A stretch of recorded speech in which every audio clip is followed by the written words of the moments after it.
Hello? Hello, hello? How is everyone doing today? I hope y'all are good.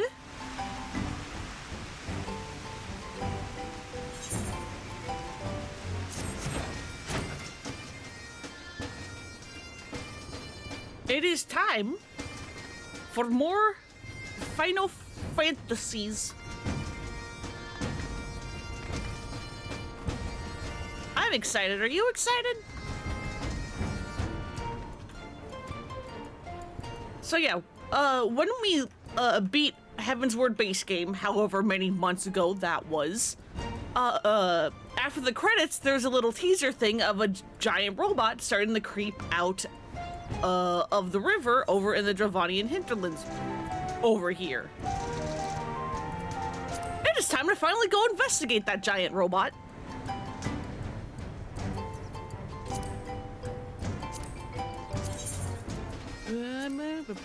Nope.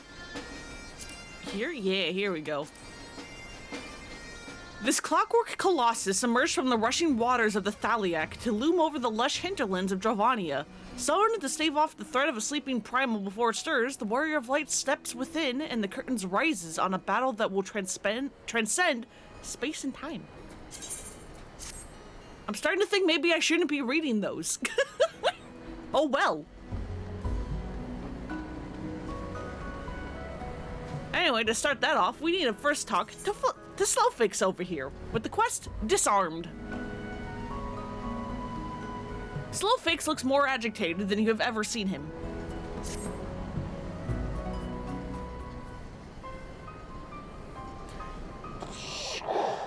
Is Uplander seeing it?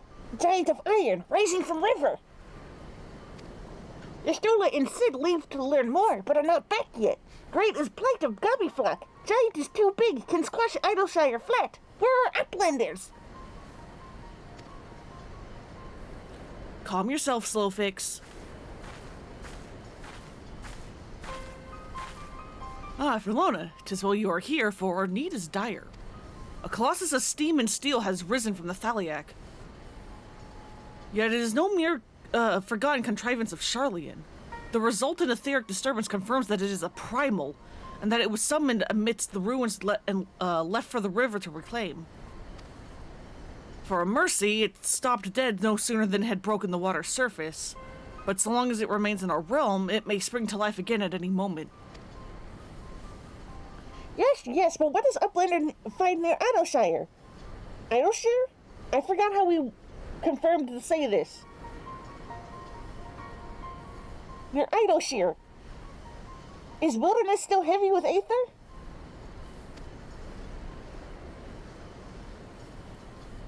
Nay, the aether grows perishly thin, and more swiftly than I could have imagined. The primal is bleeding the land dry. Should it be suffered to continue, this entire region will become a barren waste in a matter of moons. No! Gobbyflock has only just found home after long wanderings. Idleshire will not fall. Slowfix will not allow it. And nor will we. We have already spoken with Alphino, and he concurs that we of the Scions of the Seventh Dawn must do all in our power to eliminate the threat. Yet, given its size, I deem it wise to attack from two fronts. Our first and most obvious recourse is to keep our foe in check with blade and magic, much as we have done with other such adversaries. Second, I propose that we attempt to cut off the flow of aether which sustains it, mayhap by physically separating the primal from the land. If we are to be rid of the Colossus, I think the latter course more promising, and I mean to enlist Master Matoya's aid in pursuing it. Yet, such things take time. Thus, I have asked Master Garland to remain here and keep watch over our foe. Given its apparently mechanical nature, his expertise should prove invaluable to you. To you, I say, for I would leave the fate of Idleshire in your hands. Should the primal chance to stir ere my return, you are to join Sid in repelling it. An unenviable task, but for one which you are singularly qualified. Fighting primals is what I do. Rest assured, I do not mean to linger with Master Matoya any longer than necessary. The moment we find a solution, I will make haste to rejoin you here. Well then, let us be about our duties. I will leave you to discuss strategies with Sid.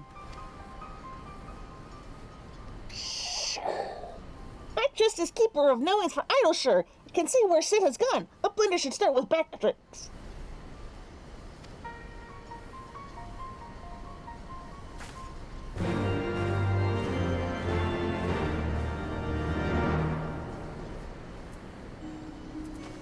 That's that one, right? Yeah.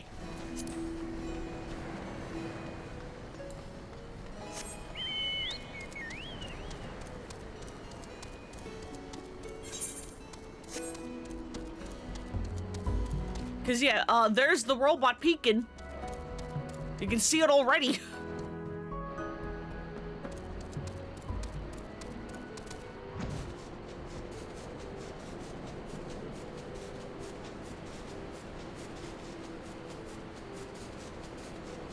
It's kind of pretty. The giant orb, I mean.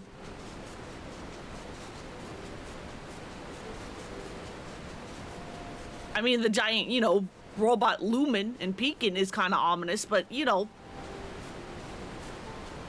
the glowy is nice.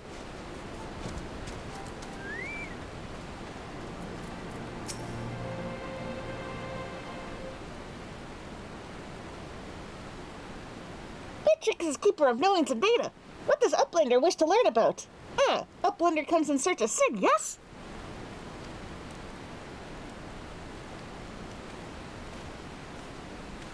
My thanks for sharing your knowledge, Bactrix. These Illuminati indeed are most hostile. Ah, Ferluna, old friend. You haven't seen Yashtula, have you? She's going to go see Master Matoya. Drain of all ether in a matter of moons. 7 hells, how much power does that thing need? Too much, plainly. Well, it sounds as if we have an urgent dismantling job on our hands. From what Bactrix has been telling me, the Illuminati are the most likely culprits. They have the knowledge to summon a primal, and the requisite short-sightedness to not think better of it. Fanatical captures their philosophy nicely, I think. Their goal being nothing less than the sole ownership of all the world's technology. Needless to say, they're more than willing to kill anyone who stands between them and what they want. Quite how they managed to coax a primal into the hulk of a Charlene defense mechanism, I don't know, but it looks like they've made themselves a tiny little fortress inside the Colossus. We'll need to contend with them if we're to disable the thing. As for the task itself, simply destroying whatever serves as its engine should do the trick, assuming it is in fact mechanical. But before we do all that, we need to find a way in through yet another bloody barrier.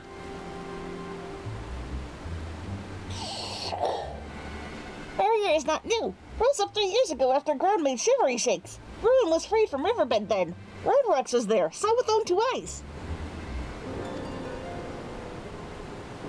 Round rocks. Sorry, who is? Butter of Slowfix. Roadrocks loves junks more than other guppies. Was collecting then, is playing now. Look. Out of the moment, I want to pop and say, hi, hey, Em, welcome, no worries. Have fun doing whatever you're doing. Shiny, drunken, sparkly wrecks, speedy bobs and whirly cogs. I'm sorry for interrupting, Round Rocks, but I need to ask you a question. When the ground shook 3 years ago, did something come bobbing up to the river surface?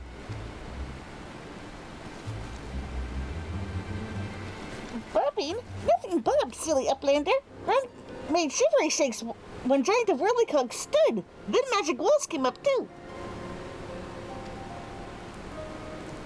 So it wasn't the tremor that freed the Colossus, it was the Colossus which caused the tremor.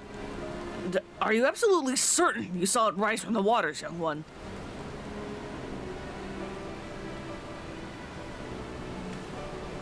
Seven hells. I think someone tried and failed to summon it 3 years ago, but was it the Illuminati, or...?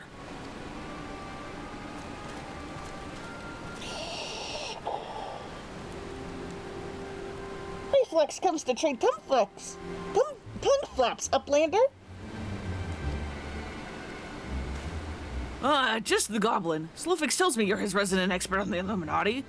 Pardon me a moment while I consult with my fellow Uplander. Relona, if I may make a suggestion, I'll speak with Braveflux and learn what I can of our opponents. In the meantime, could you investigate the Colossus itself? Biggs and Wedge are near where its hand landed on the shore of the Thaliac. Join them and see if you can't find a way inside the machine. Oh, and good luck with that barrier.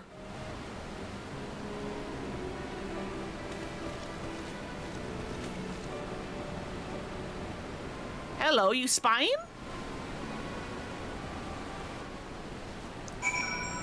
You spying on us?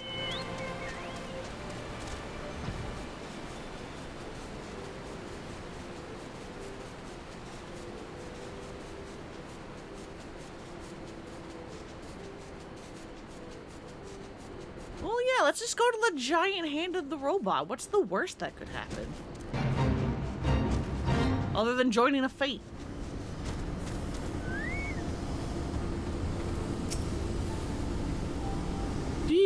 Dee-da.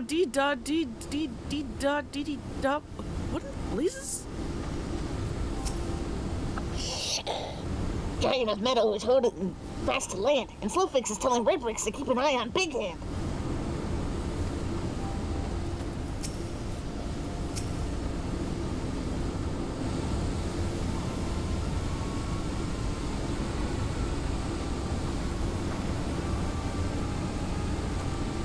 Ah, Franola!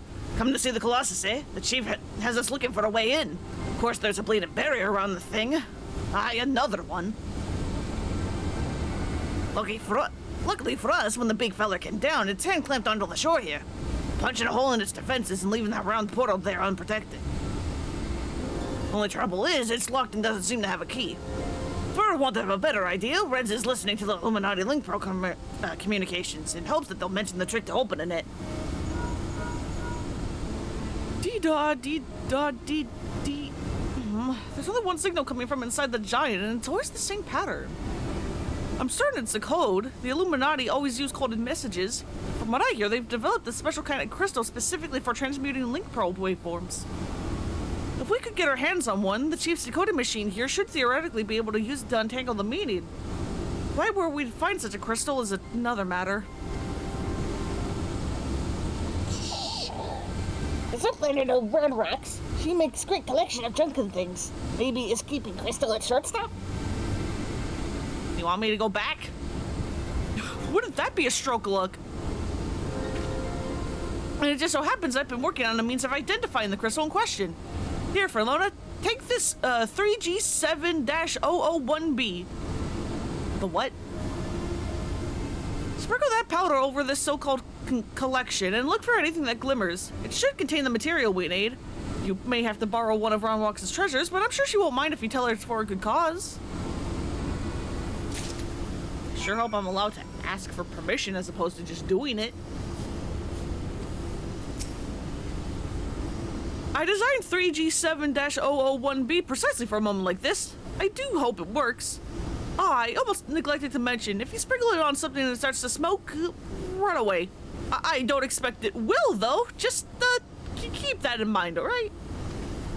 Did you make explosive powder by accident? If you don't find anything, we could always try blowing the hatch open. The armor looks pretty thick, though.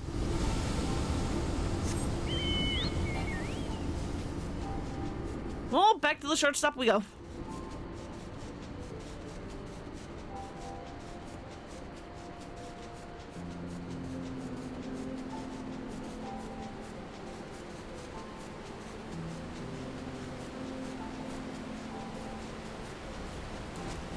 Hey, Ronmox, can I, sprinkle powder on you? Or your things, rather? Shh. There is treasure trove of Red Rocks, but shh. The secret from Big Guppies. Hopefully that's a yes, because I'm about to just start going. A hodgepodge mixture of seemingly random items from Reg's workspace. The engineer claims it can be used to detect the presence of certain crystals within the solid matter. He also asks that you do not ask him again about why it is called 3G7-001B.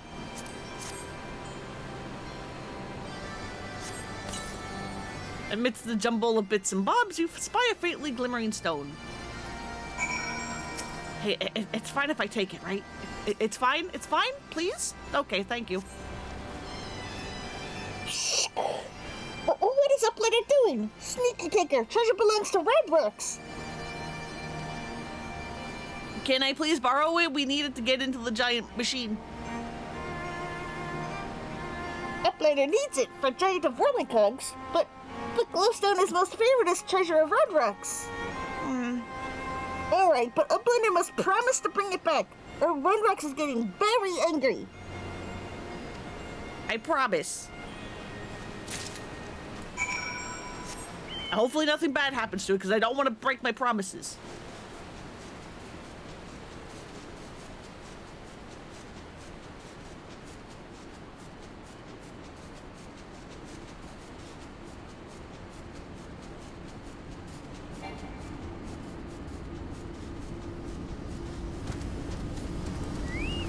Alright, Reg, I have the thing.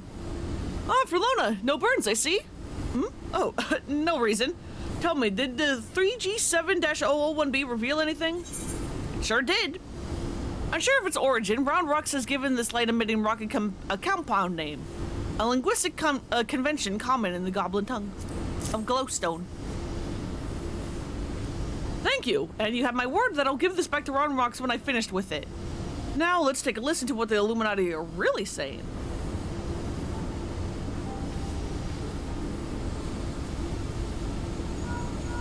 Trust me, it's just as weird to me as it is for you guys. They constantly talking about the Illuminati. Goodness, all that infernal beeping is gone. Now it's a message clear as day. Let's see. Today's schedule for Gordias. Registration at 7th bell. Stop. Loose the curl cubs at 3rd bell. Stop. Rest and recuperation at 2nd bell. Repeat. Today's schedule for Gordias. Coral lousing? But I'm sure that was the only message. There has to be some sort of jest. Don't be daft, Wedge. It's just another code. You need the proper crystal and the proper knowledge to understand it. Please, the Illuminati should have known it would be so easy. Quite the conundrum you have there. Okay, yes, this is Mystery Girl.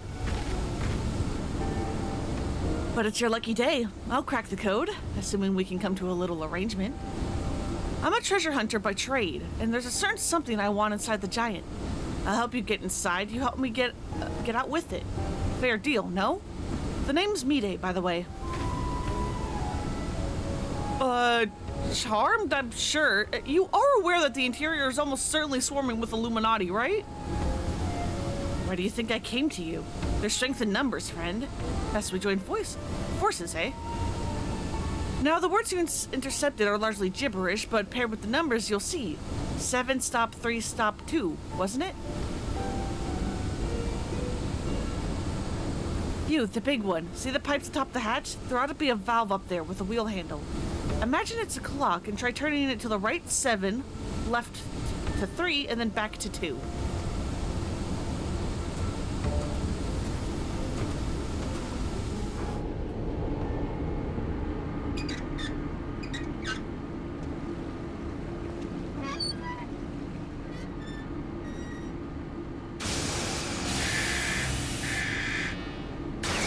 Can we carry the small one around like a Pikachu?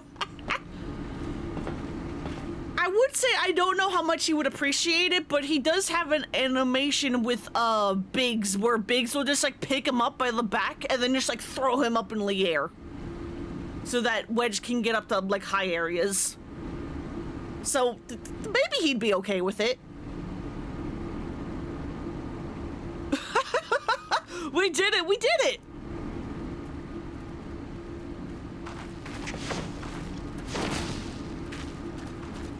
Nice superhero landing.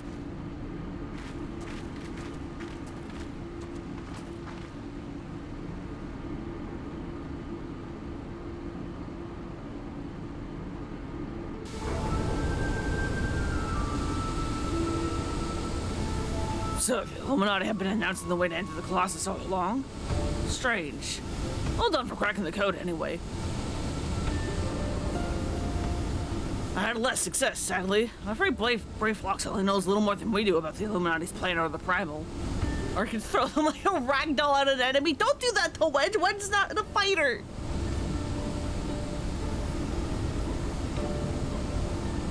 Come. Things aren't all as bad as that. We found a way inside the machine. We'll just have to learn about it as we go. It's only a massive mammoth after all. Stopping it should be as simple as destroying its core. If we send in a suitably intrepid team of surveyors, I don't see why we can't trace the machine's power back to the source if we have the struts and piping. And I know just the woman to lead the party. What say you, Forlona? Gladly. And what of me, pray tell? I opened the way for this grand expedition of yours. Surely that's earned me a place in your little band to hunt for my treasure. Use them as a living weapon now! What's your beef with Wedge? Leave him alone! You did as you promised, and you may do as you will now, but only so long as your treasure hunt doesn't endanger the mission. And also thank you for the hydrate. I'd join you if I could, but there's something I need to see first. I'll leave Biggs and Wedge in there in case of emergencies. Good luck, my friend.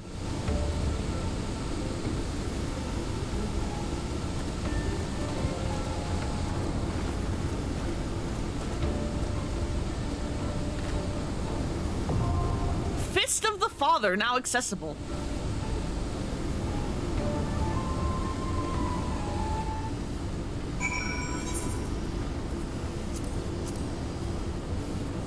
Nope, that's trials. I want raids. There we go. Do that, and then... Since the Charlene Exodus, a structure has stood steady against the flow of the Thaliac River. Now the Illuminati have summoned a primal around this rusting ruin, a terrible colossus of steam and metal.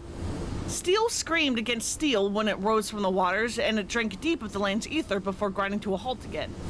The voices of Idleshire cry out, asking for aid ere their homes are crushed under the weight of iron. You must lead a band of valiant adventurers into the Machina and discover how to destroy the core, lest the giant screeches again to life, and lest the giant screeches to life again to life and bleeds all the realm dry. I wish I could read. So yeah, this still may need a little bit of wait time because that event I talked about last time that was like encourages people to do old content, this isn't one that is currently being boosted.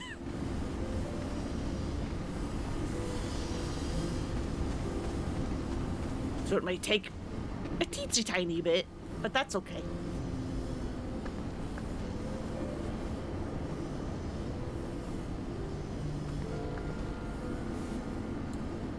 Let's try to get a better look at this thing.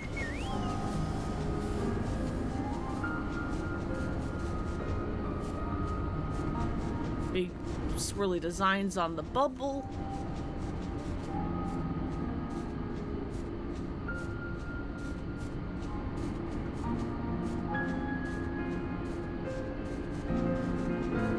Yeah, this thing sure is big.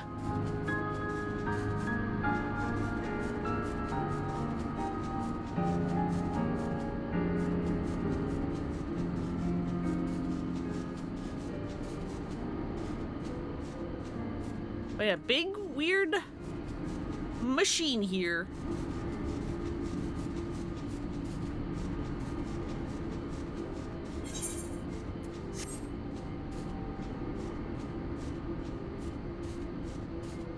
Guess we can go look at houses once more.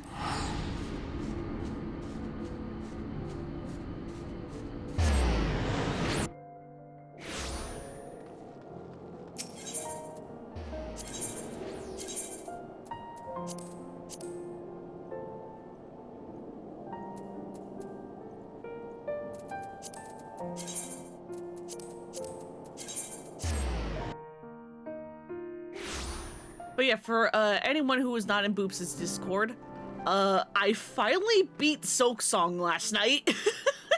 I've been stuck on the final boss of Act 3 for like a goddamn month.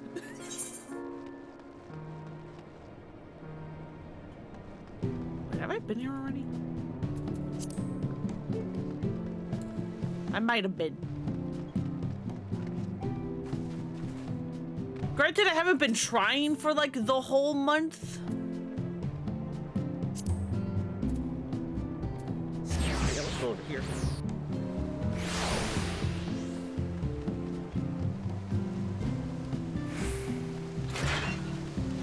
But yeah, I was afraid I was gonna like repeat my adventures with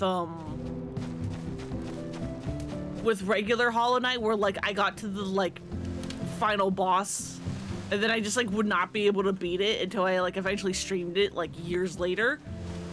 But I was just trying to do some like D-Rust attempts last night because I, again, hadn't played in like a month. And then I don't know what the hell happened, but I suddenly just like beat it.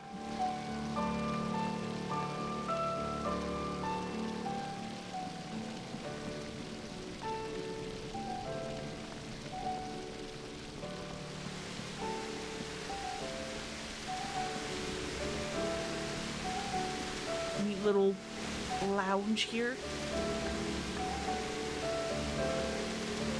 It was like weird too because like I was struggling a lot to even just like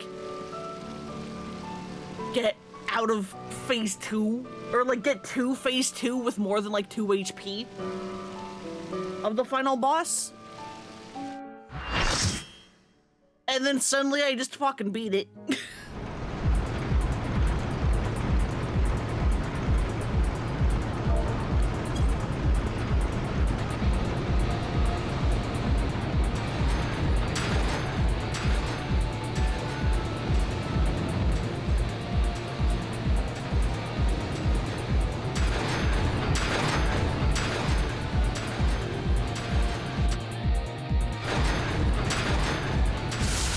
It's time!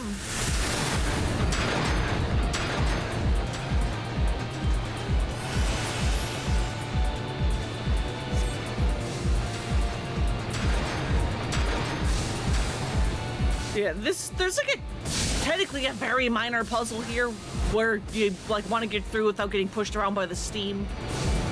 Easy peasy though. Now we gotta beat up ads. Fost here will occasionally start, spawning some, like, jagged dolls, or, like, sturm dolls and stuff. We can kind of just ignore them.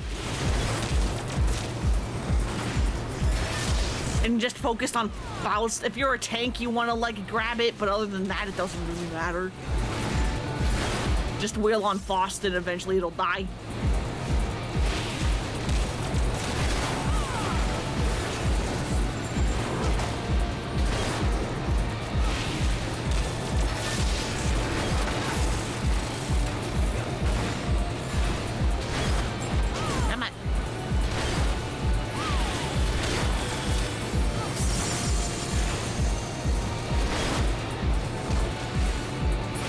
There we go. See?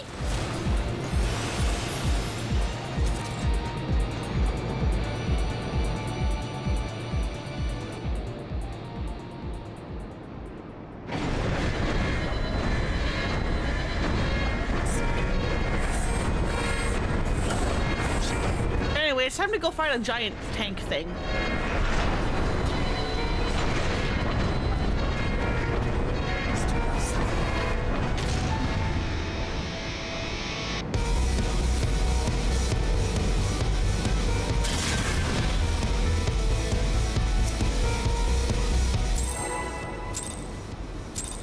Oppressor.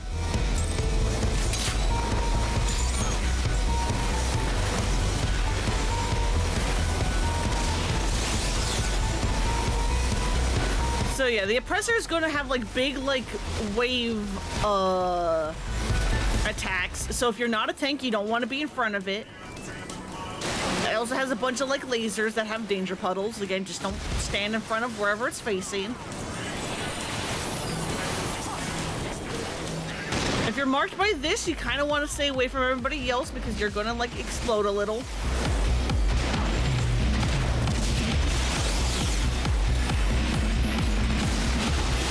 And just because you're exploding doesn't mean you want everyone else to.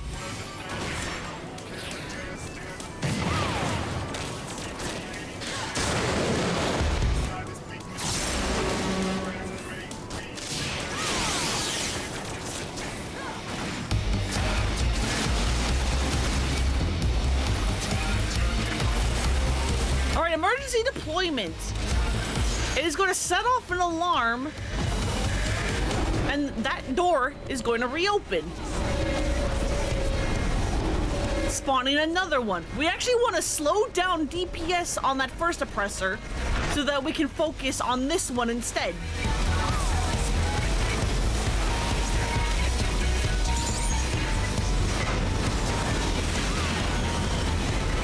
The reason for this is because if one of them dies, the other one will start casting self-destruct, which is an instant kill. So you want to kill them relatively close together.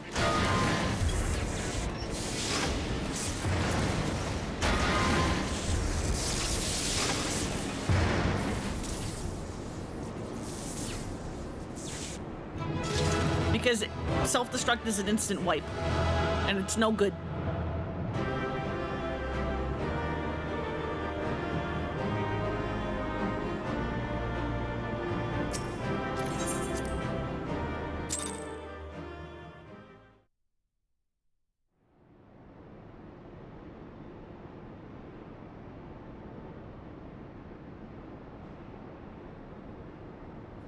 Expertly done, adventurer.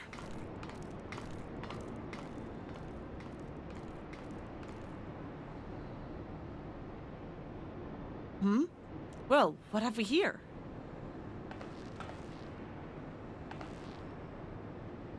Oh, hi, Roundbox. How'd you get in here?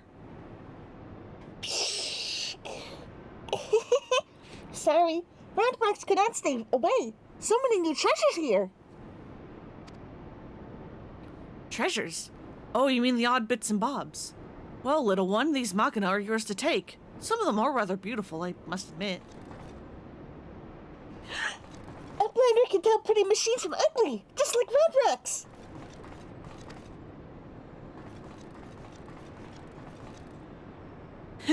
No harm in adding one more to our company, is there? I'll keep an eye on her. Just keep her out of harm's way. It's gonna be hard protecting her and investigating at the same time. Damn it, I was so sure.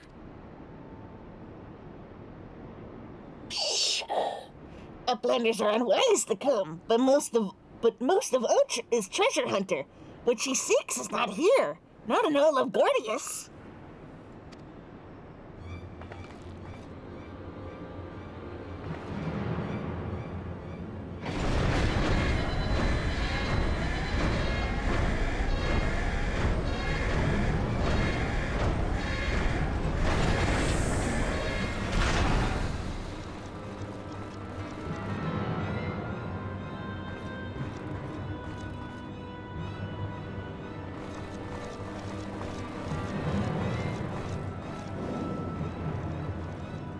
Uh-oh. You got a lot of friends there, sir. As I live and breathe, quick thinks all thoughts. Master of the Illuminati.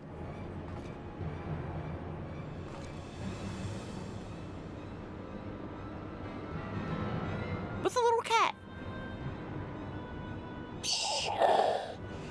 Guppies are backstrapped with boom dust. Uplander shoots, everybody kabooms!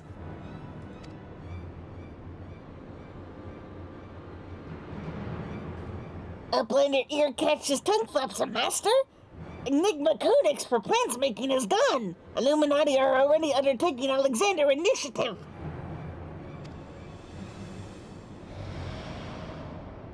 Methinks you talk too much. Foolish Gubby. Secrets are kept silent. Tongue flaps never traded with outsiders. Has Quick Things not ordered so many times? Master, forgive noise making of empty head. Guppy did not think. Please, Guppy will take any punishment, just not wished one.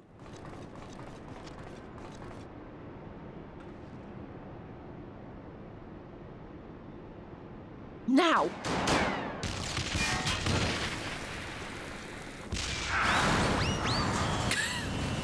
Cartoon noises? What? A blender is shooting guppies! And boom dust does not harm uplanders. Blood! Uplander blood for fallen Gobbykid!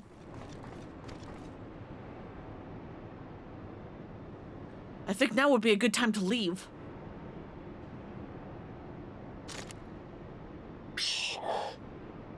Uplander, what is Enigma Codex? Treasure?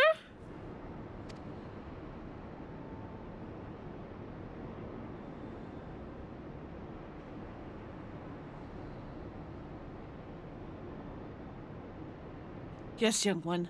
My treasure.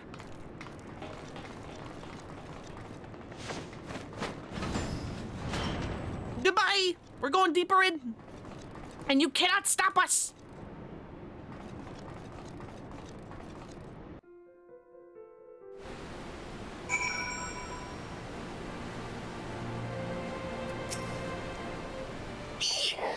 Mindy is amazing. She can tell pretty junk from ugly almost as well as rap rocks. This really called round rocks find 72 yums north and west. This one is 24 yums south and east of Architecton. Shiny, junk, and sparkly rocks, wiggly bubs, and whirly cogs. Ron Rocks has been showing me her treasures, and they're aptly named. Only a fool would call them junk. Just because something has been discarded doesn't mean it can't be beautiful. She also said that Quick Thinks has a face like a machina, cold and calculating. I can only assume she means his mask. Welcome back, Verlona. I'm working with Bactrix to intercept the Illuminati communications. He's got a wonderful memory for details and a great mind for codes. I must say, the Goblin's grasp of technology is something to behold. I'm impressed. Bactrix is keeper of names and data. What does Uplander wish to know? Nothing. I'm good. Blind Nels, face to face with the head of the Illuminati, eh? Sounds like you had quite the adventure. And this Alexander initiative has got me wondering. Do you reckon it might be the giant's name? No sign of the core, though, eh? We'll just have to look further in. I'll let the chief know anyway. He'll be happy to hear Midas and Round Rocks are safe, too. Those two haven't stopped talking about machines since they got back. Can't say I never thought of junk as pretty, but to each their own. Steel and steam. Big seems to be eager to forge further into the machine. Verlona, ready to have another go at finding the giant's core? Wedge, could you... Oi, Wedge, stop listening to that bloody link pearl! We barged through the Illuminati's front door. They know that we've broken their code. But I've just this moment intercepted a new communication. If you give me a moment to... There, it says... Oh. Death to Uplanders, death to Uplanders. I think we may have started a war.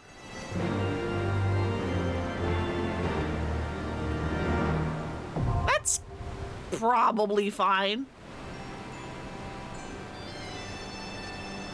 All right, cuff of the father.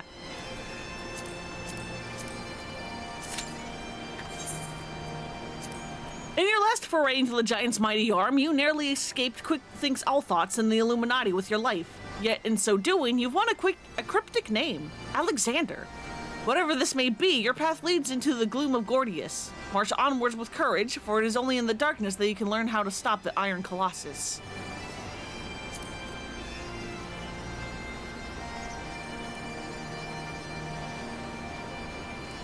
And hey, now that it's daytime, we can maybe get a better look of things.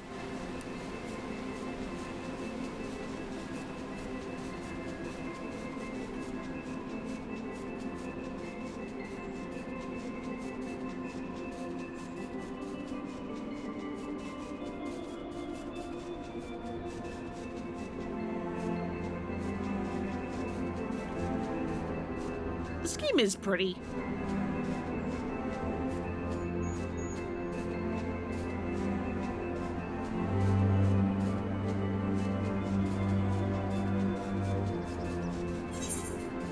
Have I never noticed this cave before? Can you actually enter cave, or is this just prop decoration? I think that's just prop decoration. Although there is...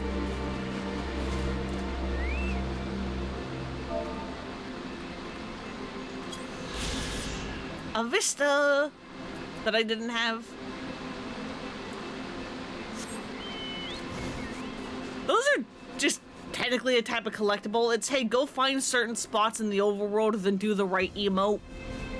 And then you get it marked as done.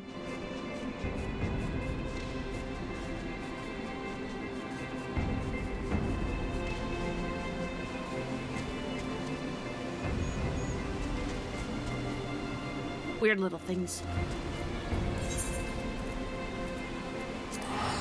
But anyway. But yeah, with the Silk Song one, it's like, I was struggling so hard just to get to, like, phase 2 with more than, like,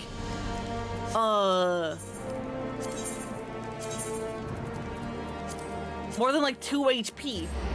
And I wanted to just get to a point where I could do that, like, consistently. Because I was thinking of maybe not doing it on Twitch, because God knows people are going to be insufferable with the backseating, but to maybe do like a Discord, like, chill stream of, like, lend me your energy. Like how I, mentioned, I think, when I beat Undertale. But then, like, on one attempt where I had, like, I think it was like the 3rd time I had gotten to phase 3. Because, like, I could never, like, get there consistently. Again, I was, like, struggling with even, like, phase 2.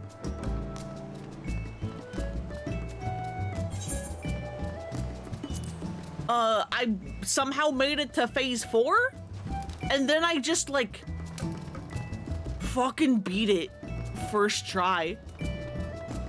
I don't know how I did that. I was, like, something in my brain just, like, clicked. I started, like, seeing the code. I was, like, doing maneuvers that I, like, typically wasn't normally doing. Like, jumping over the final boss with a pogo, and then landing on the ground right, behind them, and then quickly doing a backstab, and then continuing, like, my runaway. I, like, got possessed by the spirit of Hornet, who just, like, wanted me to finish the fucking game. That's, like, my only explanation as to what happened, because I don't normally play like that. Something just clicked in my brain. This is a nice little place with all the water. Cozy little bar.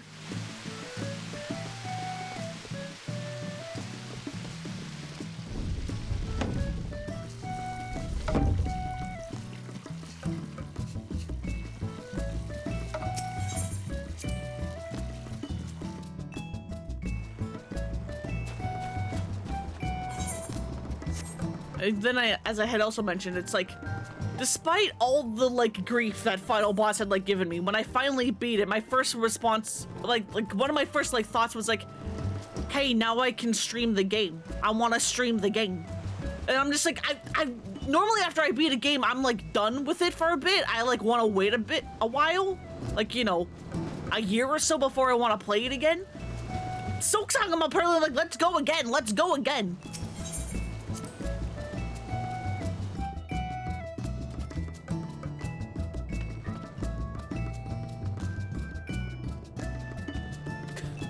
Bunch of chopstones.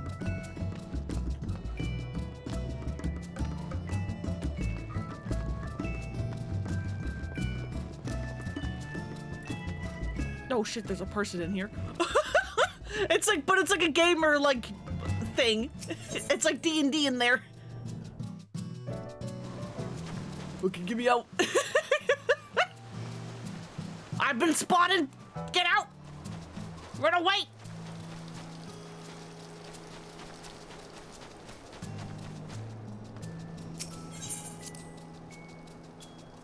Run away!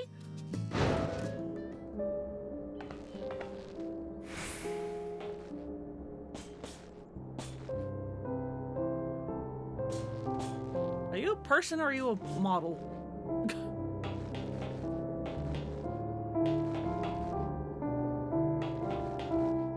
Fucking don't look at me.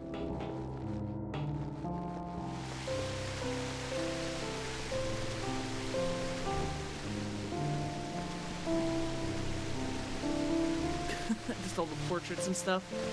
I'm getting out here. I don't know if that's a person or not. I don't know if the mannequins can move.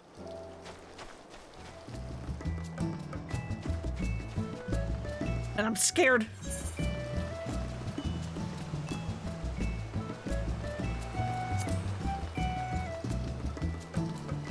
I don't want to get caught looking. I'm sorry, there's like a spring?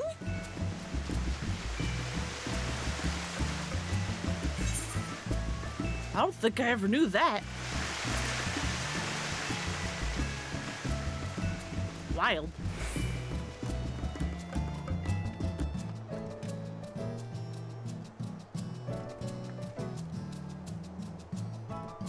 I quite like this sort of elephant in the room.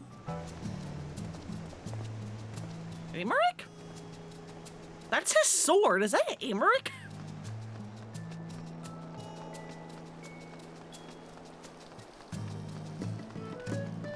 I don't remember if his sword's unique or not. If, like, anybody else can use it.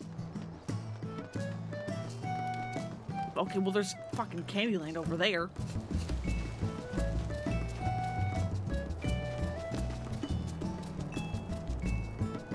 Okay, that's fun. These guys, like, coordinated their bridges.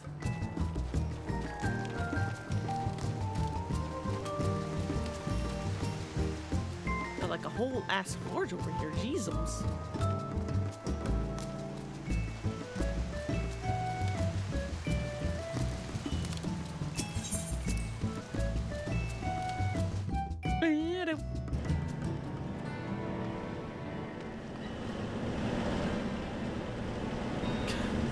Several big-ass round tables.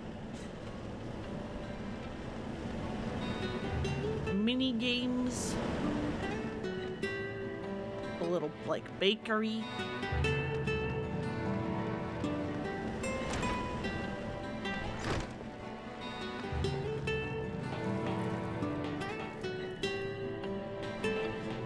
Oh, this for, like, all the crafters? Yeah.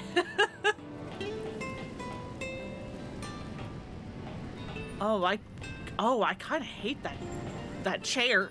Oh, I kind of hate that. That is not pleasant to look at. No, sir.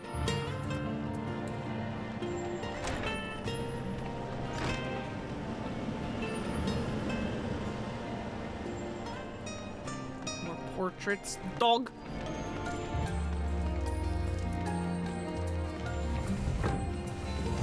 Library. More games, more portraits.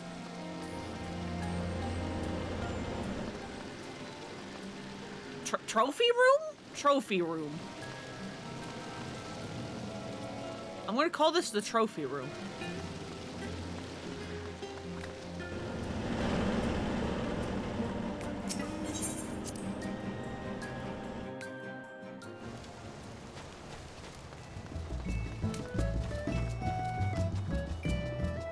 Go over there in a second. I need to check out Candyland. Because, like, what is this?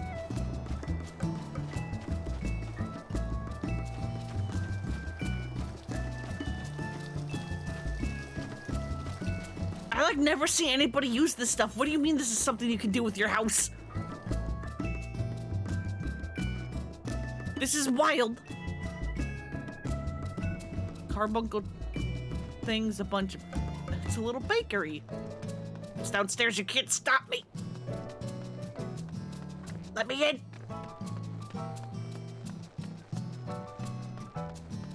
There we go.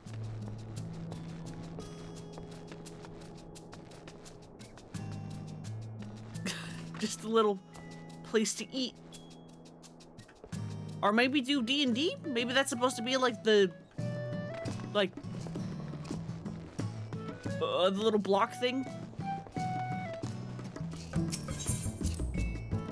that, like, dungeon masters have so that people don't see their notes. A lot of D&D in these houses today.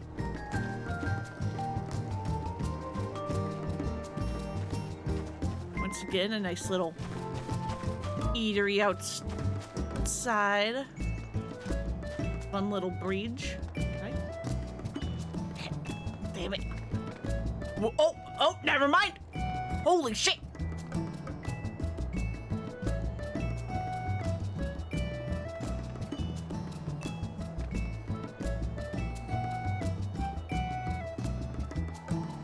That's cool. I don't know how I made that jump, but that was cool. And what's in here? Another little, like, eatery.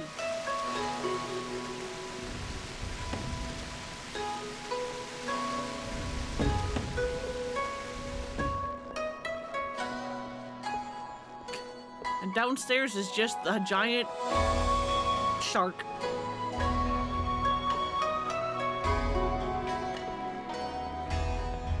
Yeah, they are not done.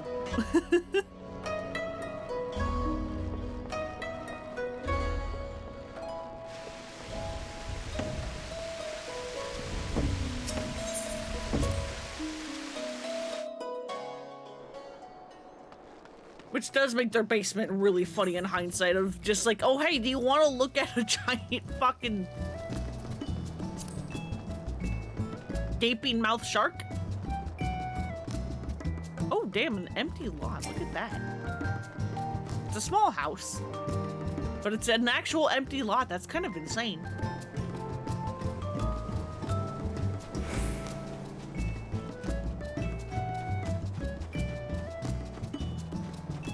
Like there's much going on outside on this one.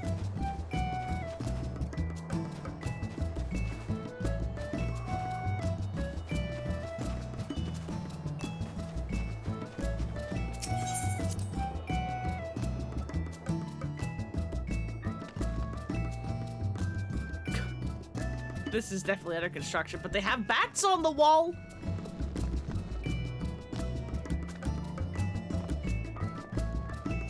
They've got bats on the wall.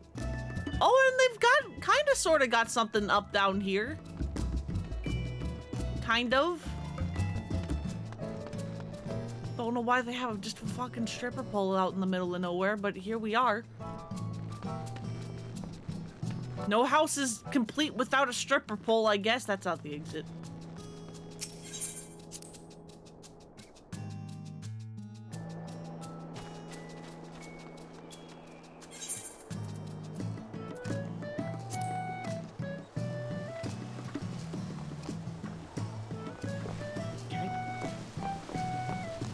I was like, can I get up there?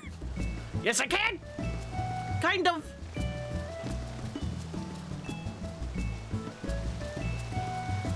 You also have the front little frog water wheel. Oh, the wisteria trees. The wisteria trees are so fucking popular. They're everywhere. Oh, sorry, where is this queue gonna fucking pop, please and thank you?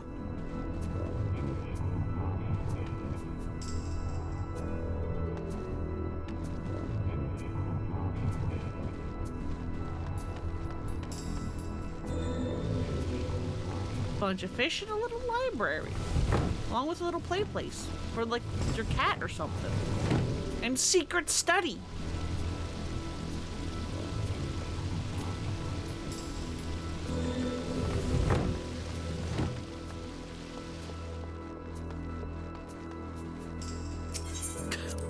Big spooky pumpkin blocking the exit. Doesn't stop me though, I'm not scared. I ain't afraid of no ghosts.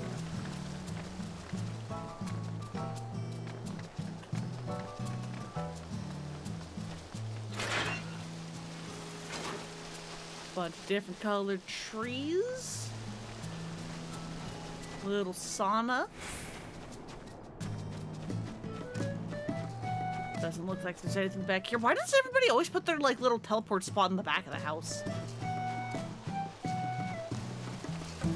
I guess it doesn't. Oh, there we go. I guess it doesn't super matter where you put it, because I want to see if you ever teleport to like your estate, you're always teleported outside of it, so it doesn't matter if it's in the back.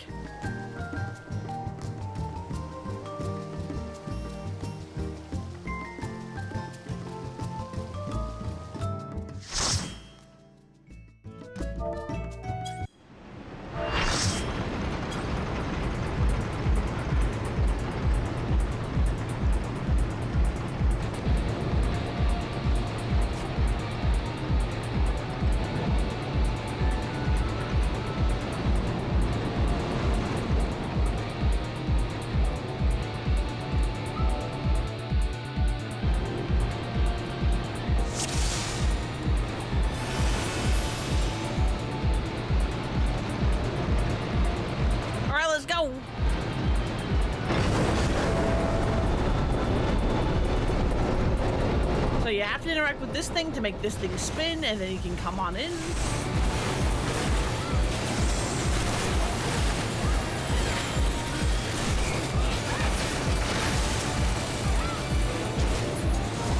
Kill the ads, and then that will make this part go.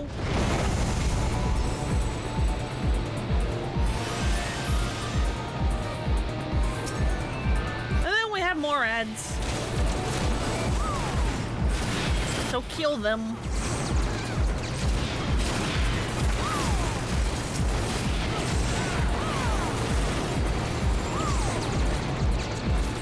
You can also just kind of jump on through, doesn't super matter.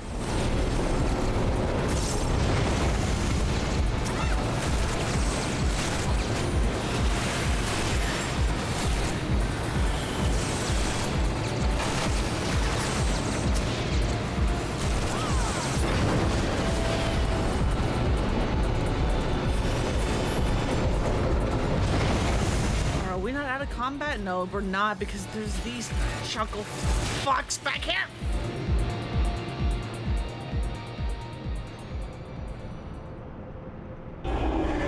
Yeah, this is the one that kind of sucks. There's not a boss for this one. It's just a ad hell.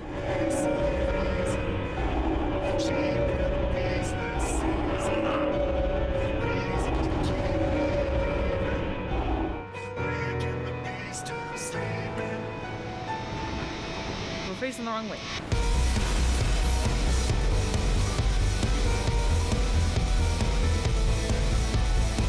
So yeah, there's two gobwalkers over here. Someone will eventually need to like hop in.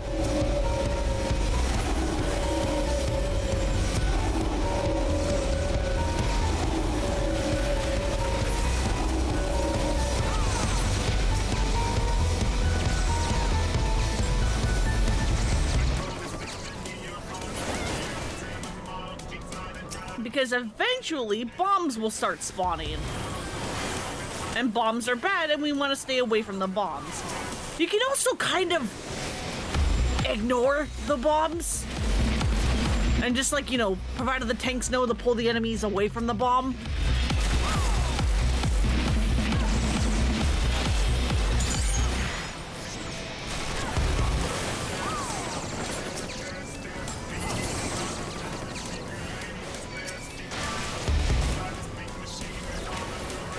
Like, there's a bomb. Ah, we're just going to completely ignore mechanics for this one. That's fine.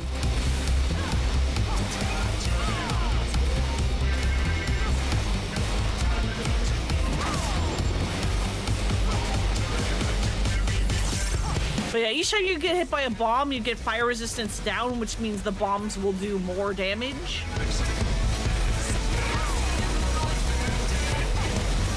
So, you know, it's kind of smart to make sure you do that and move the bombs right. Which, here we go. Now they're being smart. Normally, when you do move the bombs away, if you're the person in the machine, it does mean that you generally will be the one that will get hit by it.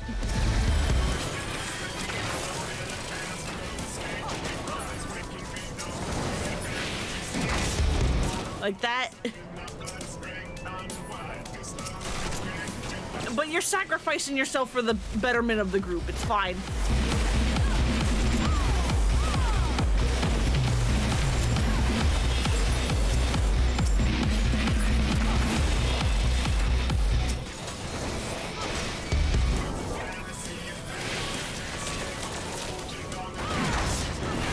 But other than that, if you're not like worrying about the bombs, you're just attacking the ads. You're just attacking the ads. It doesn't fucking matter what you're doing. Just kill.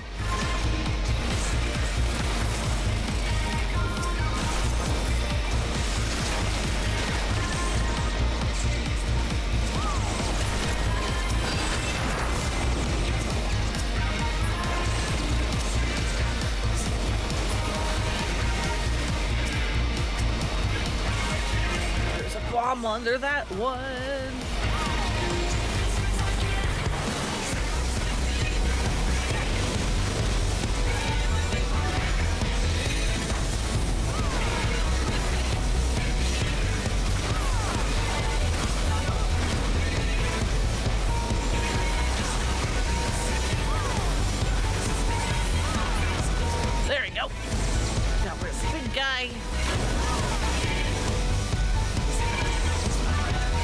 And then this should be that. Easy peasy.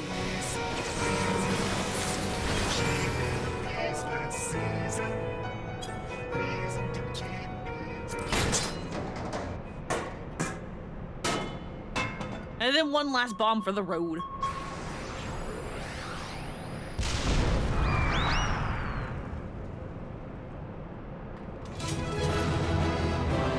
Nobody likes this one. This one's a boring one.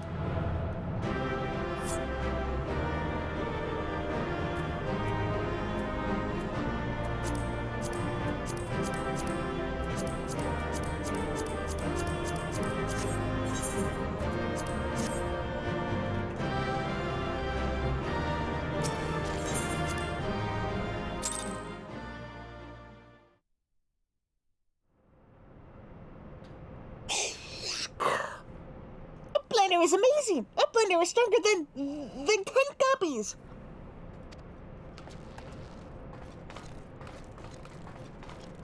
Well, it's kind of my job to kill things, unfortunately.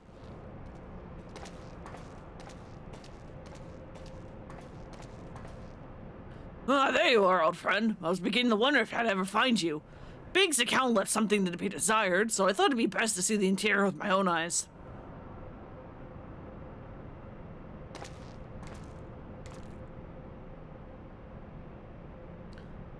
A treasure hunter through and through. Tell me, what exactly do you hope to find here? Ever heard of the Enigma Codex? It's a book of ideas written some 100 years past. The life's work of one of the greatest technologists to ever draw breath. Within its pages are found myriad wonders, from designs per machina that could operate ceaselessly for centuries to novel ways of culturing cheese. Even a fragment of the book could bring a king's ransom. But most remarkable of all are the plans for a walking citadel. It was to be a beacon of logic and reason for all the world. A walking citadel? Seven hells, we're standing in it, aren't we? The Illuminati's primal took its form from that idea. But I sense that none of this is news to you. You've read it then, this Enigma Codex. The design catered for every needful thing, from warm beds to crops of grain. Its occupants would never have to leave. And in all of a fortress on feet, impenetrable and ready to move at a moment's notice. The citadel was meant to bear the most brilliant scholars and artificers of the age to all four corners of the world, that they might sit about unraveling the mysteries of creation.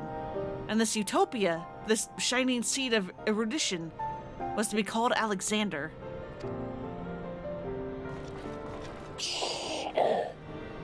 If Ronrox lived in Rocking Castle, Ronrox could collect treasure from everywhere. You sure could. Indeed you could, little one. Anything you found, be it junk, forgotten teachings, or lost secrets, would be yours for the taking. And what exactly would the Illuminati do with all of this knowledge? They would use it to take control, most likely. Create a world ruled by the few chosen scholars. Unless I'm mistaken, that's why the Illuminati exist.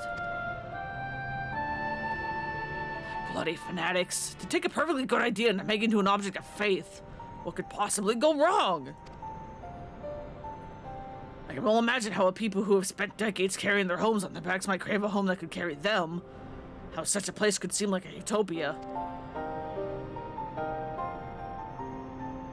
But we're not talking about a machine here. We're talking about a primal. Primals would be the death of us all. I trust you'll be ready when things come to a head for Lona? Absolutely.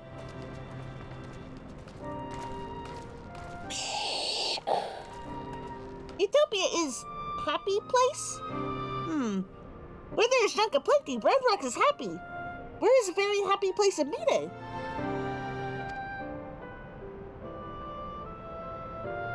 Wherever he is.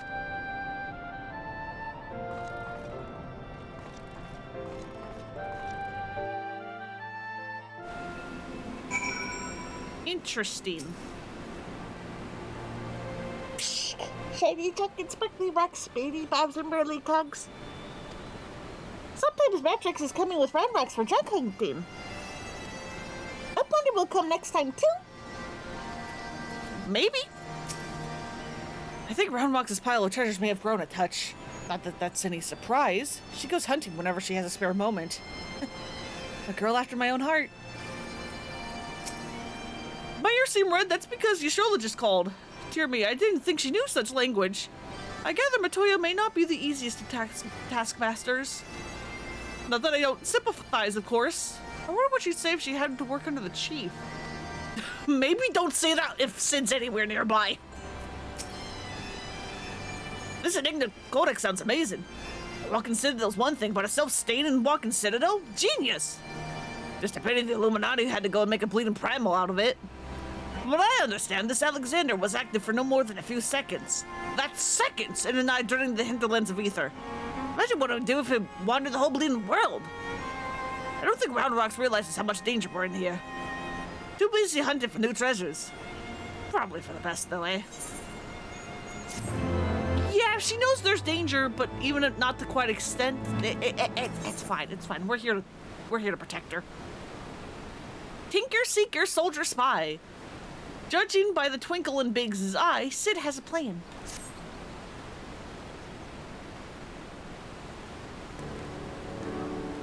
We've got to solve the problem, Mona, but don't worry. The chief has a plan.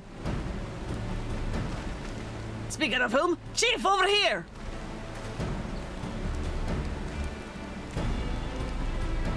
All present and correct, I see. Good. Something's been nagging at me for a while, Fremon, and I finally realized what it is. It concerns the communications wedge intercepted.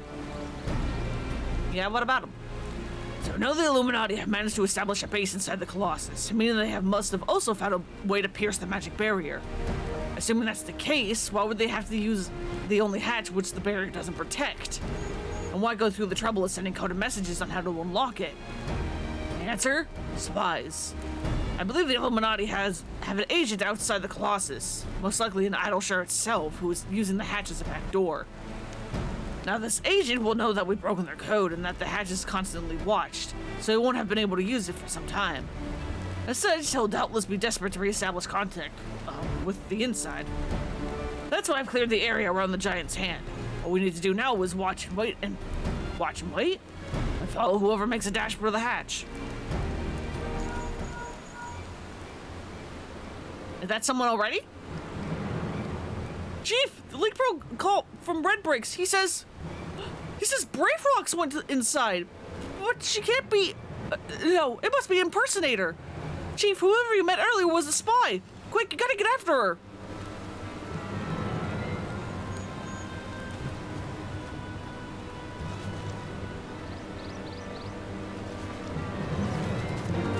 We gotta go.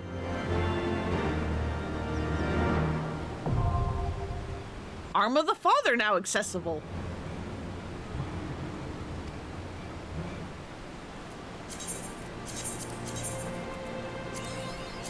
Shit. Oh well, it's fine. Should have been doing that the whole time. It's okay.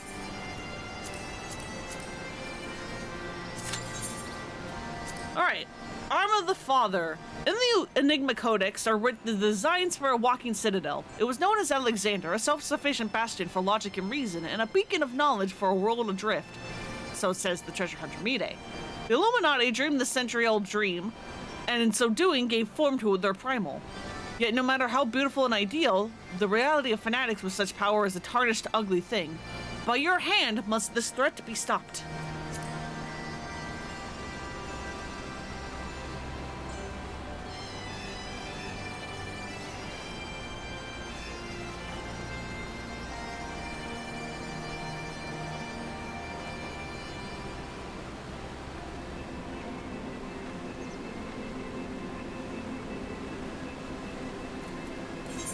Back to looking at houses, I guess. I don't know what else to do.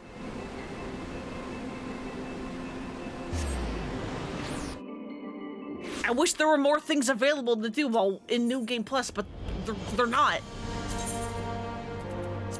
Like, I fucking wish I could do Triple Triad while in New Game Plus, but I sure can't, and it sucks. Because that would be fun to do. You could watch me go insane trying to get people's cards. Where the hell was I? They're over here.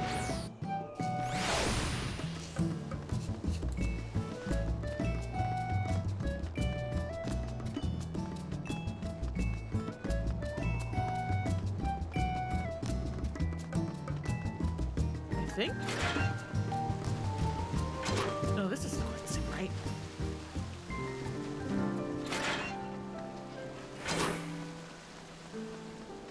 This one, this one.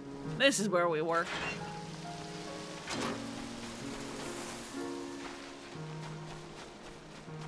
Because the way getting, like, well, one of the ways of getting triple triad cards in this game is when you challenge an NPC, you can see if they'll give you a card if you win.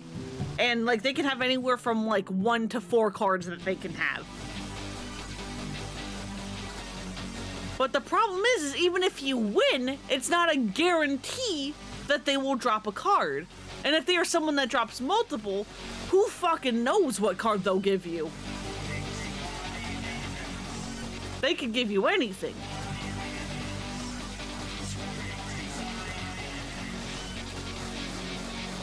Which makes it kind of a goddamn nightmare when you're trying to get all the cards.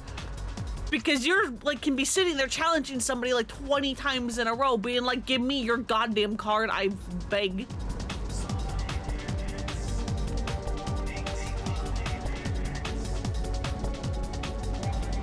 Little figures.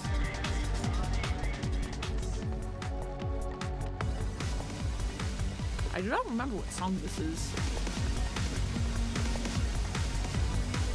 I'm not allowed to look.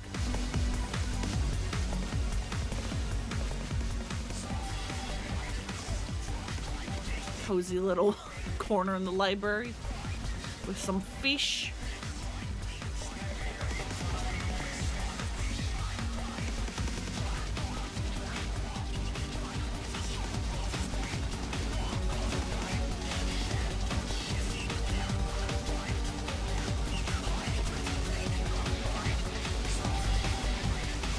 I'm gonna leave.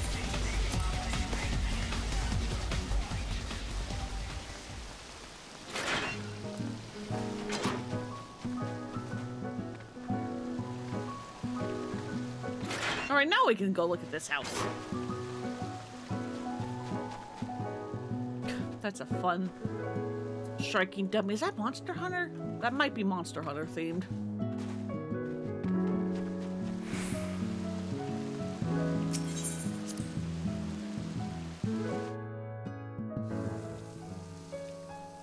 Well, given how all of their, like,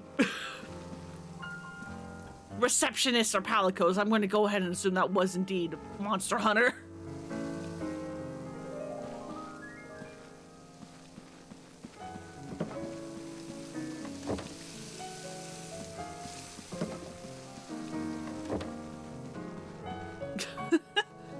Have their little Christmas decor already up.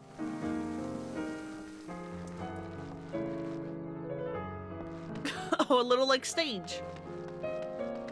With, I guess, a mosh pit, given how there's nowhere to sit.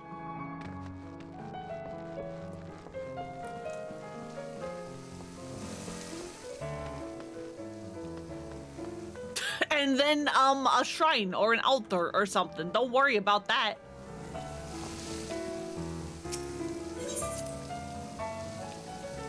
Don't worry about that. No, no.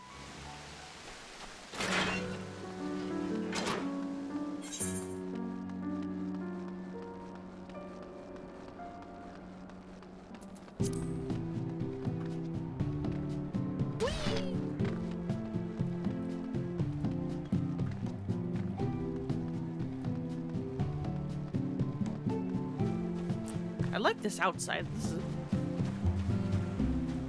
quaint little outside. With all the trees.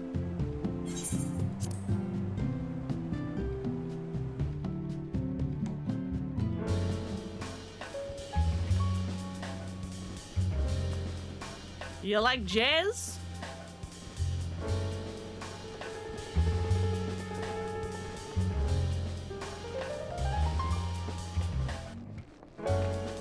Yeah, I was gonna say, I'm like, isn't this where your downstairs is?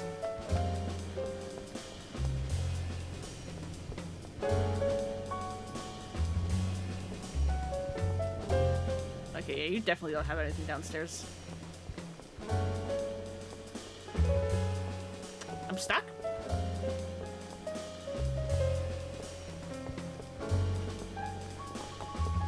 Why is the little trick to get me out not working? Alright, well, that's fine.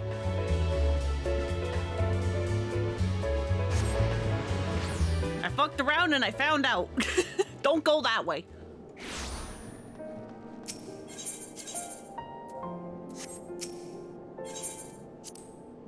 Do not do that or else you get stuck forever.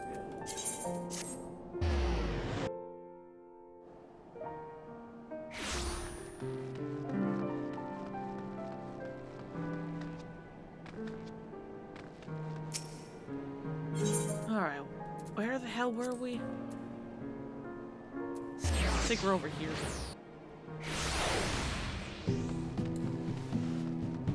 Yeah, that's the house I got stuck in. Whoopsie daisies.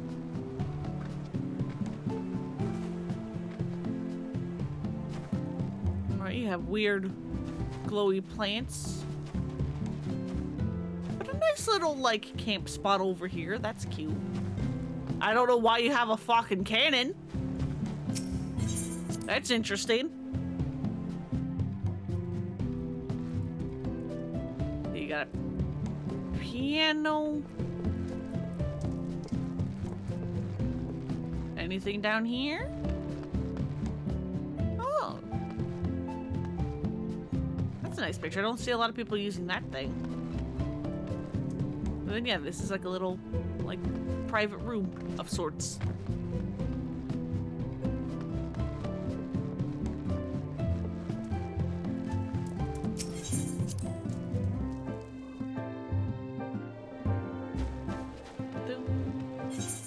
All right, to the other side.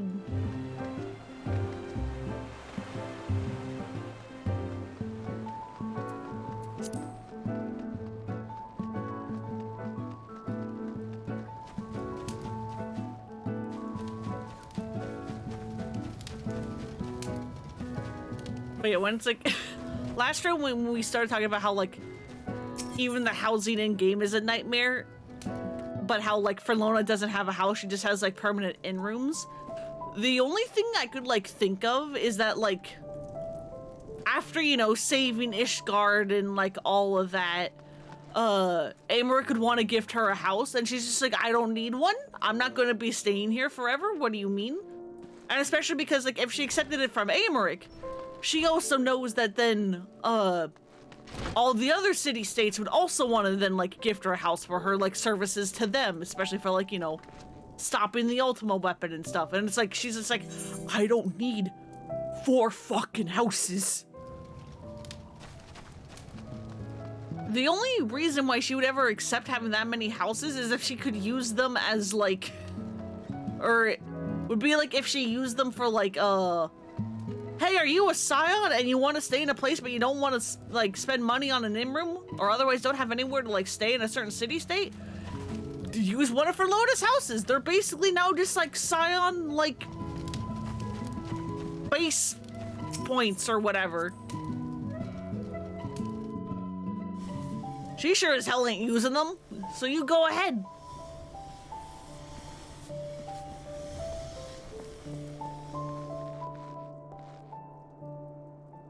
Cozy, very cozy.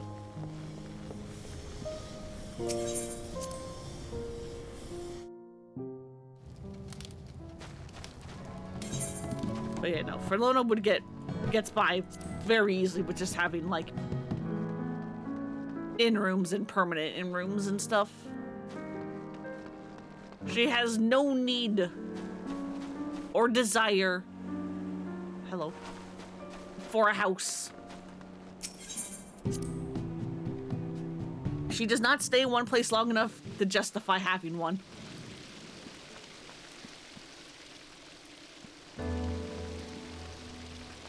Too much wanderlust and whatnot. Oh, that's cool, having a little, like, upper deck.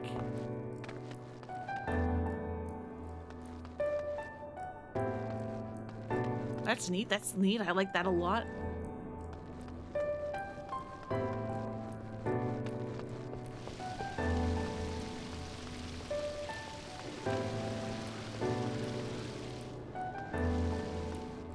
And then trophies. Trophies upon trophies upon trophies. Good God.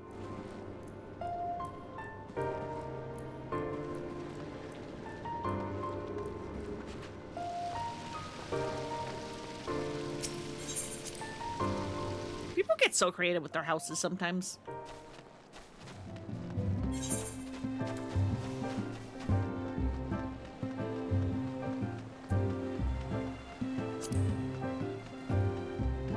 I don't think I checked up there either. I need to remember that.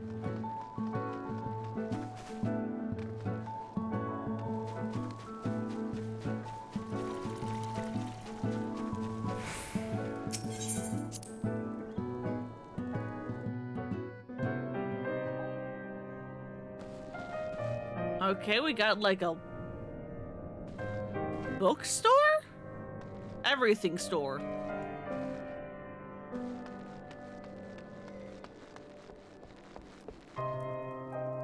Along with a little like kitchen and stuff. Okay, the Moogle table's kind of cute.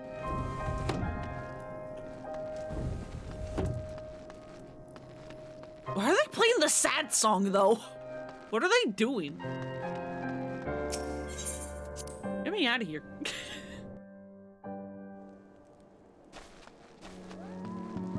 I don't want to listen to the sad song. I don't want it, no sir.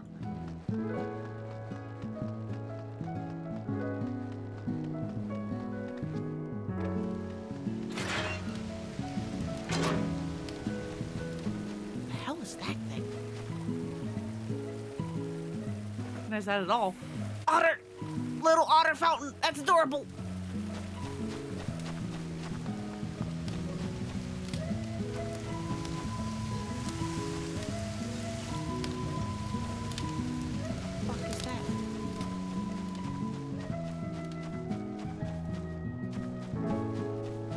So many housing items I just like don't know exist because I don't do housing like at all.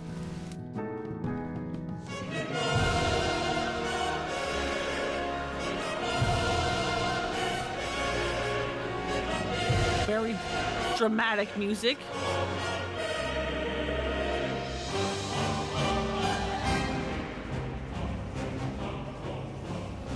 Bunch of plushies.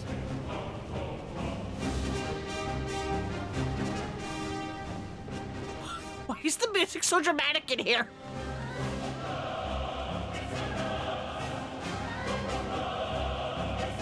We have like a library. A lot of people have libraries in their houses too.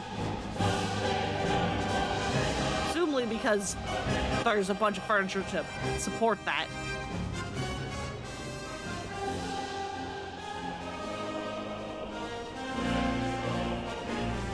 But it's certainly funny. More trophies. Treasure room? Treasure room.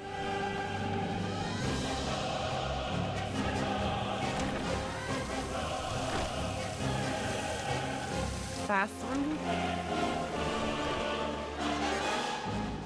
Okay. There you go.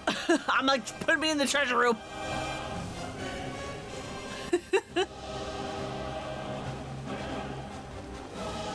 Yep.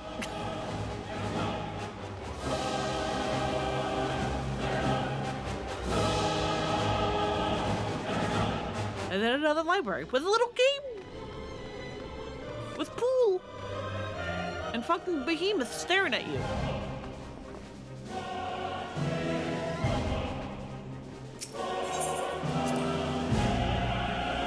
Someone get me away from behemoth.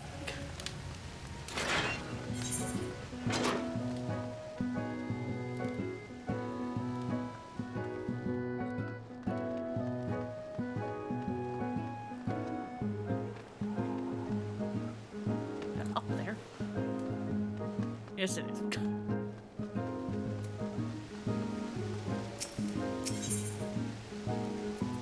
Pick me over here, it's easier.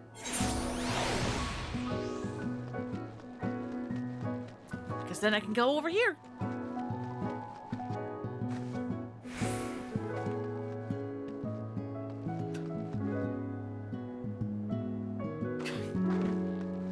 shrubbery. Hey, can this queue pop anytime soon, please? I'm not good at talking to myself. But you've all probably been known that.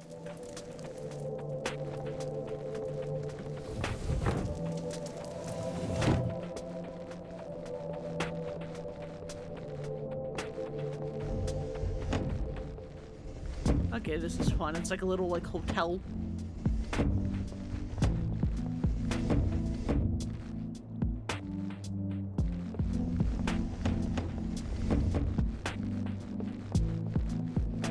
Crowded as hell back there, though.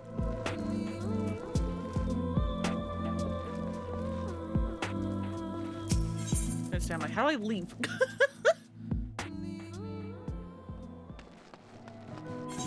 Could not find the exit.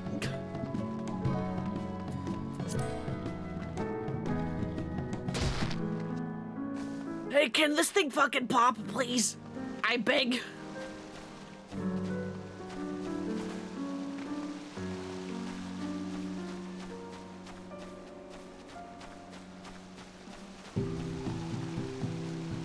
Okay, this whole table must be a thing because, like, I've seen so many tables that have, like, this, like, combo of, like, spaghetti. So either everyone has decided to have a designated spaghetti table or the food is part of that table item.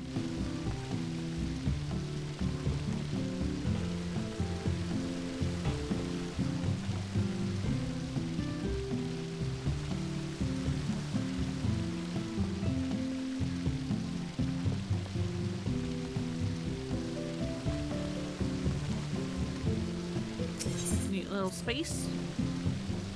I could try to use the walkthrough, like, trick to explore more of it, but I'm afraid of getting stuck again.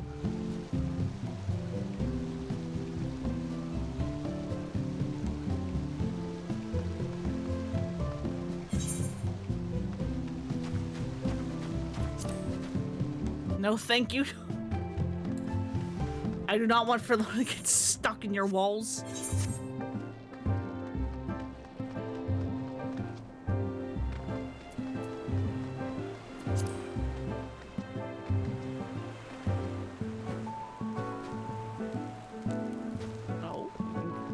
The back here and onto the little thing. That's fun. Because, yeah, some furniture items actually can extend off your property, and some people use it well, like this, are those two people that had the, like, connecting bridges.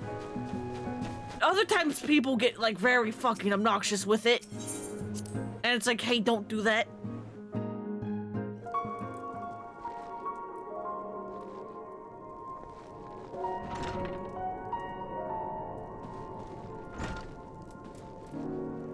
Jesus, hi.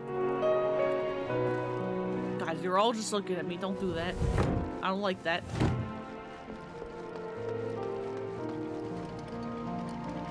Oh my god, it's a stage that doesn't have a stripper pole on it. It's a miracle. It's very nice and cozy in here. Even if there's a weird steam engine wall. Don't know what that's powering.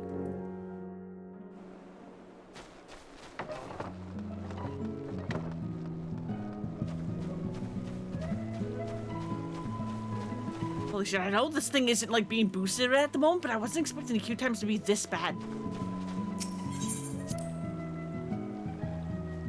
I remember when I did this the first time, it took like 15 minutes tops.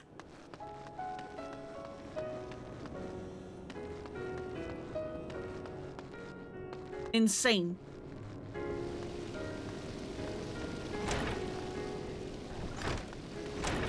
This is someone's room.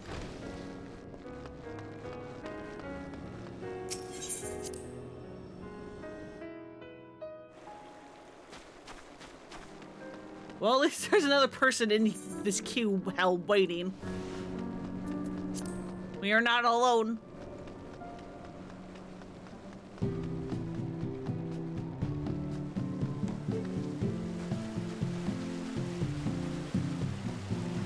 Back to our from.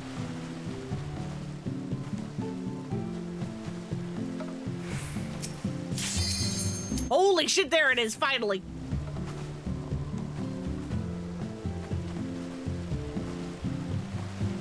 We explored almost this entire goddamn neighborhood before it popped.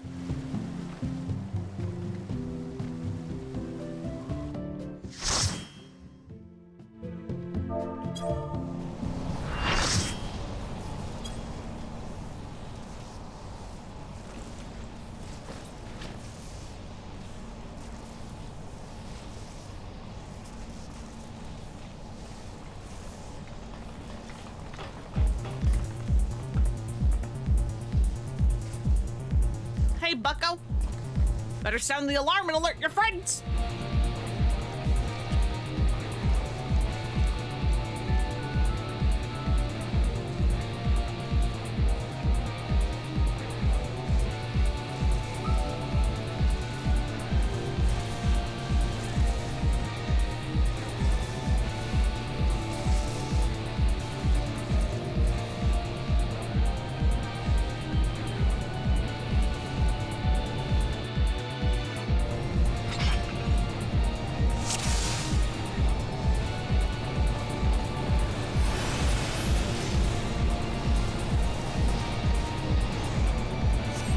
So again, like the other ones, we gotta run around for a bit and go fight and kill some ads. Well, this time we also have to be on the lookout for danger puddles.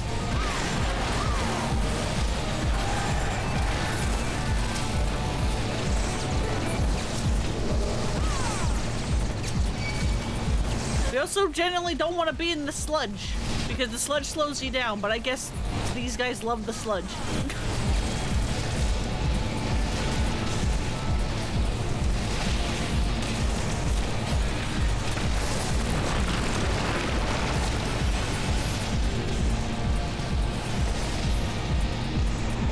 But then after going all the way up, we have to go all the way down.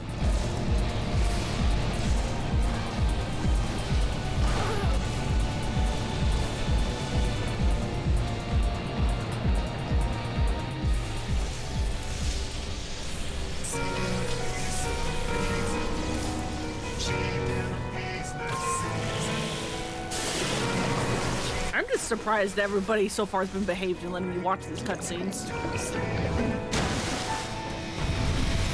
Anyway, we have to go fight Pepsi Man now.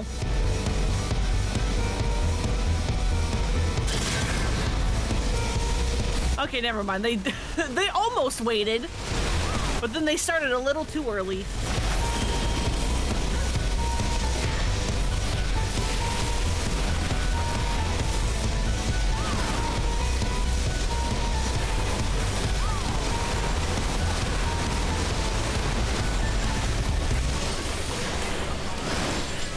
Yeah, again, this guy has cleave front, like auto attacks, so if you're not a tank, you do not want to be in front of him.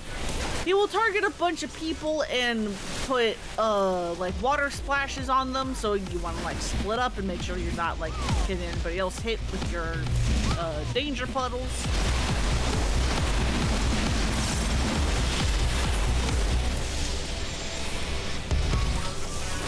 He will eventually retreat and become a giant hand. When he does this, the auto attacks will start to inflict like blunt resistance down or something.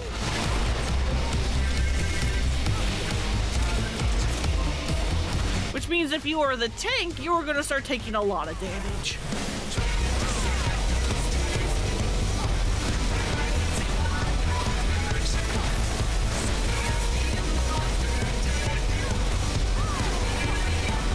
And there we go. It also eventually will split into two.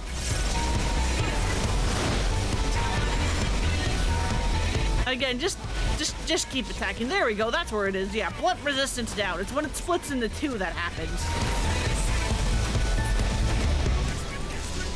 And then eventually the two hands form back into one, and then the hand becomes Crystal Pepsi Man again.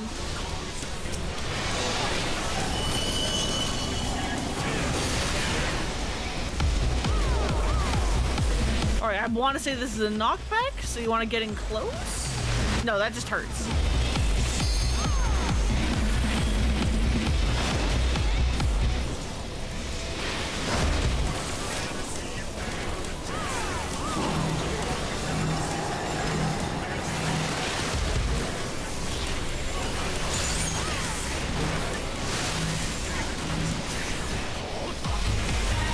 Alright, then two people get marked with magnet symbols. And then depending on what symbols you get, you have to either be very close together if you have opposing symbols. Or no, you want to get far apart if you have opposing symbols, or close together if you have the same, because otherwise you're going to go flying into each other.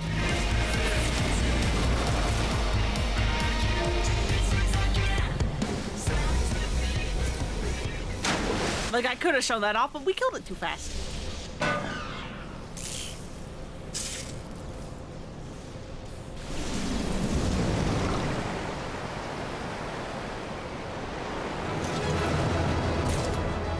And they gave me all the bullshit. Thank you. Thank you so much.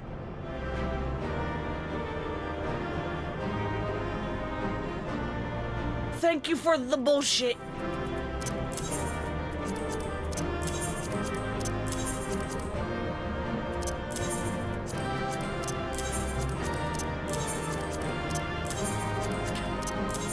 Shit, I don't want it.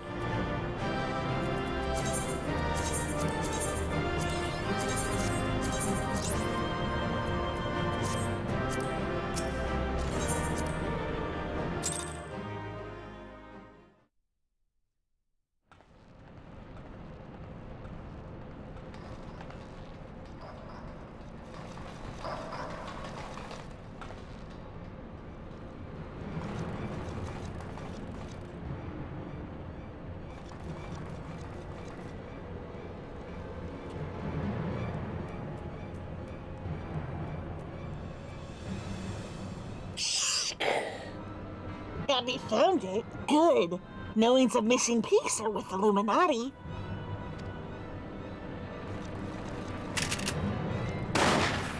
And they just killed their own. Abby did well indeed.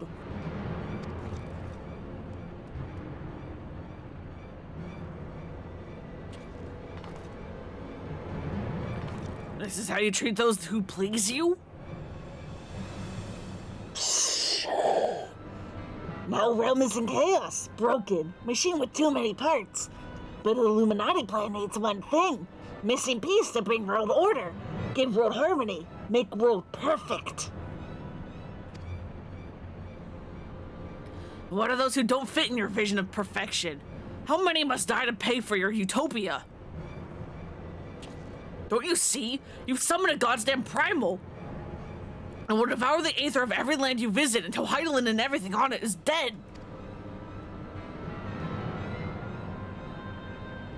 Inside Fortress of Illuminati, chosen will live on. If inferior on outside die for progress, so be it. This is cost for seekings of knowings.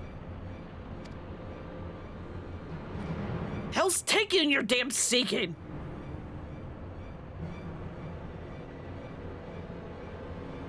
Wise uplanders find happiness in Illuminati rule. Unwise uplanders, Utopia does not need.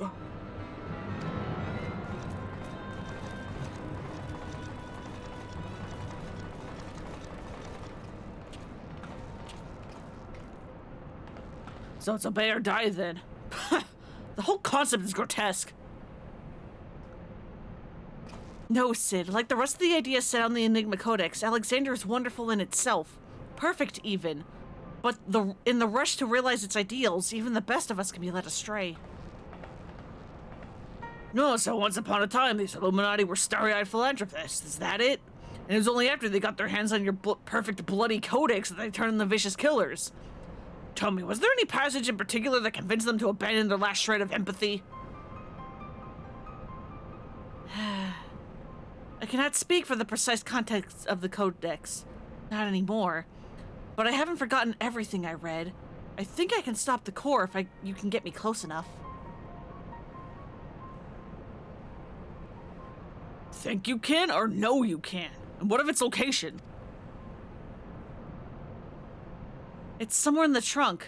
How close we are to that, I cannot say.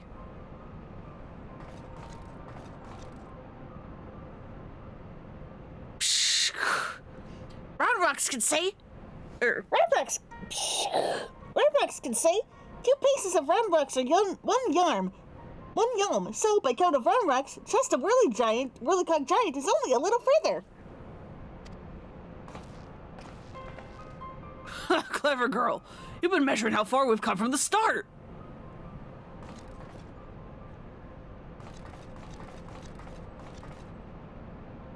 Alright, I propose we withdraw for the time being. I don't know what will happen when we breach the core, but I do know we'll be better equipped to deal with it if we're well-rested and ready for anything.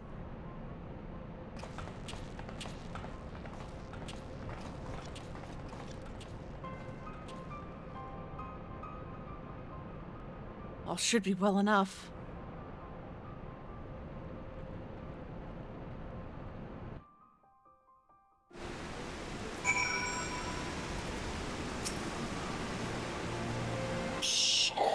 If Uplander comes back safe from core unmaking, Ramrocks will give 1 piece of secret treasure. Thank you.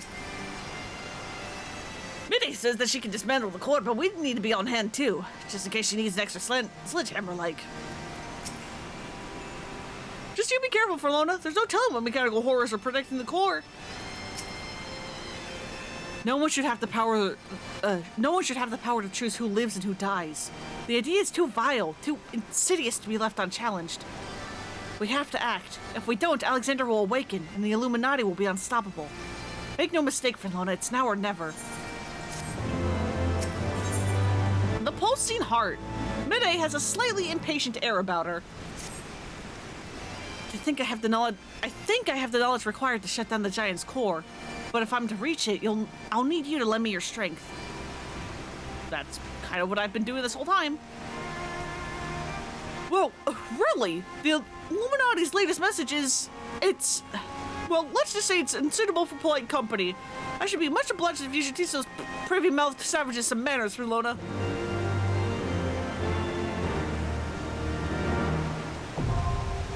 Burden of the Father. We're almost done with the first tier. This should not have taken nearly 2 hours, but here we are.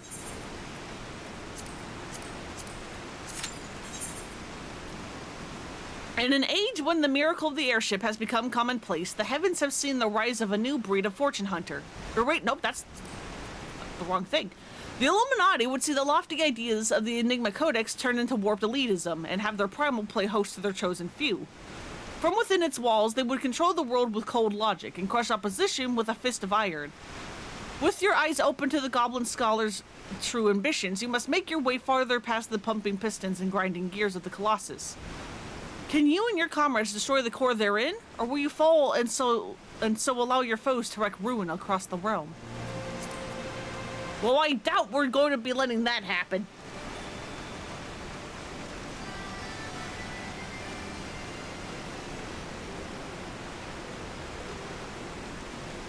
Now it's raining again. Weather just cannot stay good for me, huh? Streamer's curse indeed.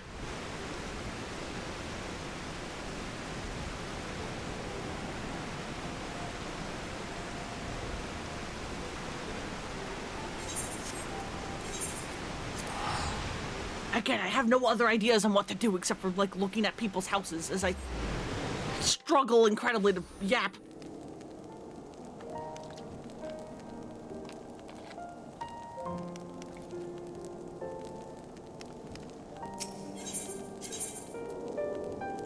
I don't know why I struggle so much to yap either, because, like, if I'm, like, in the shower and I'm, like, disassociating, I can, like, yap in my head easy peasy.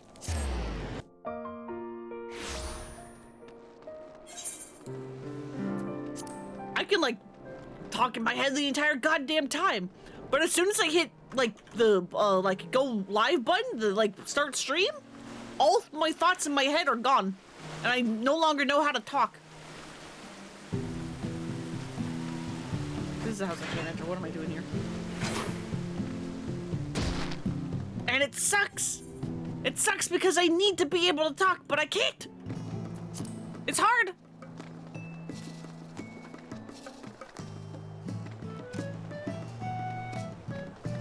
Where the hell is the front of this house? There it is. Giant pumpkin in your chocobo. Coop.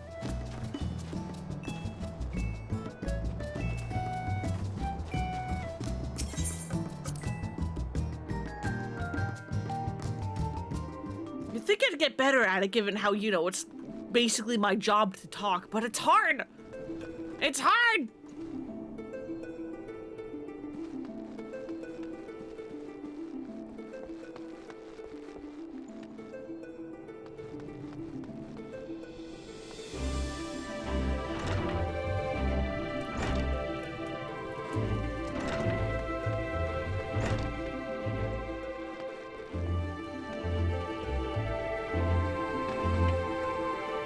I think I'm just like a little too self-conscious.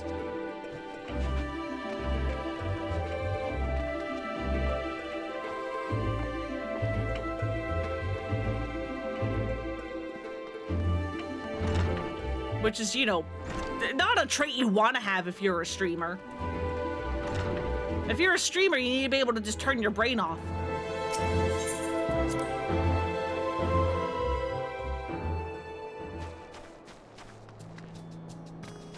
And just, you know, go.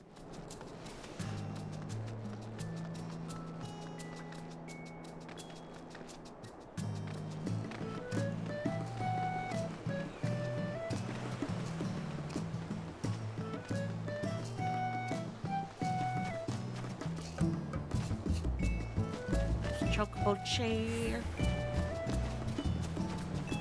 Babbling is a key streamer skill. It really is, and it's... I don't know what it is. I can babble and talk to myself constantly in any other scenario where I'm not actively streaming.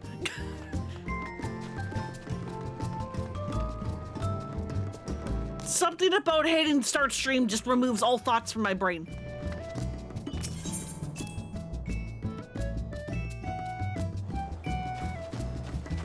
And it's a struggle.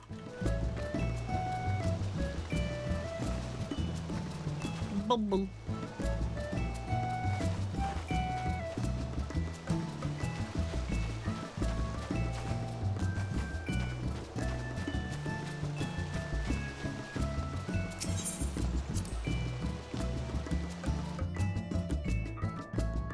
I also don't even know what the hell I'm gonna, like, play tomorrow. I've got nothing.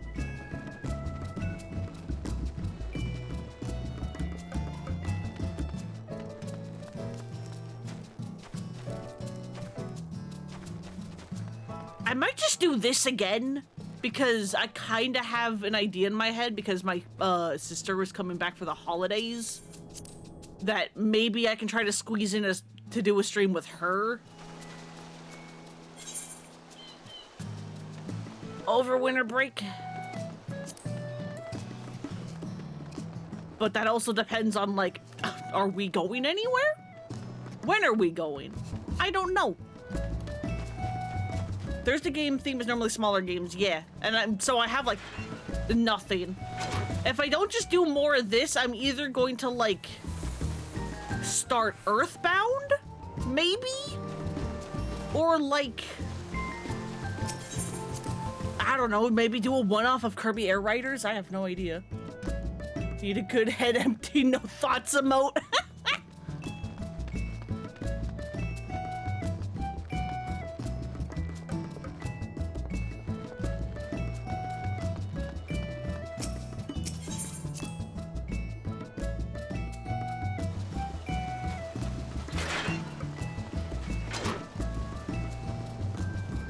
Did I enter this house? I'm running on such autopilot, I don't know if I did. There's more Monster Hunter steak.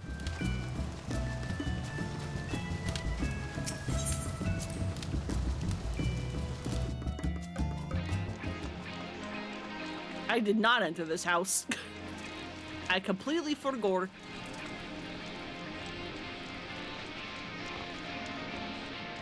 We got pool and a little bar and a lounge.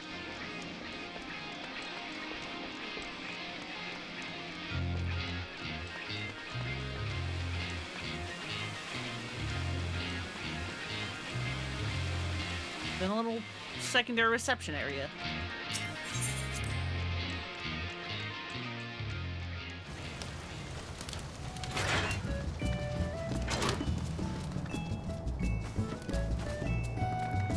I do wonder if the queue times would be any faster if I was a healer, but I don't know. Sometimes they're faster, sometimes they're not. It's kind of hard to tell.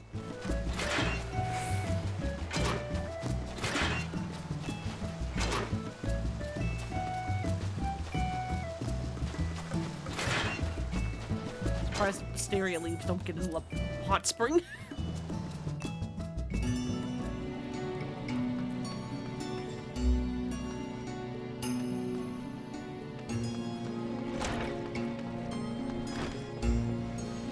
Fun how many of these places are just like,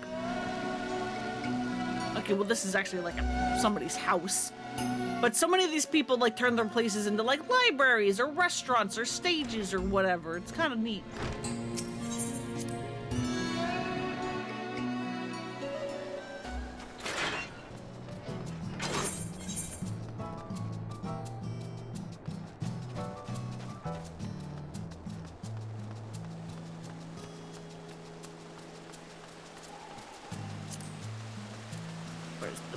Right.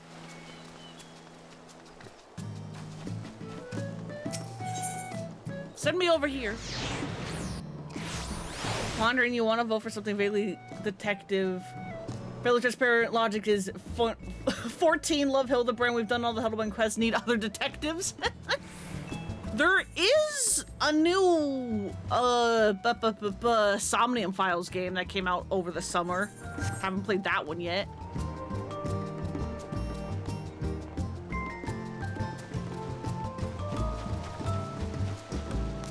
Could do that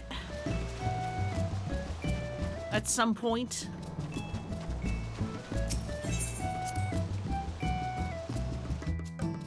Although I think that one is also like a slight mix of some of Uchikoshi's other games, like 999 and stuff. It's more like escape roomy.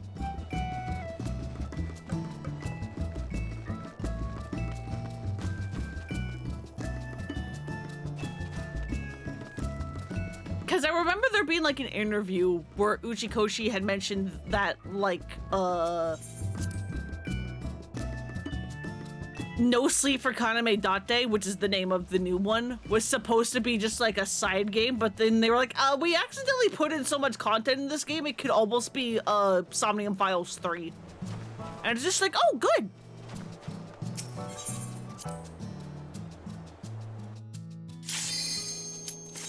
I've been in here already.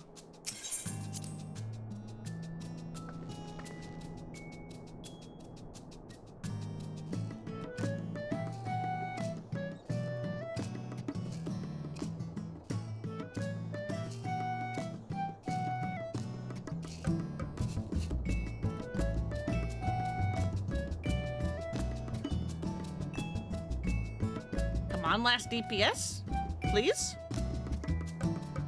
Please?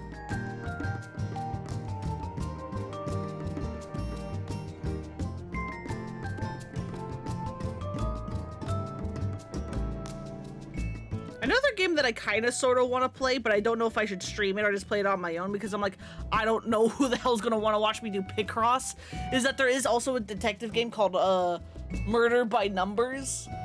But it's also a goddamn Picross / nonogram game. Hey, fuck. Okay, cool. Thank you, last DPS.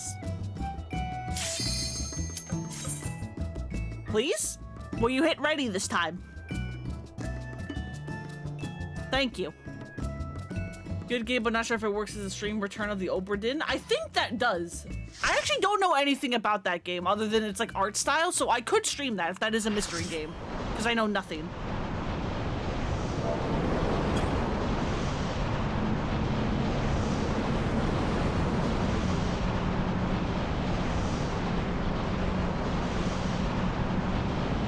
I just know the, like, dither pixel art style and the, you're, like, holding a compass. And I think you can, like, see memories with it. I don't remember what the gimmick of that game is.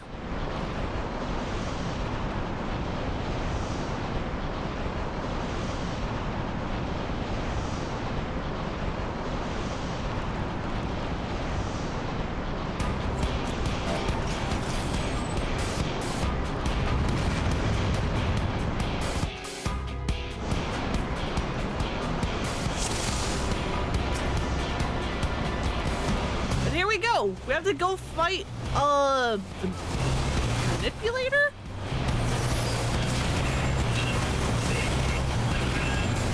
Oh, love my internet, like, pausing right there. That was fun. Don't do that.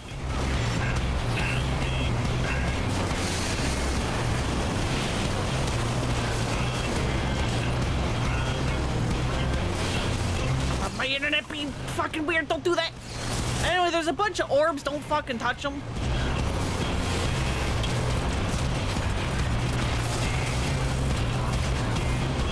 I got taken. Goodbye.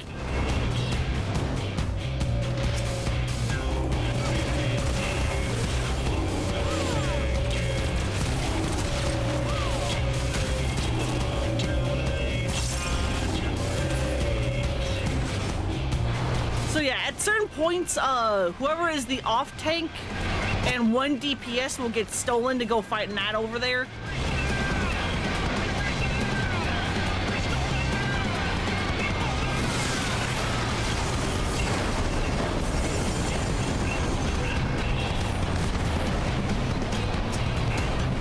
And then we need to go kill the other leg. Those little like turret things are attached to certain players. The tanks want to try to take as many of those lasers as they can because they hurt real bad.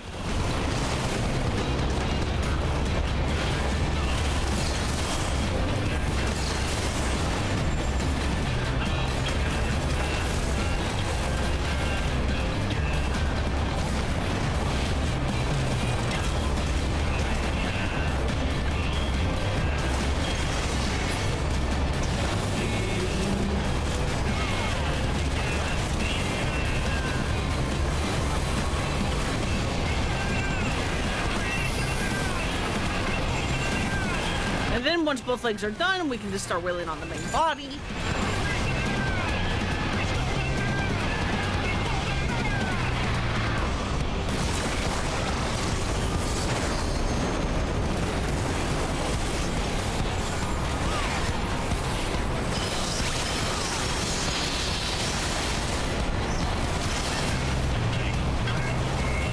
My attacks please go off. I hate this lag. Help me.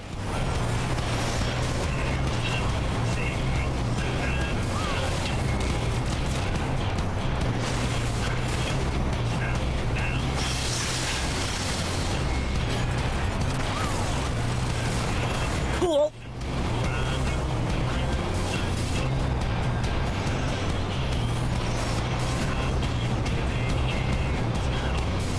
I love not being able to respond to attacks because I'm lagging.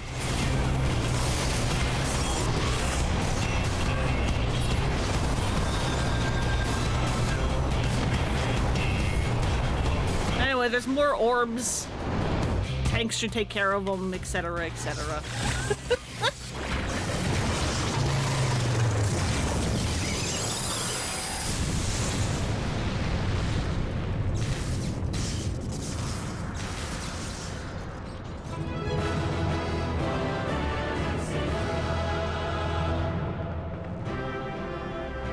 Sorry I could not explain that fight very well. I was lagging and I didn't know what was coming until it had already happened.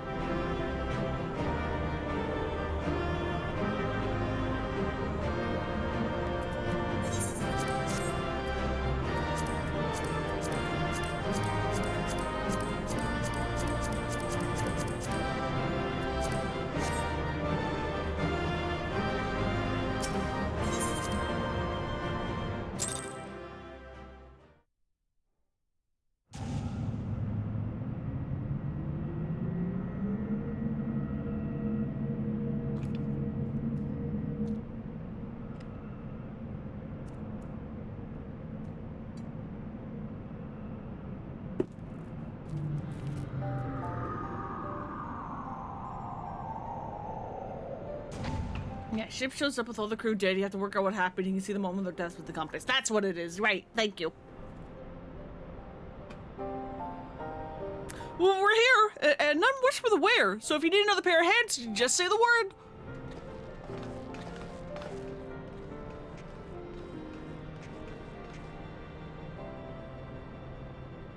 So this is the heart of the machine, eh? I knew I should have brought a bigger hammer. Not that I'll be needing, of course. Isn't that right, Midas?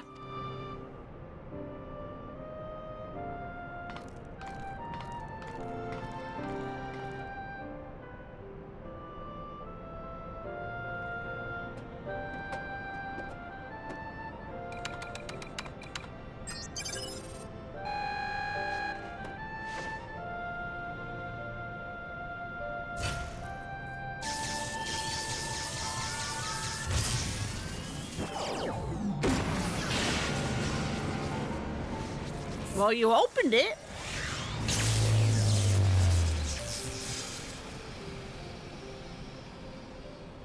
Okay, and you turned it off.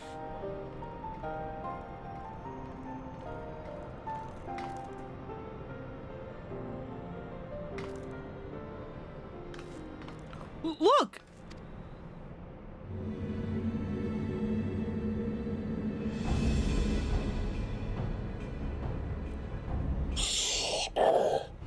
Greater unknowings and brain cases of unwise than Quick Thinks believed. Perhaps Quick Thinks judged too quickly. Perhaps Illuminati should study uplanders.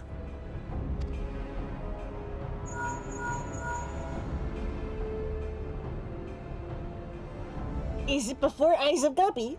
Good. Do not fail. Illuminati have no use for failing guppies.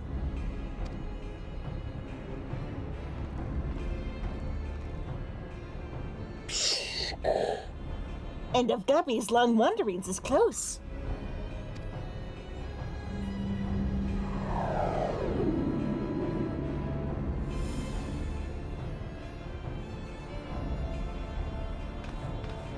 Something isn't right. Something isn't right at all. The way Quick Think spoke, you'd think he had won. He didn't seem too bothered, that's for sure. Do you think he might have had plans for us stopping Alexander's core? But what was it the chief said about the Illuminati finding what they needed to complete their plan? Something along the lines of a missing piece, I thought.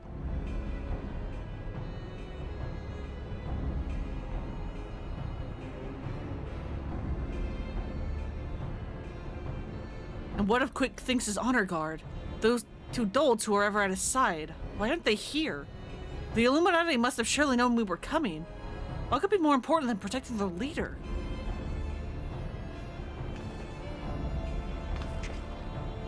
You don't think he sent them to Idleshire, do you?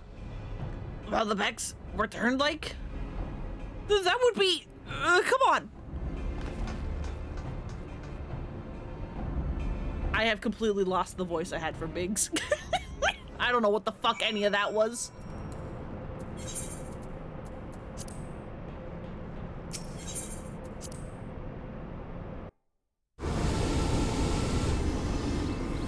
Well then. Quick Thinks would not give up so easily. We gotta get back to Idleshire. What do we do? What happened? Did the lookout see anything?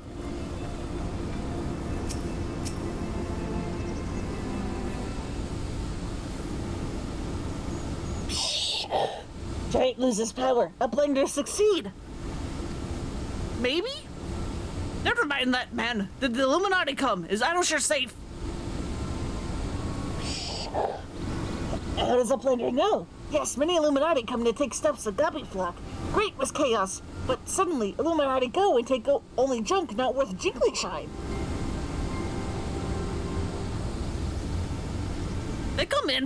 They come barging in, ready for war, and then scapered off with a handful of bleeding junk. Hold on a minute, where were they last seen?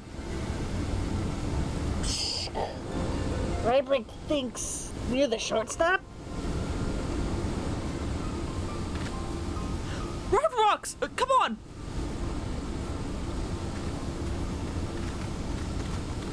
I'll go and find the chief. He'll know what to do.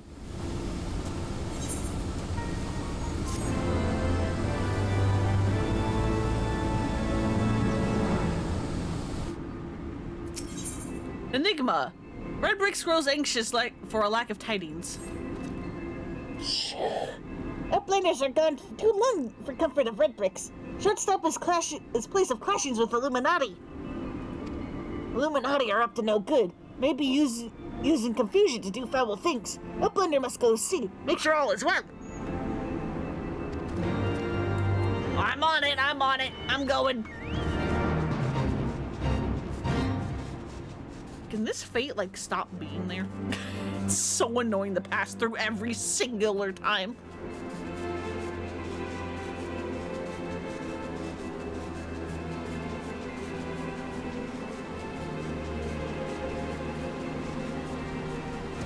And there's a fate over here, too. We cannot escape. Rodrocks, are you okay? Treasures of Rodrocks are...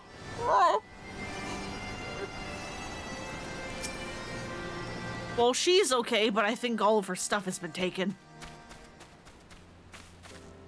Is everything still as we found it? They haven't come back, have they? No, they're gone for now. And everyone seems to be fine. Physically, at least. But Round Rocks...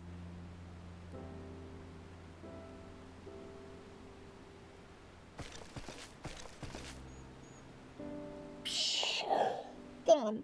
All gone. Poor thing. The Illuminati took everything. I'm just glad she was off collecting trinkets with Backtricks when they came. I daren't think what might have happened had she been here.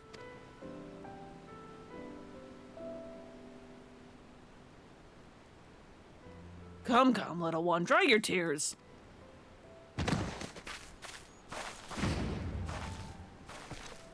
Here, look at this corpse. One thief, unconscious. Okay, nope, never mind, not a corpse. I found him lurking near the edge of town. Not far from your treasure, Round Rocks.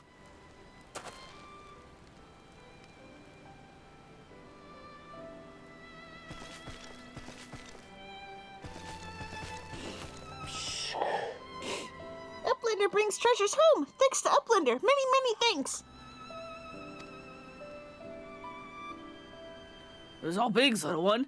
I had a feeling a few soldiers might be lurking around waiting to ambush us. And this is what we stumbled onto when we went to look.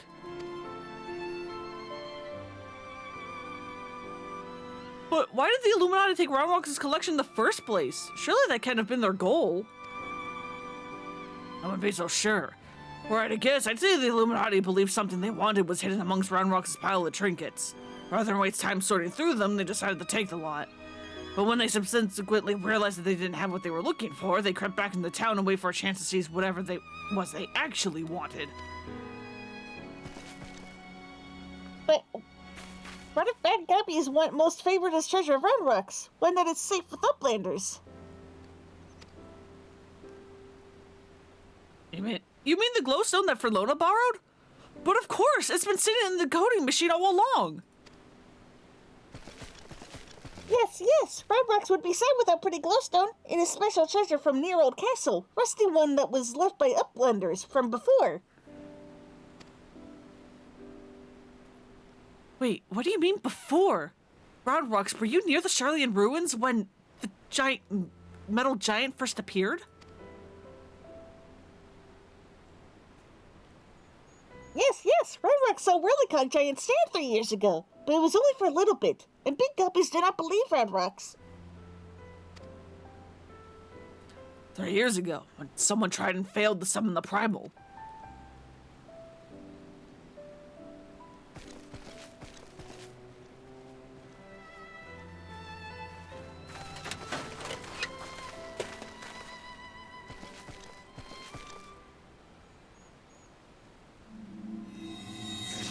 That sure is a glowstone. With a hologram in it? A fragment of the Codex. Of all the places in the realm. Only a fragment of the original. So that crystal must be the Illuminati's missing piece.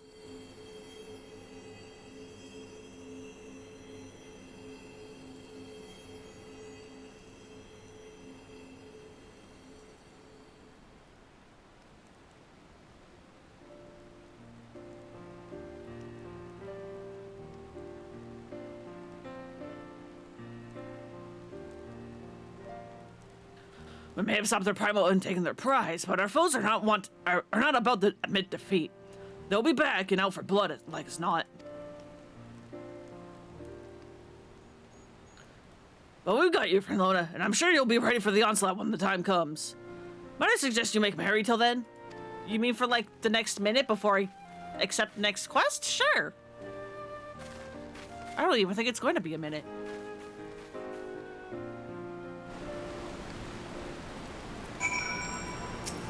Well, maybe if I stop and talk to people. I'm glad Roundrux has her treasure back. I only hope it doesn't place her in further danger. You wouldn't believe what some would do for just that small fragment.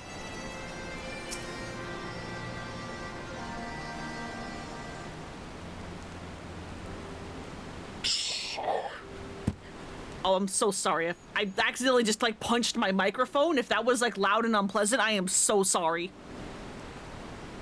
Roundrux is happy. Many friends worry. Think of Roundrux. Uplander is one. Roundrux thanks kind Uplander. Let me chime in as well, Frenlona. Roundrux's home needed protection, and you provided it. Not many would do that, and certainly not in the face of a primal. You have my thanks also. Maybe help Roundrux too. Uplanders have good hearts and kind. Only so many of us find Machina pretty, my dear. We have to stick together, don't we? Did Midas always like whirly cogs and bitty bobs? Not like you, Roundrux. My love, he adored the things, inventing, building, and tinkering with them. Midas always touches hurt mark when remembering. Do I? Well, I suppose I do. Those times were something else, little one. My friends and I, we were lost in our dream. We thought to put back the pieces of the broken world with logic, reason, and technology. And we were certain we could do it too. I hadn't much skill with thinking things up or making them, but I helped in my small way. And that feeling of aiding in someone else's dream, sharing it, washes over you like a wave of happiness. I've never felt that way since. Now it all seems so far away. Even the memories, I feel like I dreamed them, rather than lived them. Well, enough of that. Roundrux is right, adventurer. You're a kindly soul. Keep an eye on our girl till next we meet, will you?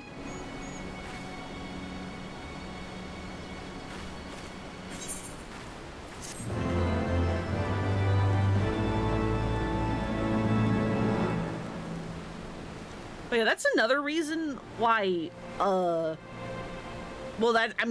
just, like, reminds me of, like, Frenlona would also get along with these two a lot, because, as I've mentioned before, she loves to learn, and she's also something of a,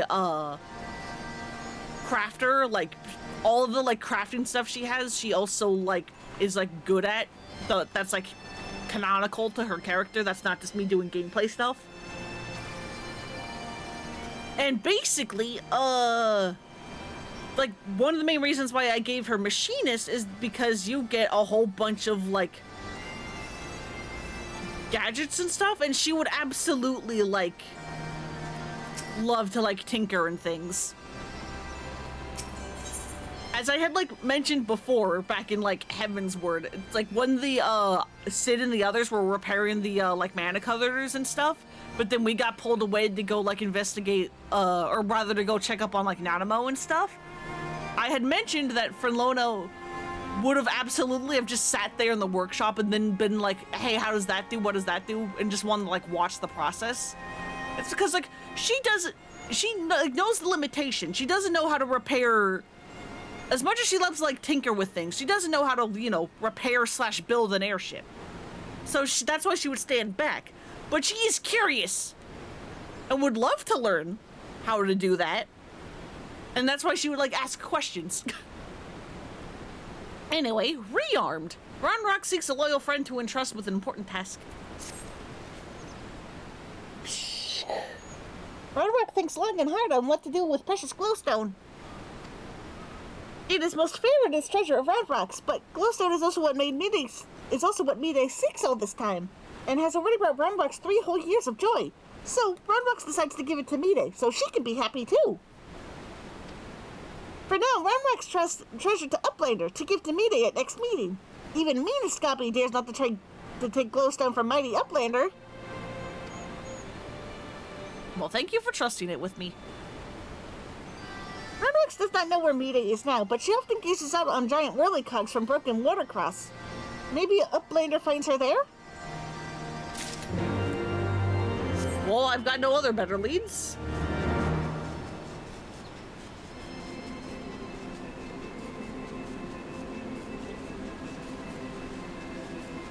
Yeah, I guess you can.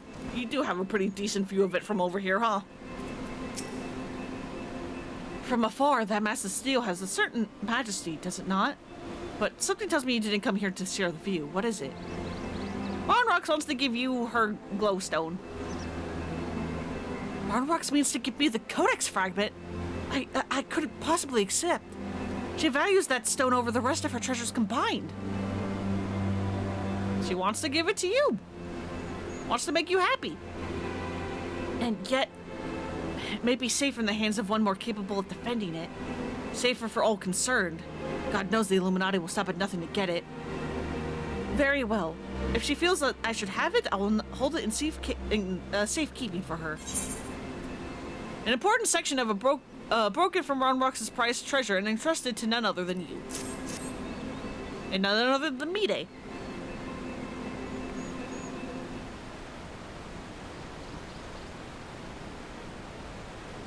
Alas, it is of no more use to me than any other rock.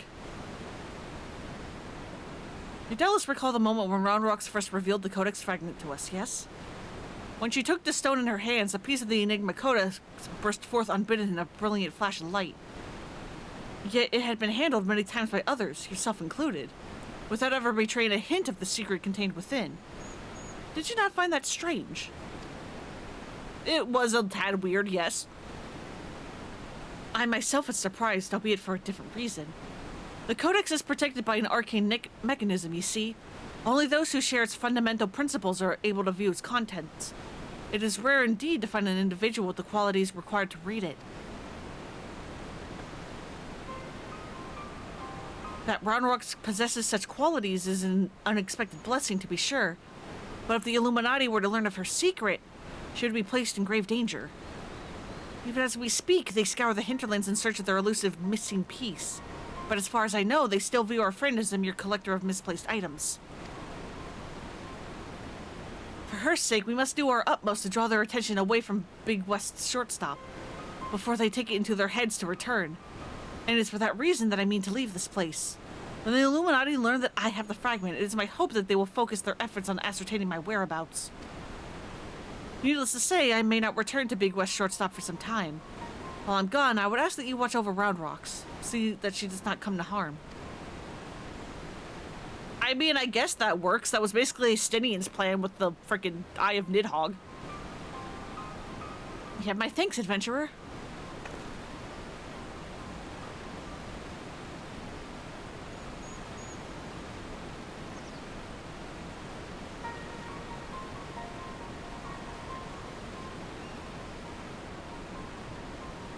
As I thought, I'm no longer worthy.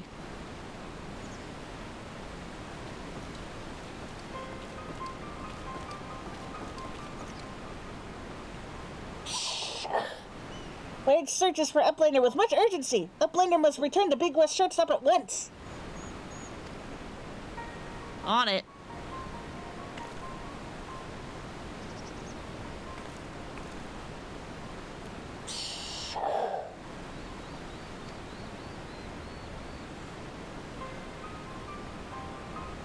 Cole just wanted to, like, breathe a little bit. I mean, fair enough, but...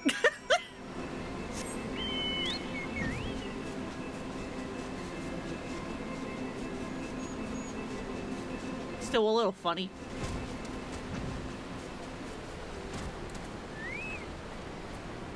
Hey, Wedge. There you are, Lona, and not a moment too soon. The Illuminati are getting ready for something big. You saw the reports that Alexander has started drawing massive amounts of aether from the surrounding land, which can only mean one thing. The Illuminati have resumed their attempts to revive it. And what's more, District's reports that the goblins are amassing substantial quantities of explosives and supplies. By all indications, they're building another weapon. In short, it's bad. But it's nothing a bit of strategic thinking can't fix. They say he who strikes first strikes last, and that's exactly what I tend to do. What?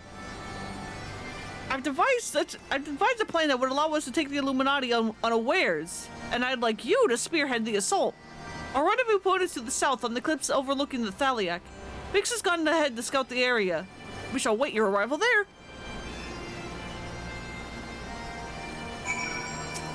You all good, Round Rocks? Is Midas now enjoying treasure too? Many thanks to you, Uplander. Yeah, I think she's glad to have it. If only because what it means to her to have your trust.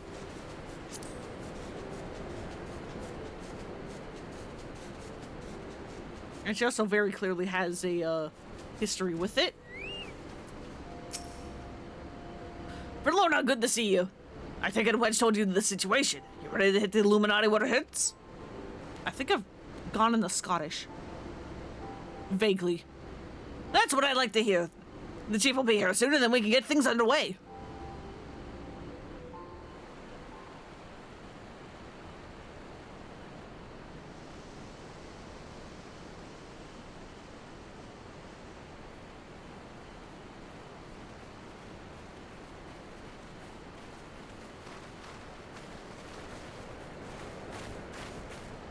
Ahoy, ahoy, Raru Ware. Welcome, welcome. Bloody hells if it ain't Y'shtola. No one told me you were coming. An etheric disturbance of this scale demands my personal attention. Judging by the marked fall in ambient ether concentrations, the situation is far graver than we previously assumed. And you are certain that that seal monstrosity is to blame?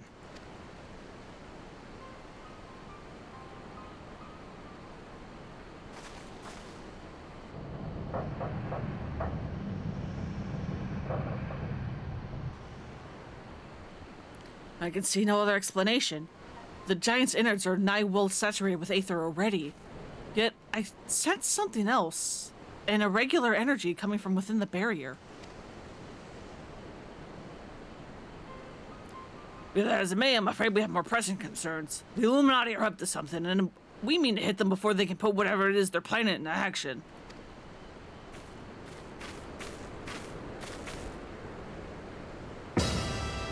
To which end, allow me to introduce my newest and perhaps most astounding invention, the Electro Jammer 3, first of its kind. Biggs is so happy for his friend.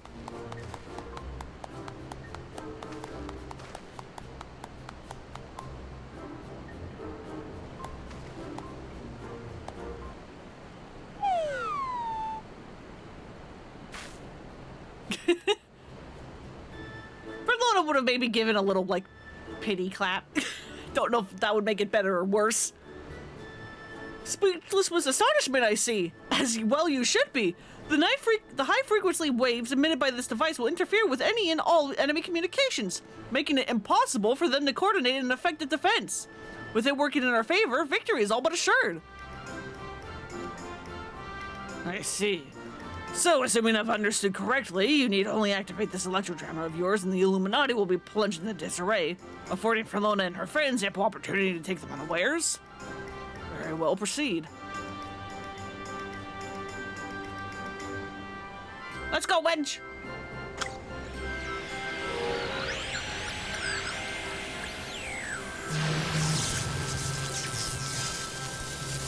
Wedge, this is supposed to happen. Yeah, I figured as much. The sparking did not look good. Or maybe it did. I guess it's fine, actually. Bloody hells.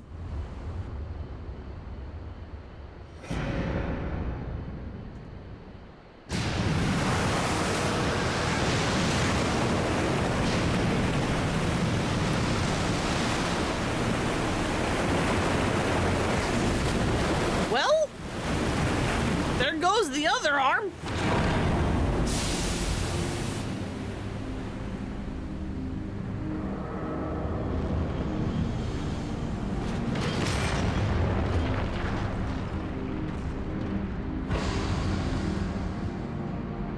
how convenient. It is once again partially outside the bubble.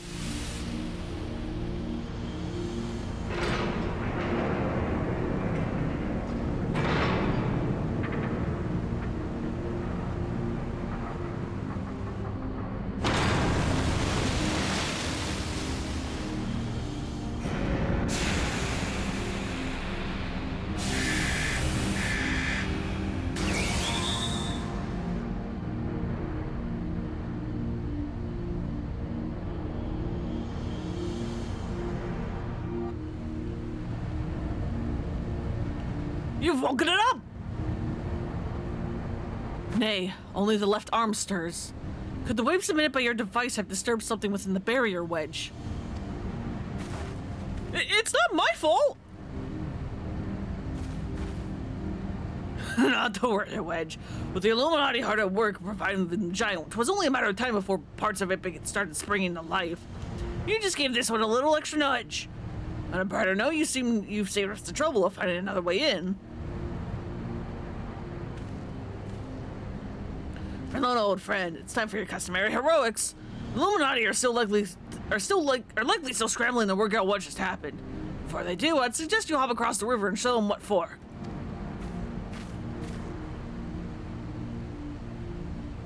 I must needs discuss these developments with Master Matoya. Sid, would you be so good as to accompany me? Your insight may well prove useful. Trying to inflict Matoya on more people, I see.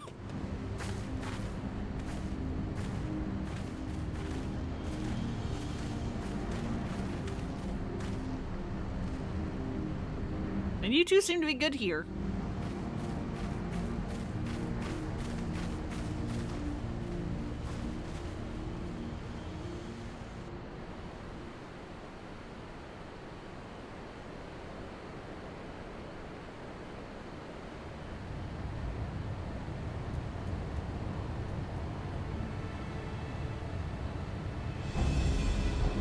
Hey, bud, you spying on us? Don't do that, it's not appreciated. Another core stirs to life. The future unfolds exactly as inspected, exactly as written.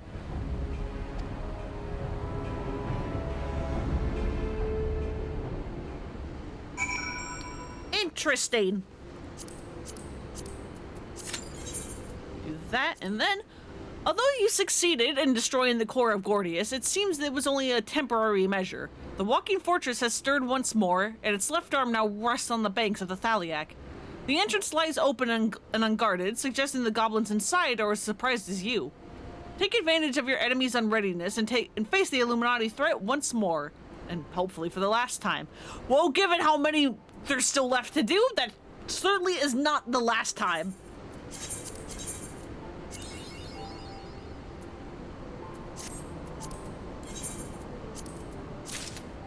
Take that though.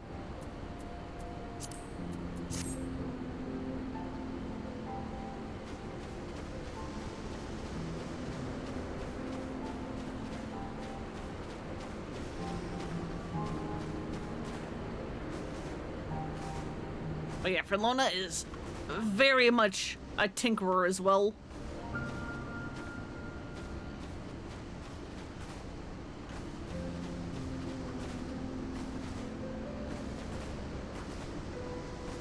If she weren't busy being the warrior of light, I could see an alternate universe where she joins the Ironworks.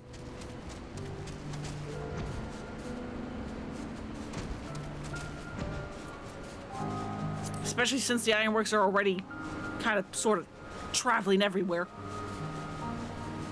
Granted, they're also only really traveling everywhere because we're traveling everywhere, but sometimes they reach places before we do.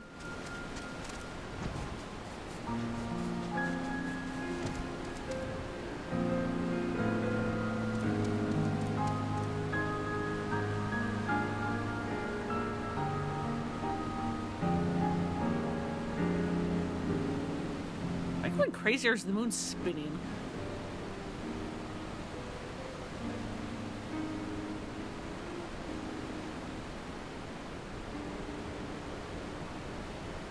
I think it's also like shrinking in size. Am I going insane? I may be.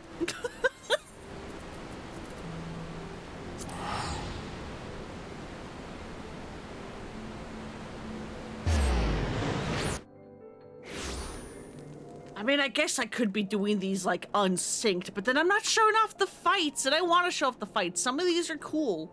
I just kind of forget which ones are which, because I fucking hate the, like, naming convention of the Alexander raids.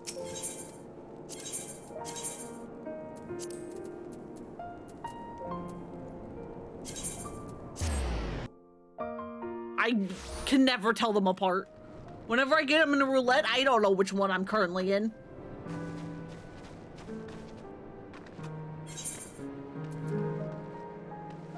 I think I did all that.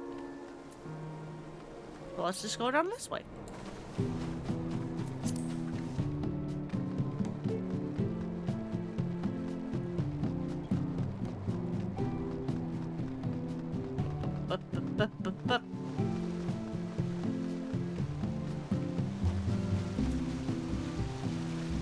Once more with the wisteria, although this place now also has like fake grass.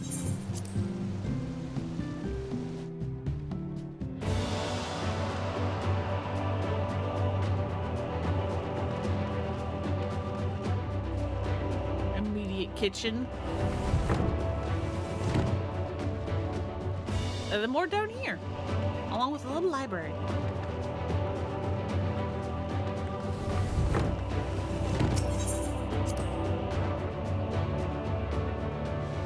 Very, like, epic music for over there.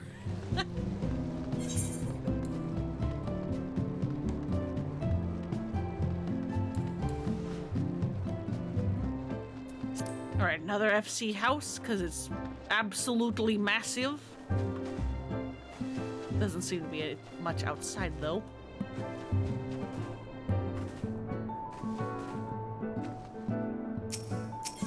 But yeah, I just need to figure out what the hell I'm going to be streaming tomorrow. Okay, I'm going to assume this place is under construction. Yeah, it sure is.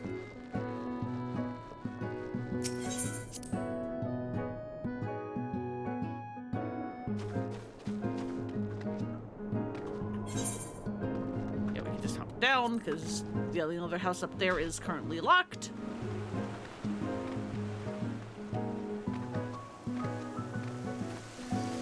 Hi, Hildebrand.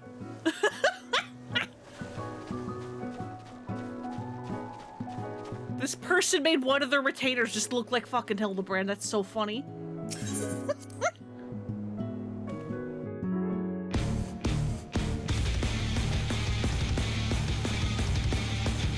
Listen, if you're gonna do that, you should at least make one of your other retainers look like Nashu. Like, come on. It's only fair.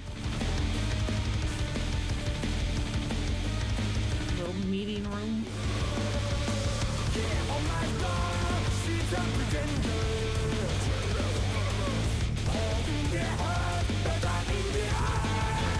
And then what's downstairs?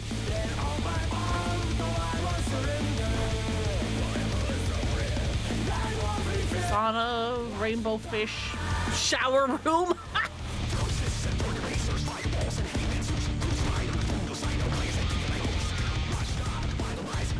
Yeah, fancy retainer.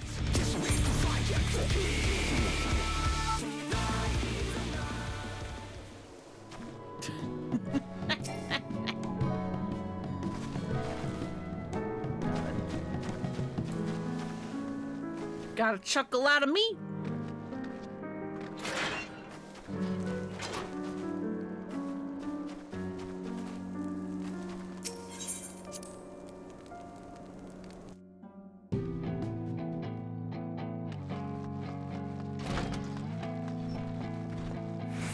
Basically empty except for a little dining table downstairs.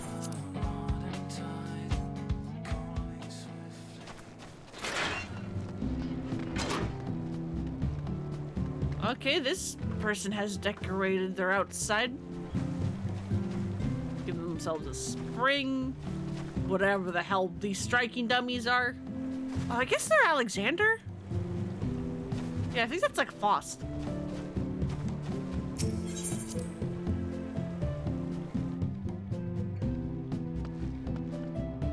But seemingly nothing in here. Nope, they have one gold saucer minigame. Along with a freakish mannequin that doesn't have a face, and I kind of hate it.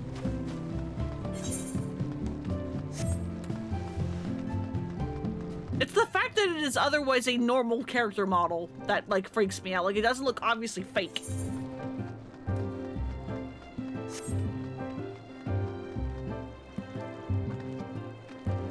Have I been? No, that was a different house that had the giant Easter Island head, because, yeah, I don't recognize this one.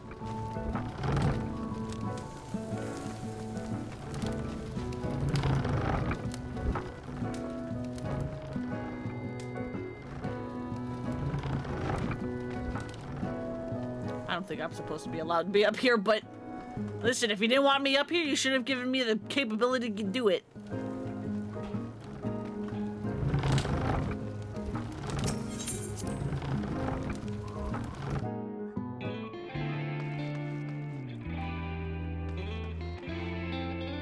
Fish. Big ass mola mola.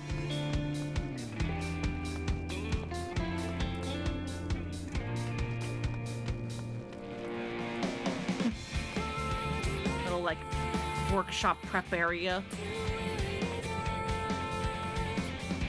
Everyone just has the same meal. Hope you like snow meal. That's kind of cute. Like a little sonotune.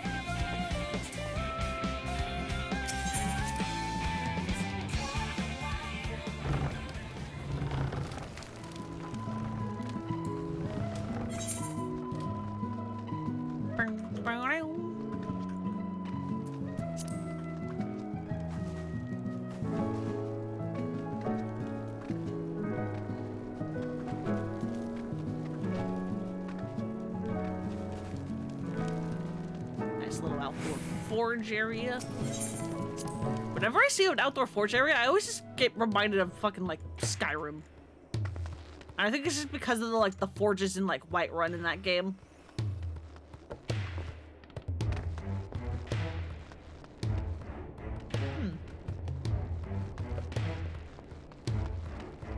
Hell music is this?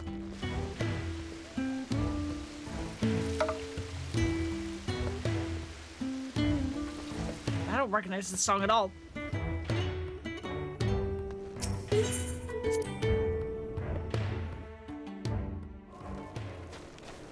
But yeah, this is one of the downsides to not having a massive people because I'm a famous streamer, is that I don't have people to just willingly do this queue up for things with me so that we can just, like, you know, completely cut out queue times. We unfortunately have to wait for strangers.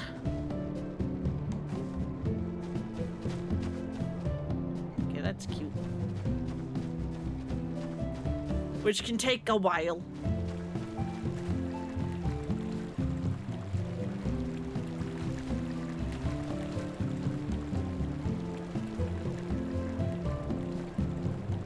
Because, like, I can't even say, oh yeah, this is just what it's like if you're, like, you know, what, like, your average person's experience with this game is going to be. Because not quite. Because I'm on New Game Plus, there's a bunch of things I can't do while I'm waiting. If you're doing this for the first time, assuming that you're doing it, you know, as soon as you unlock it, you have plenty of things you can do while waiting. If you haven't done all the side quests for an area, you can start working on those.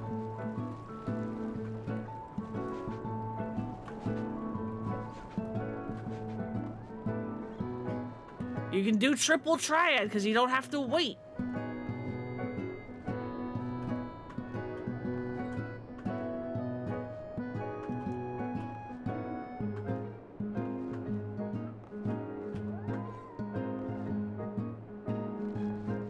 You can do like your dailies and stuff. Well, not like roulette dailies because that takes you outside of the queue times, but you know. If you haven't finished your, like, Allied Society quests, you can do those.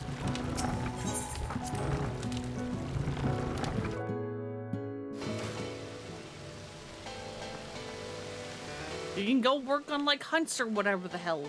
Which, I mean, I guess in theory I could do too, but that's not super entertaining to watch.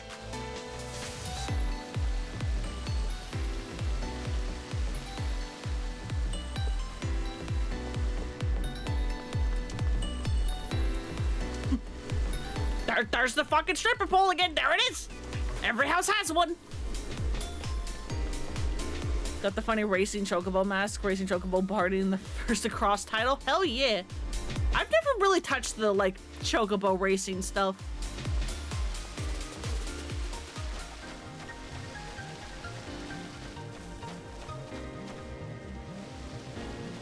Probably should at some point, but, I don't know. This doesn't, like, super interest me. Kind of sort of got burnt out on Chocobo Racing 1 trying to grind it in OG7. Because I wanted that gold Chocobo, goddammit. Something to do, but there's better things. True. True.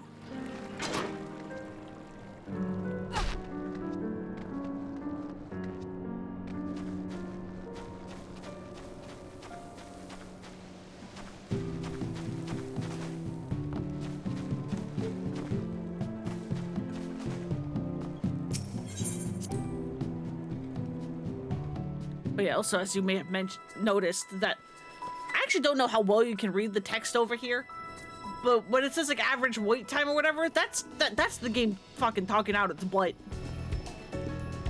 That's like never accurate. That's supposed to be like a baby seat for the Namazu?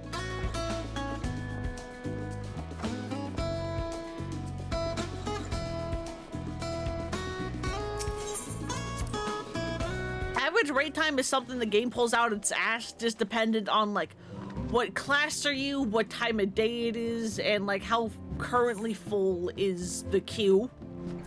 It means nothing.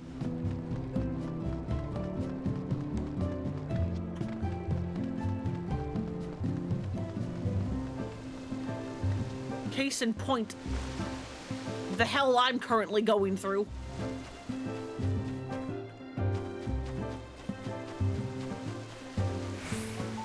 May have to do a little bit of gardening here, sirs. Or whoever lives here.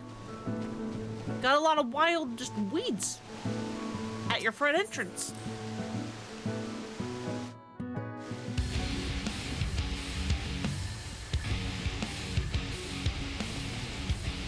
Cozy kitchen.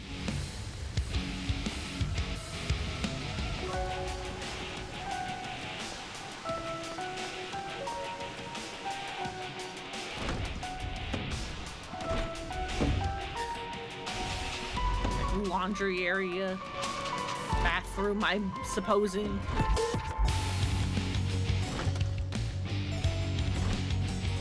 Actual room.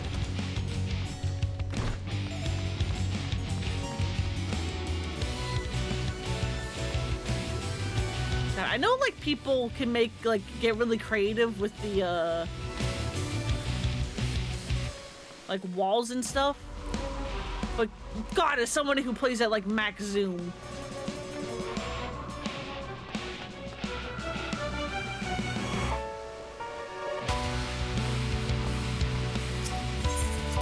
when they like make their houses full of a bunch of tight corridors, that makes it very hard to look.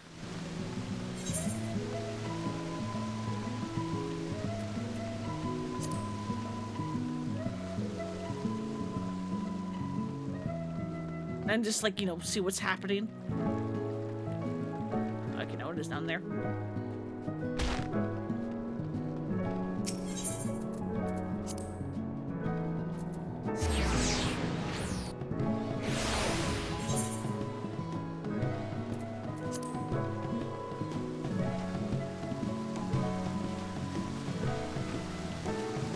Dragon.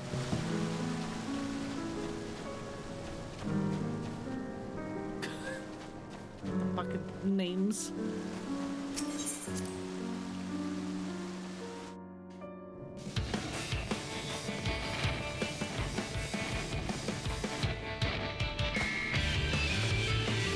Kitchen. wait area.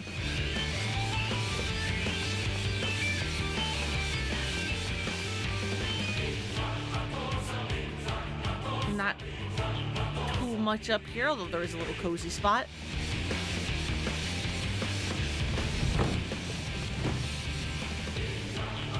And down here is full of this freaking secret door wall. Oh, it's supposed to look like... Okay, that's cute. That's cute.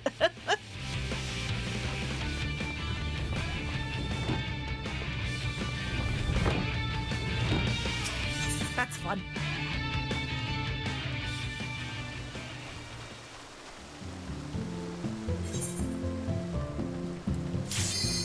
Oh, there we go, finally. Hey, DB Queen, welcome, welcome. I'm struggling to yap because these queue times are ass. And there's not a lot I can do.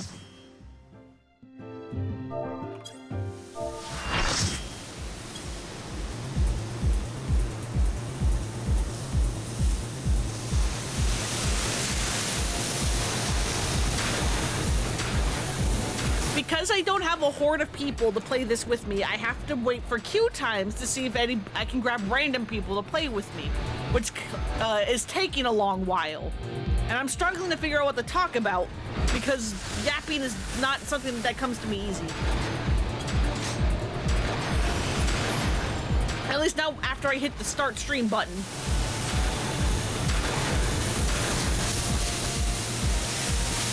So yeah, very similar to the first one.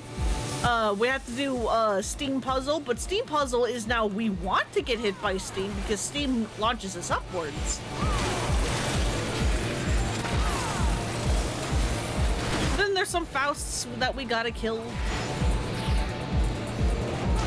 If you want to yap, you can yap. You're a professional. Hell yeah. I like mentioned this before, but it's like if I'm just like out in the world, like by myself, like disassociated in the shower, I can yap forever. That's easy peasy. Yapping as soon as I hit start stream? Fucking impossible.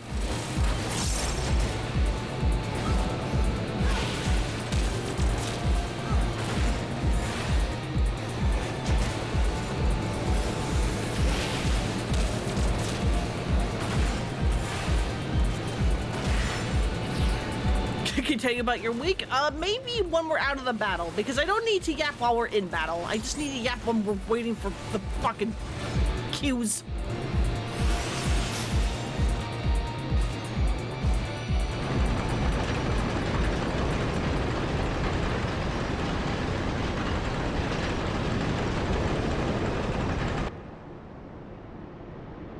Okay, yep.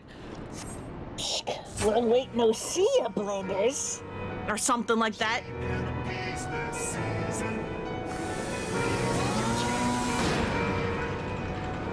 Alright, so people have already pulled. That's fun.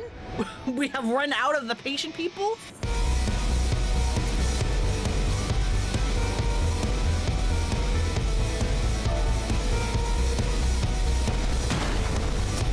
So anyway, that tiny little goblin can inject itself with things and make itself giant.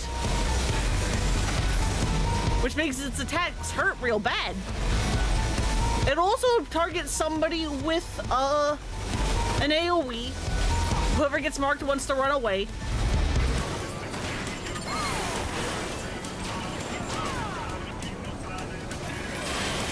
Then these two things will come to life. Provided every now and then somebody's like stands in the middle there. Somebody needs to stand in the red gas to become a monkey so that they can slap the bomb away.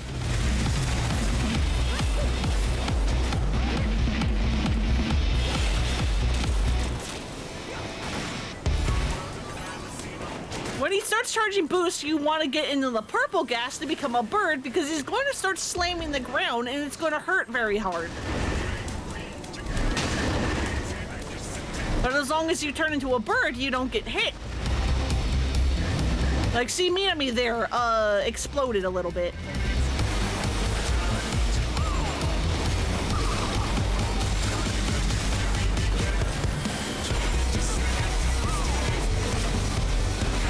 It will occasionally also summon ads that we need to kill.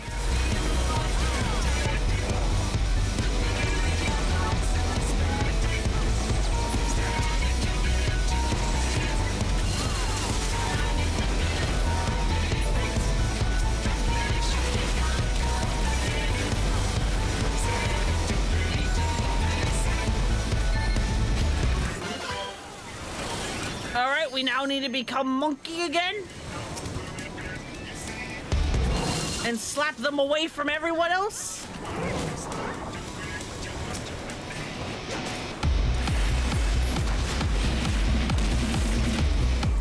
Also, thank you for that follow. Thank you, thank you. Go have good sleeps.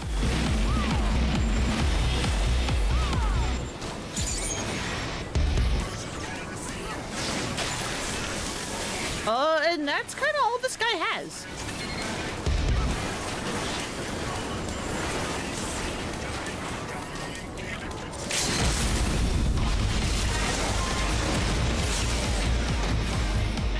Easy peasy.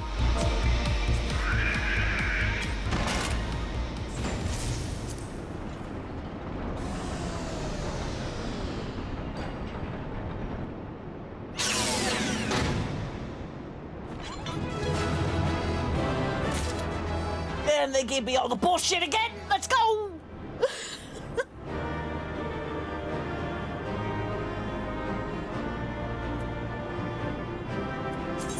That's the problem with being a cutscene watcher, is that if they decide to like open up all the treasure chests and then leave, you're just stuck with all the bullshit. And there's nothing you can really do about it.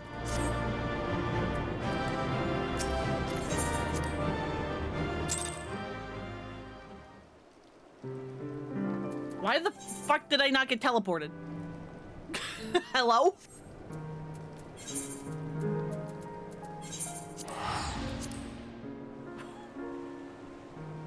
All the other ones teleported me to where I needed to go. Why didn't this one?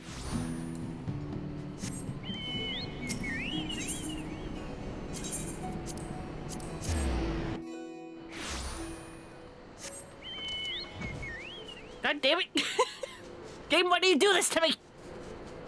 Hey, Ghoul! Welcome, welcome! We're slowly, ever so slowly, working our way through Alexander over there. Queue times have been kind of butt.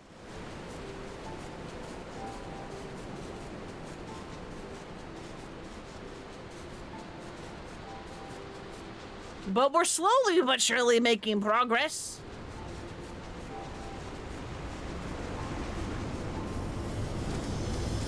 Alright, like kicks. Ice fixed. That blender feels shivery shakes. Arm of Steel Giant is wide open and no Illuminati in sight. Okay, cool. Immediate one. Let's go.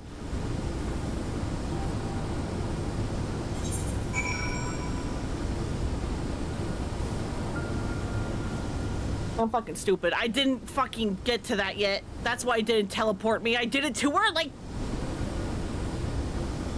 Listen, it's fine. It's fine. It's fine. It's fine.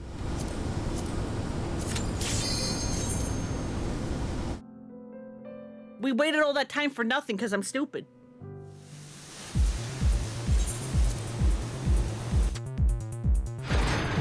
Listen, I have the power of being fucking level 100 on my side now.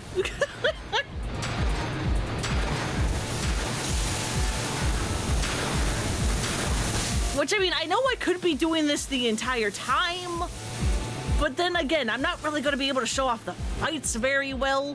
Because, like, look at this. I can basically just one-shot anything.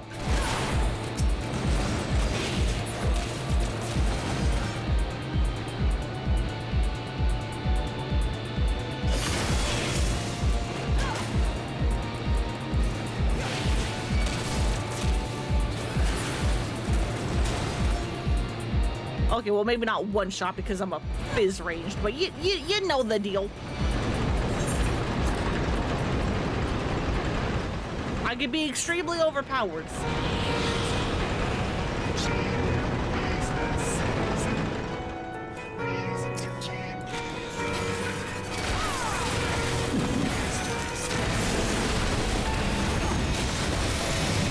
Get out of here, bud.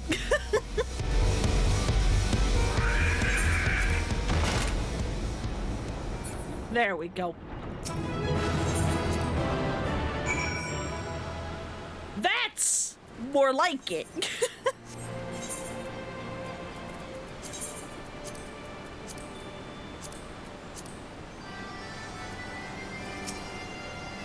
I gather you brought the Illuminati schemes to a shuddering halt, just as I planned.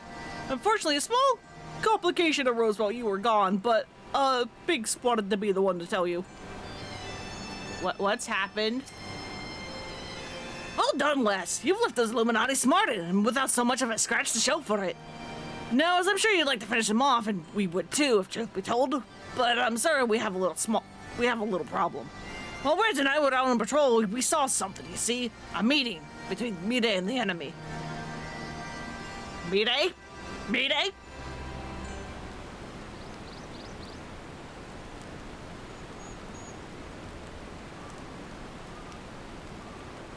And then she handed the codex fragment over, just like that. The way she sauntered back into Alexander with the Illuminati, you'd think this was their plan all along.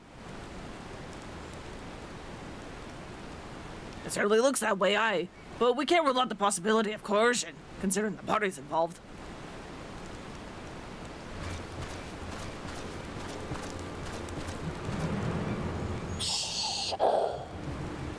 Foolish uplanders. Treasure Hunter was happy to give Codex. Am I not?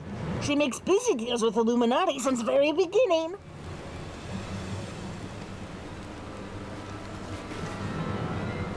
And now Illuminati hold all fragments of Enigma Codex. Treasure Hunter betrays uplanders' trust and forfeits their future in so doing. What a load of bollocks! How daft does he think we are? No, Biggs, if the Grand Master of the Illuminati said it, it must be true. Everything is as written, as it must be. If Illuminati are to be chosen, or to guide chosen the perfect world, not one piece can be out of place. With this, another page comes reality. When Illuminati finds missing piece, the prophecy will be fulfilled.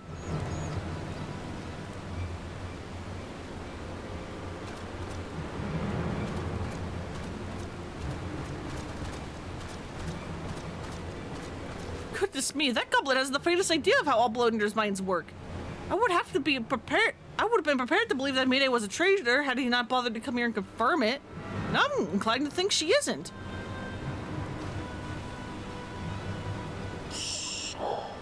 There may be truth to what Quink thinks says. Backtrick scours over data, looking for knowings of what happened 3 years ago. Patrick's finds mention of group of Ori treasure hunters 3 years ago.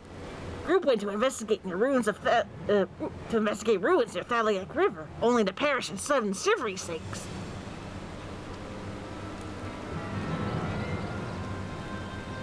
"3 years ago, you say? That wouldn't be the earthquake that accompanied the failed summoning of that primal, would it? Bugger me. Are you saying it was them treasure hunters that went the summoning, and that Midas was one of them?" Now, hold on a moment. I'm willing to accept that Midas may have been a member of this doomed expedition, she being an Ori, treasure hunter and all, but I fail to see what interest such a group would have in the ideas of the Enigma Codex, let alone summoning a primal.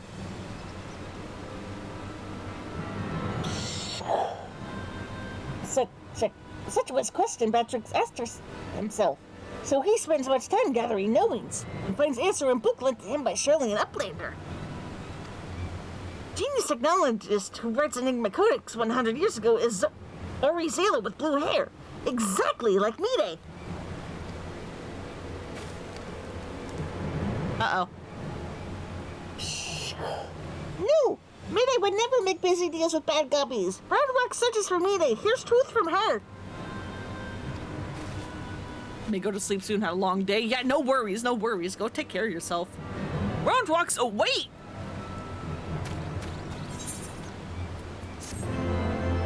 Well, this is going great. The folly of youth. Biggs is eager to press on into Alexander's depths. If you're worried about round walks, don't be. Wedge won't let her come to any harm. Truth be told, I'm more worried about this business with Midas. Still, we should be careful of making any rash decisions, as you can bet that's what the Illuminati want. For now, I reckon we should give her the benefit of the doubt. Innocent till proven guilty and all that. Should really sleep as well. Yeah, no worries. Go take care of yourselves. Go get sleep if you need it. And anyway, we've got more pressing matters to deal with. Namely, taking back that Codex fragment and pushing on in Alexander before the Illuminati have the chance to show up their defenses. You ready for another round? Good. The sooner you get going, the better, I reckon. Oh, and when you're in the belly of the beast, be sure and break something for me, eh? Of course! There we go. Cover the Sun is immediately available. Thank fucking God.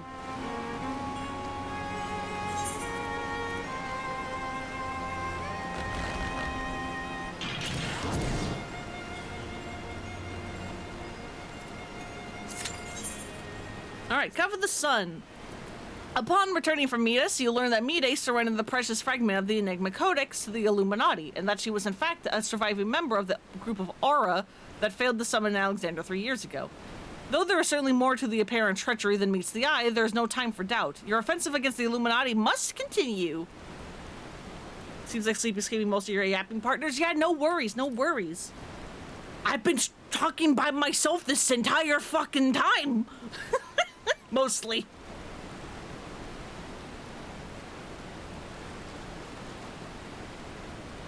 So yeah, if you need to go take care of yourself, go do that instead. That's more important.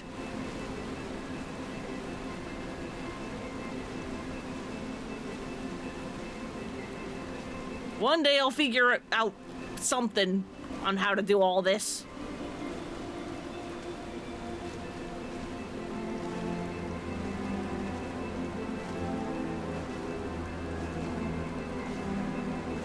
Told me to shut up and do comment. You did? I know, it's all I know. You're just following my instructions, it's all good. Because I needed to explain the fight. Or, I mean, I guess I didn't need to, but I wanted to.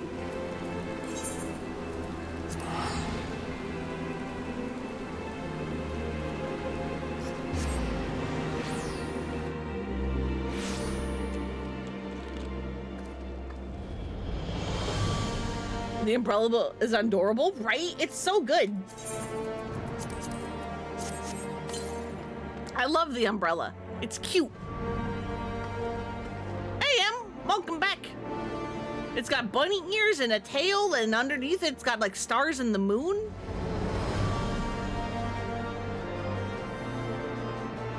It's cute.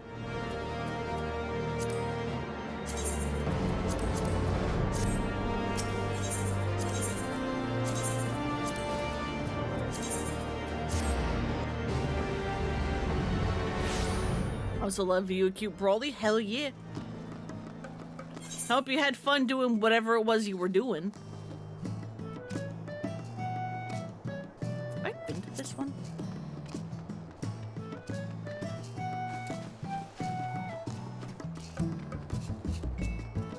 I don't think I have. Okay. It's not an umbrella, it's a fashion statement. Hell yeah. Was that with Dev at the cinema? Oh, hell yeah. What'd you guys see?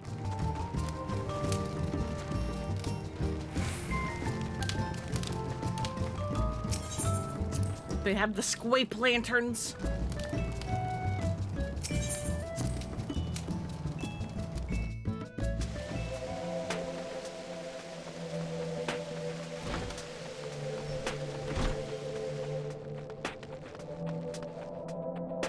Oh, it's like a bar. I don't like your mannequins being in like closets. That's fucking weird. Don't do that.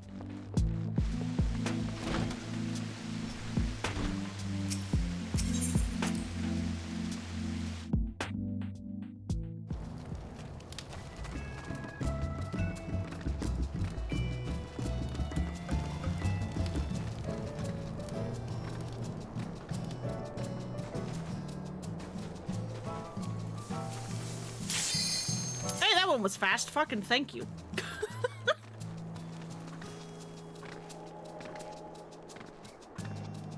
And everybody actually readied up. Knives out, hell yeah! I've only seen that like the once. I should see it again.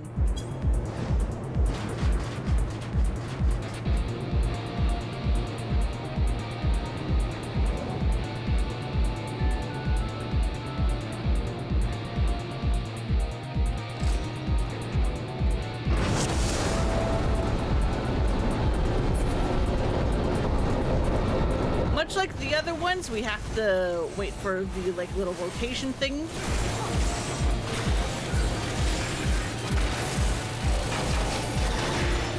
And then we need to kill a bunch of ads.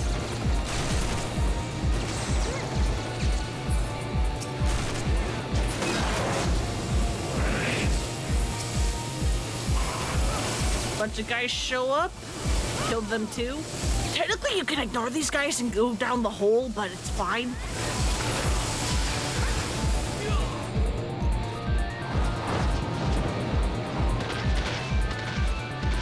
Oh, it's this one.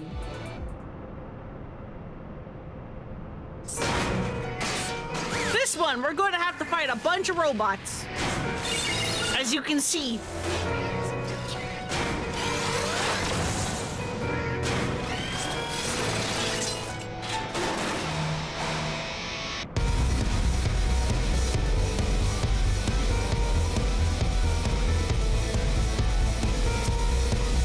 Alright, first up is Blaster.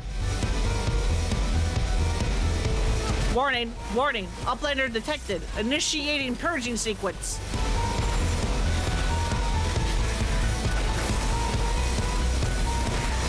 Ow. So yeah, Blaster is mostly going to be like raid-wide damage that's unavoidable, and then danger puddles that are avoidable. The danger puddles are then going to leave behind these little mines. Don't stand in their circles and you're fine.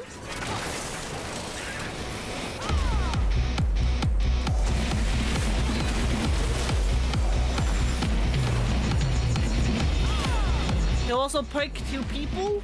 Those two people want to spread out from everybody else.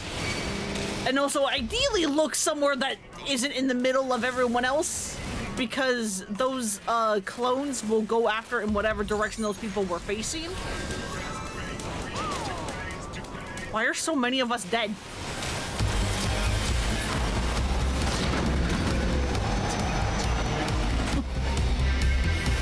Why are so many of us dead? What happened? Alright, Brawler. Brawler's gimmick I always get mixed up. Why am I taking? Why am I taking? Hello? So it's eventually going to charge, and then one of three arms are going to show up on it. One arm, I think, is a tank buster. If it has a drill arm, that just does big damage on one person. But if it has two, like this, is this the spread, or is this the everybody get the fucking away from each other? I don't know. I forget. Yeah, drill is just is big damage. Then with whether it's one arm or two arm, I always forget which one is which. On which one is the you want to stack up with everyone else, and the other one is you want to just completely avoid it.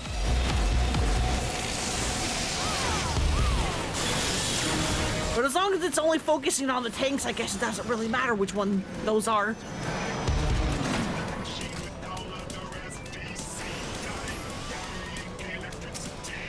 Alright, Swindler.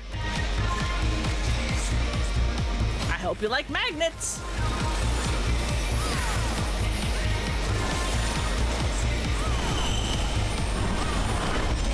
So things are going to raise or lower, and everybody's going to get a debuff, which means either you take more damage when you're up high or more damage when you're low, and you want to like stand on wherever you need to go to make sure that you're not on the you take more damage.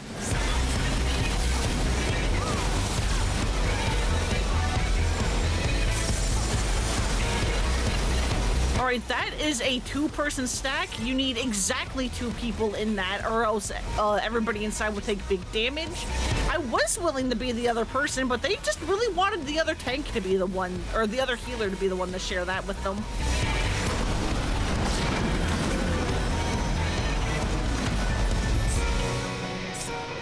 And then Vortexer.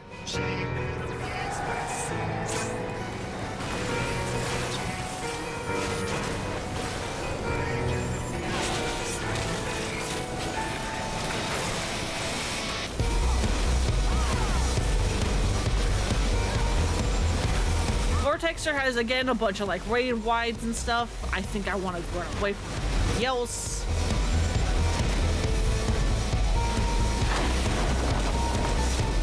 Yeah, and then leaves, like, lava puddles behind on some of its AoEs.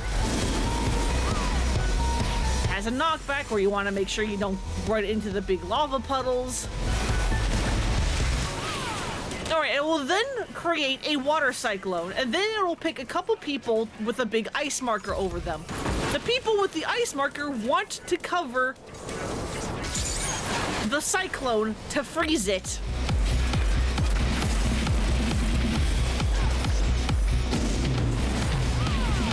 Because eventually, it'll start casting a big attack, and we actually possibly may kill it before it gets to do the big attack.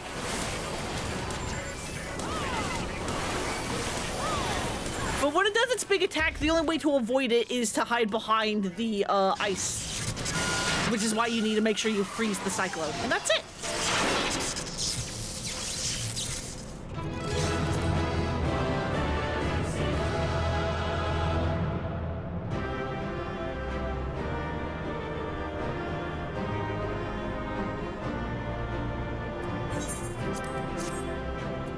Easy peasy. They can have all that shit, I don't care. Another Illuminati brain child back on the scrap pile, is it? Oh, I feel like I've been there to watch you dismantle the thing. As you've likely noticed, Midas back. Now, I haven't said a word about her, to her about what went on when she was away, and I wanted you on hand if things turned nasty. Well, then she gets on better with you anyway, and maybe it's best if you spoke to her yourself. If you say so. Frelona, you haven't seen Brown Rocks, have you? I was looking forward to hearing about the new treasure she's found. Acting like everything's normal, huh? Huh? I see. Well, I will not lie to you. Some of it is true. I did meet with the Illuminati, but that is not the whole story. Allow me to explain.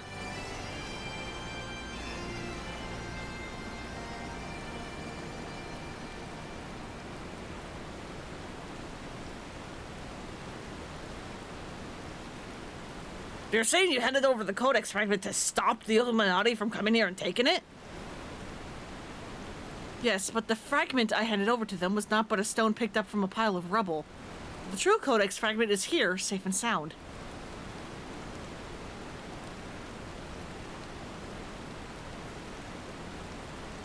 Well then. You know what? That's great, actually. I bloody knew Quick Thinks was lying. The way he told it, you must have been working with the Illuminati all along. Load of old builds to buy a lot of it.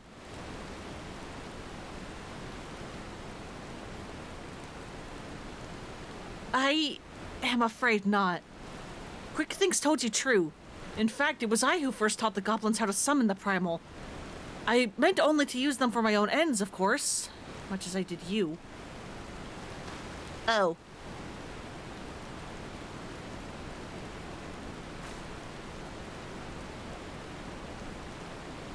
The author of the Enigma Codex was an ancestor of mine.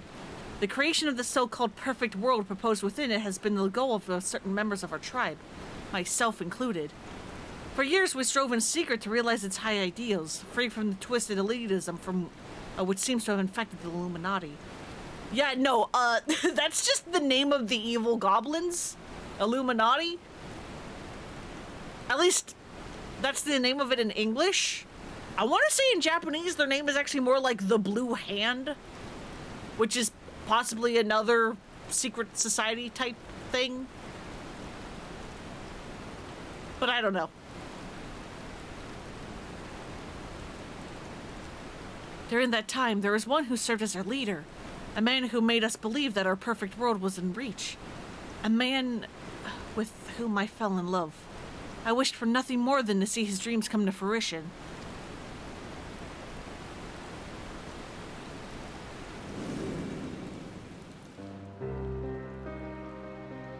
Cone! Behold the cone! So blind was my devotion, I agreed to help him summon a primal without second thought. The danger to our lives never even crossed my mind. But on that day, 3 years ago, I came to know the folly of our mission. Driving home, speaking of fuel, hell yeah! Have a safe drive! In an instant, the infernal machine laid waste to our hopes, snuffing out the lives of my companions, and the man I loved was dragged into its core.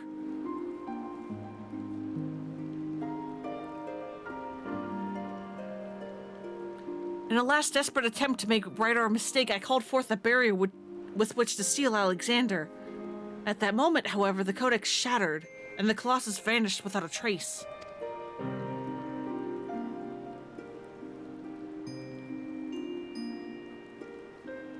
When the dust settled, I found myself surrounded by the broken fragments of the codex, the code accusing remnants of our dream of a perfect world.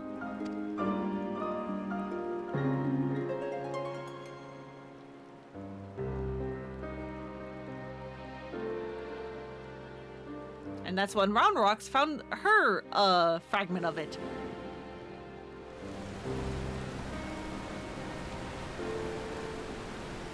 They were fools to think only of the future.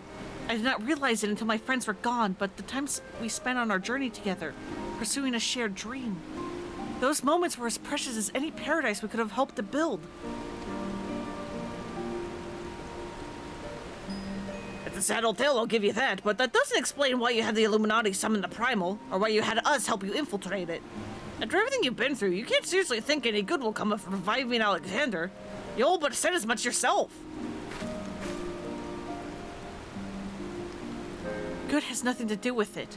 Understand, I act not out of any lingering adherence to my old ideals. I simply wanted to see him again, and perhaps walk to the ends of the world with him.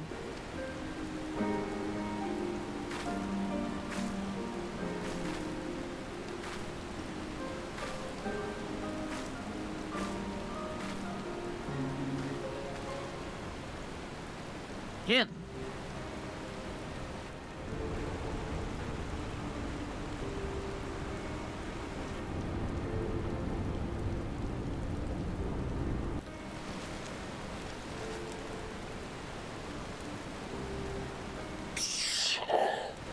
Maybe it cannot mean Alexander.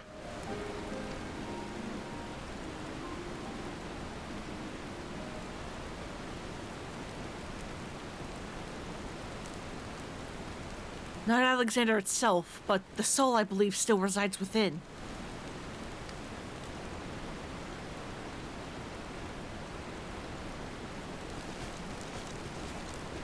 Soul of Uplander sleeps in a giant machine. Never has Matrix heard such nonsense. Midas must abandon this.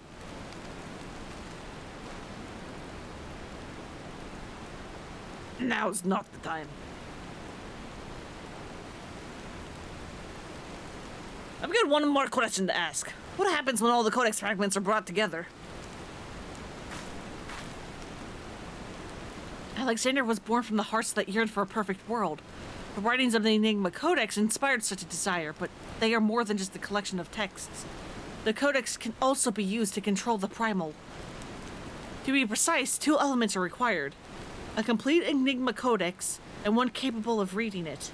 When both are present, Alexander can be commanded to transport its residents wherever they choose.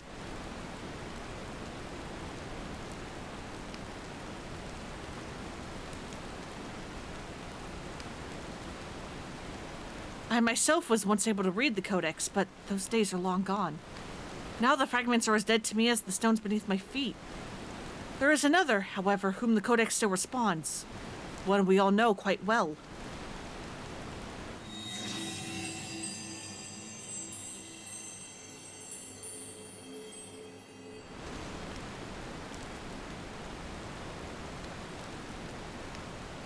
What? Round walks? Are you saying that the little girl is the key to controlling a bleeding primal?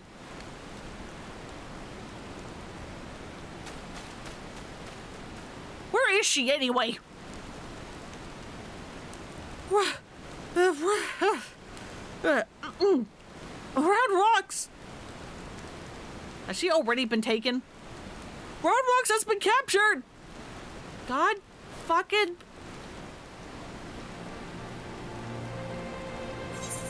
Take your eyes off of her for one moment. It's all my fault. I only lost out of Round Rocks for a moment, but by the time I spied her again, the Illuminati had her surrounded. Can I do anything right? If they hurt her, I shall never forgive myself. Please, Verlona, please bring her back safely.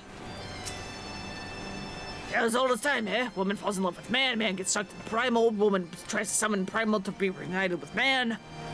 Load of old rot if you ask me, but Midas seems to believe it. We're all in agreement on one thing, though. An innocent child's at the mercy of the Illuminati, and it's our job to rescue her. Topley and the Tyrant. Round Rocks' plight weighs heavy on Midas' mind. Curse me for a fool. I should have known better than to underestimate the Illuminati. I assumed the missing piece in their plan was the Codex fragment, but they were talking about Round Rocks all along. We must mount a rescue, now and without delay. To the Illuminati, she's no better than a cog in that monstrous machine. It's like she's being held somewhere in or close to Alexander's upper body. Continue your push through the left arm, and while the Illuminati are distracted, I will search for a way forward.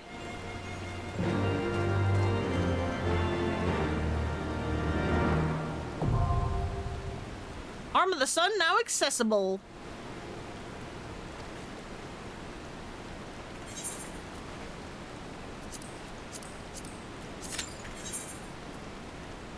You press further into the depths of the Primal and return to be greeted by Mide, who confesses that while the story of her past is true, the fragment she handed over to the Illuminati was nothing more than a useless rock.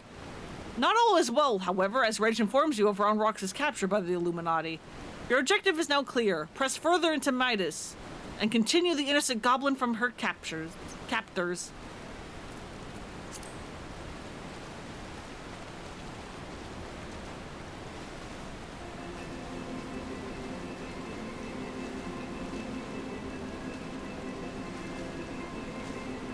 And once again, we must wait.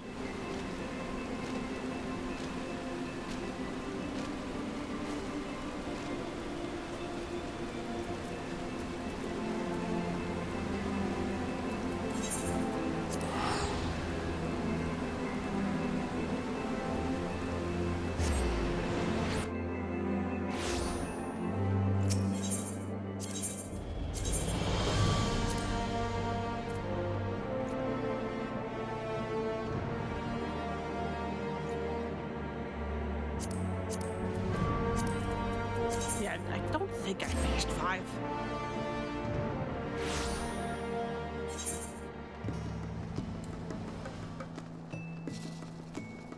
We'll start from over here because I don't remember how far I got on the other side. Well, I see there's a storybook house.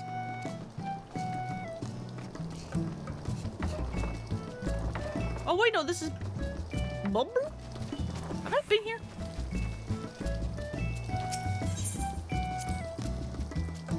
God, I don't remember where I've been and where I haven't.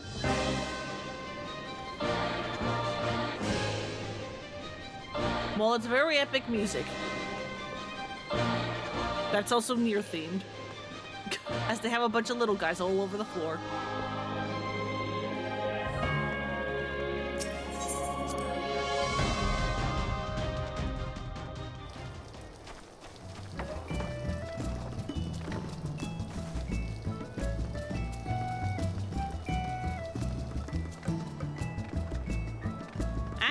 Actually, I can kind of announce this now. I was also gonna put this in one of the Discords, probably Boops's.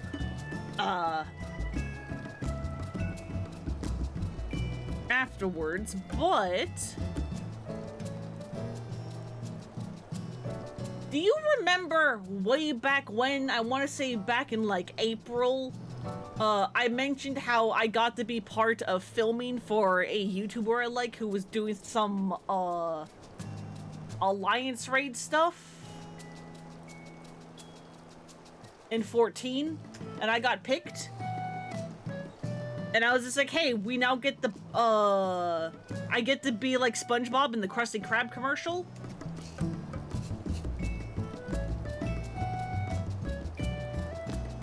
Hang on.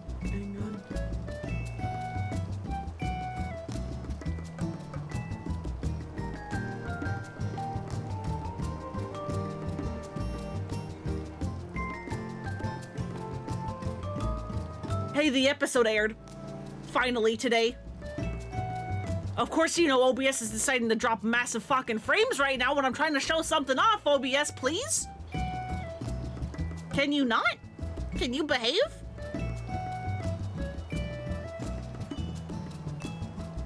But yeah, if you go onto the channel Playframe and watch today's episode, The Copied Factory, I'm here. Specifically, if you go, like, here. Nope, hang on. There's me, right there. That's for Lona. I'm the tall one with the short blue hair in the back. All in black. Look, Gary, there I am. That's me.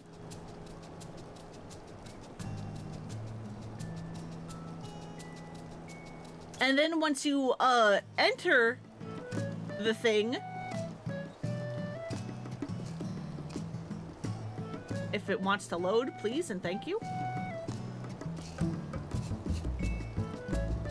There's me again, really tall in the back. There I am. There I am. I'm not part of this part because I'm in another alliance raid.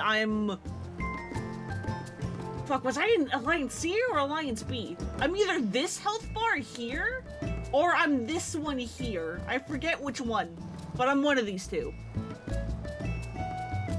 so Zambia mode on? Fucking turn that off. Yeah, just towering over everyone. There I am. Wow, I have like the perfect view being back there, huh? Where is it? Where is it? And then there's a point in this first fight.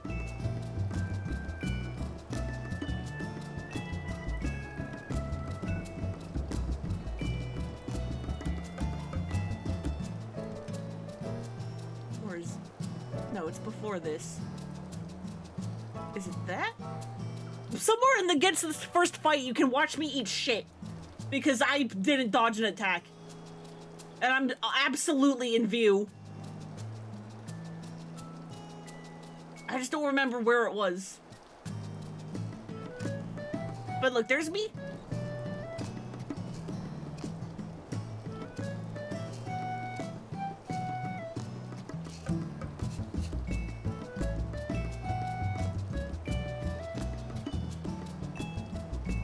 Okay, no, it's before this. Where do I eat shit? I'm somewhere in here.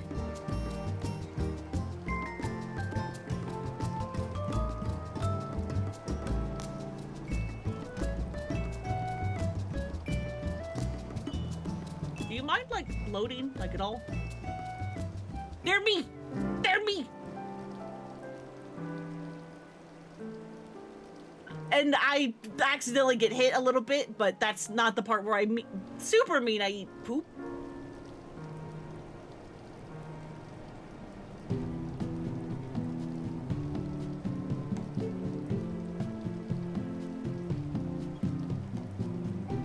Is this where? Yeah, no, it's like right after this, I think. After this first lasers.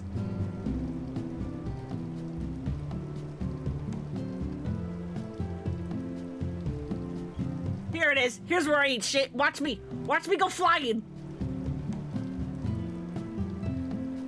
And look, see? Whoops. And up in the air I go and down I go. I ate shit. And then near the end here, or not near the end, but against Big Guy, somewhere around here is actually one where I don't eat shit, but nearly everyone else does because I realized the shot caller misidentified an attack.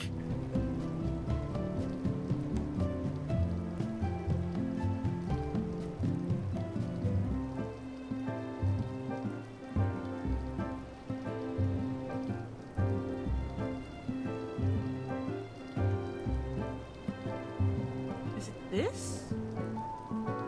I don't remember how far in the fight that happened.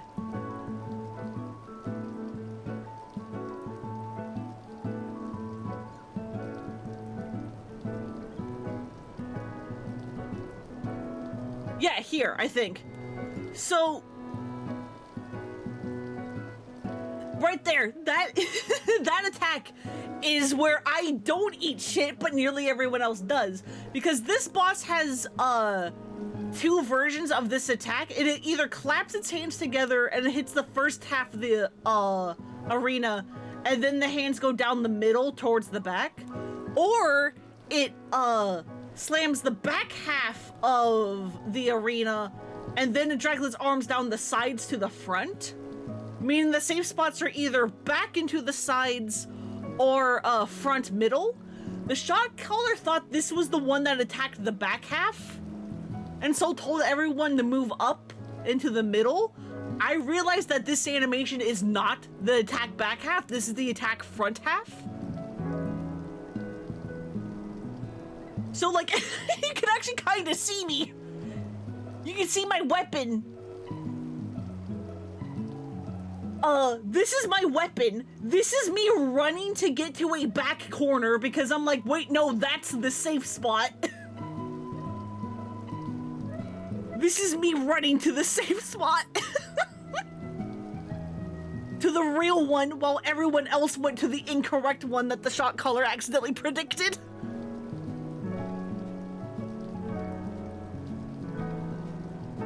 Okay, yeah, no, I must have been in B. This is me, because I didn't take damage for that. This one must have been me. So yeah, rare image of me not eating shit while nearly everyone else did.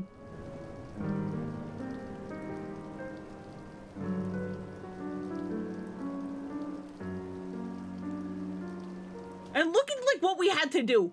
Look, I was a healer for this. Look at what I had to fucking help so many people. I mean, granted, there's, you know, 6 healers here and none of us went down, but you know. Oh shit.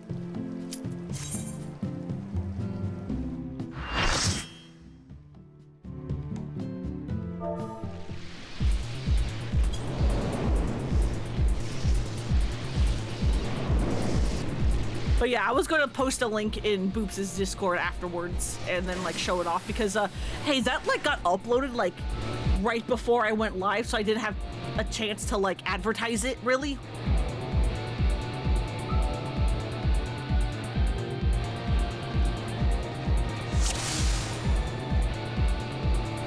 So here we are split into. We mostly want to try to split into light parties if possible, but oh well if we don't. Because only one person can take each tunnel. And so if you split into like 1 tank, 1 healer, and 2 DPS, you kind of make sure everybody, like no group is going to be doomed, but oh well. If it doesn't happen, it doesn't happen.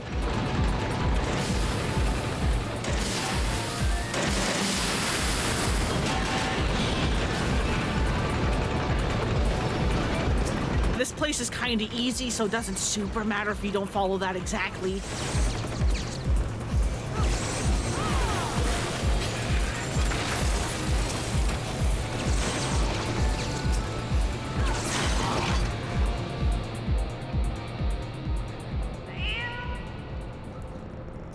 Cat! Cat!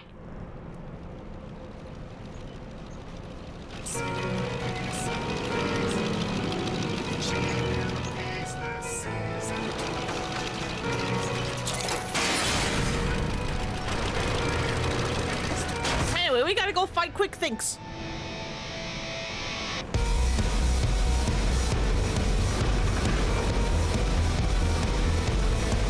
Wow, they actually waited for me. Thank you, boys. Thank you, lads.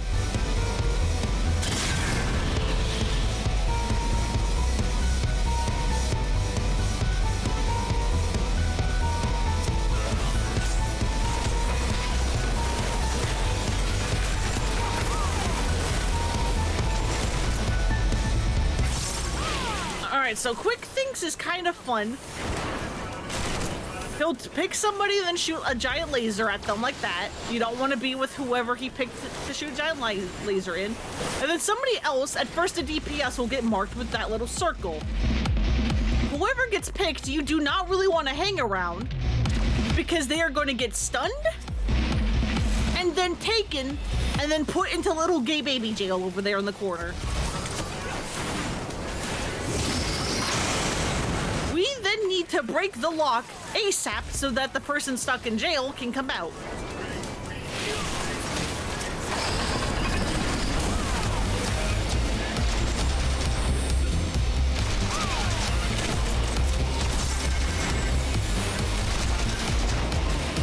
That one you don't really want to get picked up because even if someone does get taken, you can damage the padlock from outside. What the fuck did that healer do? Excuse me? The fuck, what? Alright, eventually the cat will come out, and the cat will start shooting out little tiny hearts. We want to kill the hearts before they reach Quick Think's all thoughts, or else Quick Think starts getting buffed. And we don't want them to get buffed. Ideally, the tank should be moving Quick Thinks away from the heart!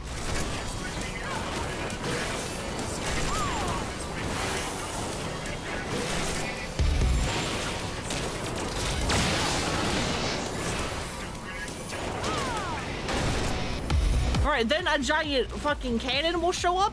Don't get crushed by it. Hey, welcome.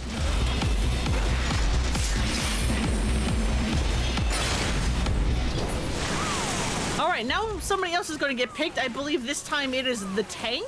So both tanks should split up to make sure that, like, you know, they don't both get kidnapped and get put into jail.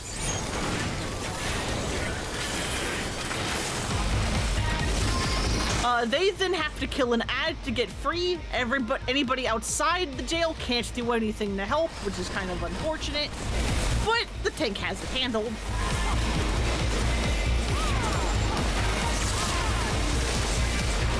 Ow!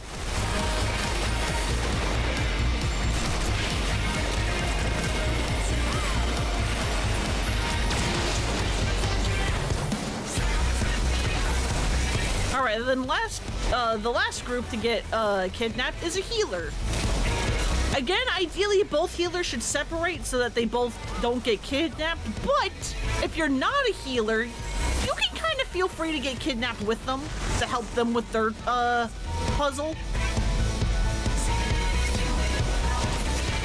Because there's actually benefits from having multiple people. Because what the healers have to do is stand on these little vents to stop them from spewing out poison gas.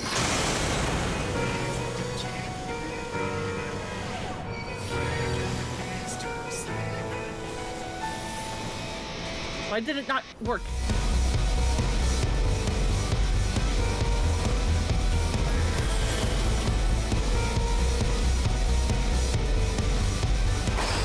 There we go. Jesus. That just took way longer than I thought.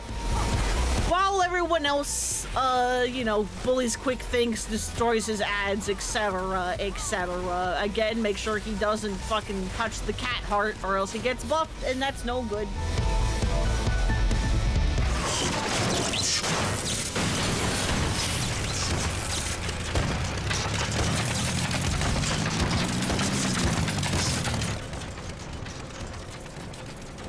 But yeah, if you look around this place, there actually is kind of a city in here.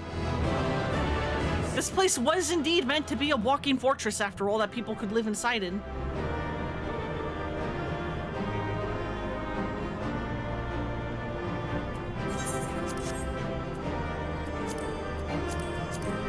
Get me out of here.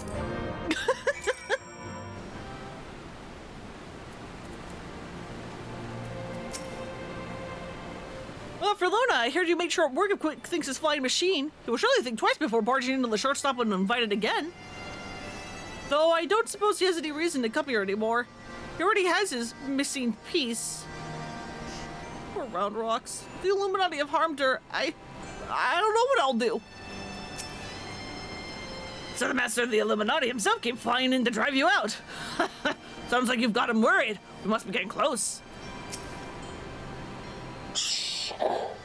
Uplander sends quick think scurry. Illuminati think twice before threatening us again. Uplander is nearly through left arm. Next, Uplander must push forward into inner parts and save Round Rocks. That's what I'm trying to do.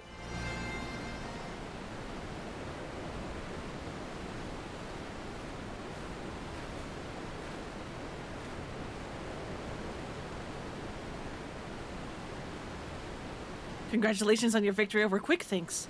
While you were busy dismantling his flying machine, I finished charting Alexander's interior. The chamber you reached is situated in the innermost part of the left sector, which means your next aim should be...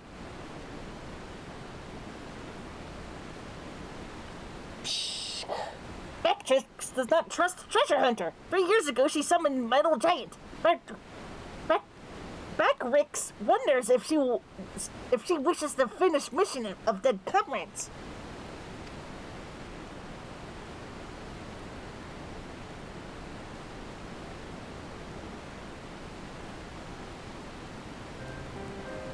I do not blame you for doubting me. Truth be told, my former mentors often stressed that were the unthinkable to happen, it would be my burden as the youngest to carry on their work.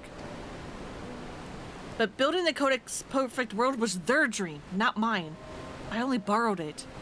As long as I was with those I held dear, I could happily have devoted myself to any cause. Seeing their passion, their joy, that was what filled me with resolve. And it was that which drove me to collect the pieces of the Codex. All of their talk of learning and reason, of justice and perfection, meant little to me in itself. Sometimes I wonder why I was able to read the Enigma Codex in the first place. Mayhap it was because my youthful mind was as a blank slate, receptive to any ideal, if put convincingly enough. And in the end, of course, it doesn't matter. The Primal took my friend's passion, their joy, and their idealism, and ground them in the dust. Though I survived, my commitment to the cause did not. Put simply, I had no need for a perfect world without them to share it. So believe me when I tell you that I did not seek Alexander's return to realize the dreams of the dead. I only wished to see him again. Meaning your leader.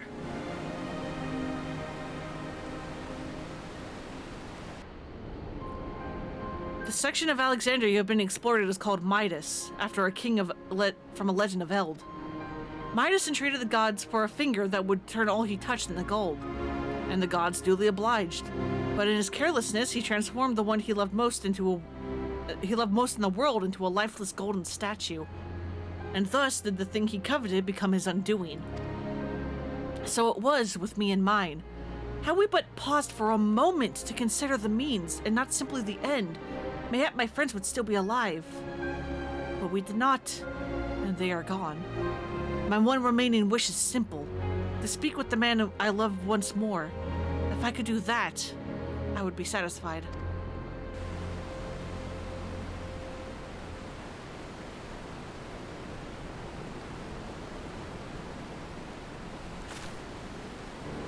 There, I have told you everything.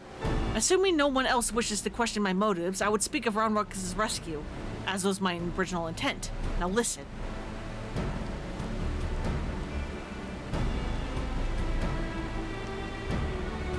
Alexander is divided into 3 main sectors, each powered by an independent core. You have already fought your way through to the innermost of Midas, the left arm. The core only lies a little way beyond, but you may be sure that the Illuminati will have deployed the bulk of their forces to defend it. Hold on a minute, why would they choose to keep Round Rocks there? The cores are just power sources.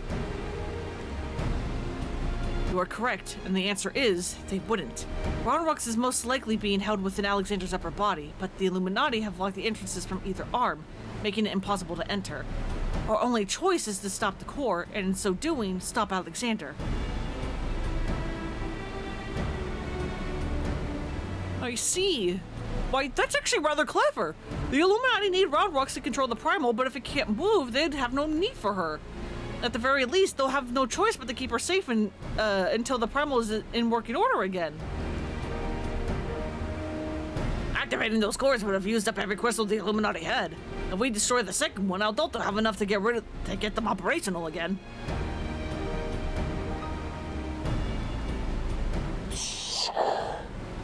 You Uplanders truly think Metal Giant can be toppled? Well, it must. We have no choice.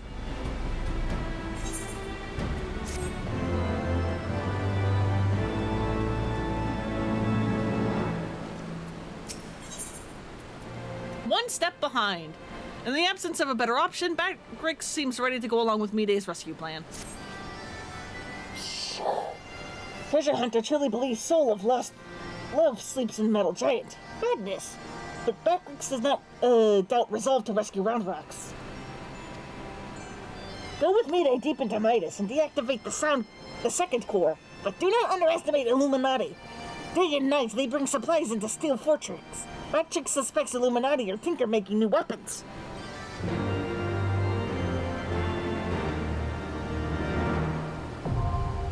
Burden of the Sun now accessible.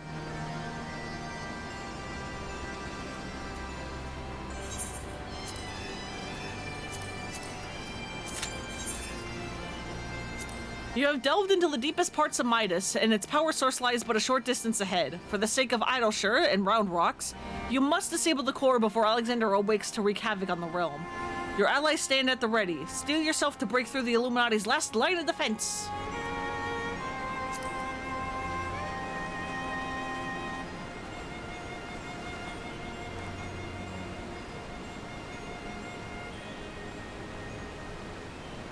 But yeah,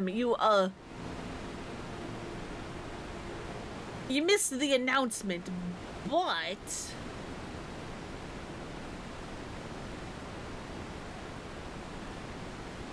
I'm YouTube famous now, just like how SpongeBob was in the Krusty Krab commercial.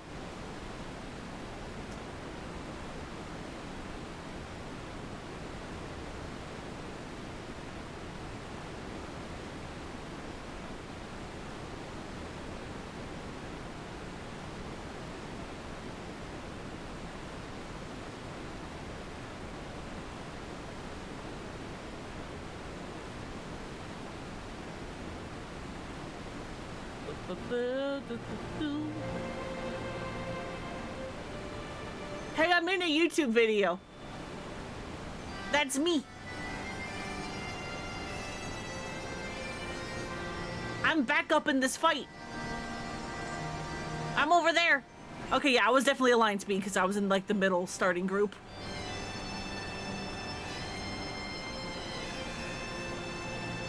They're me.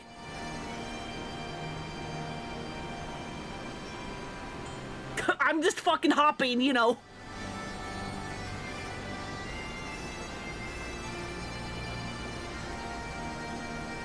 It's me! That's me!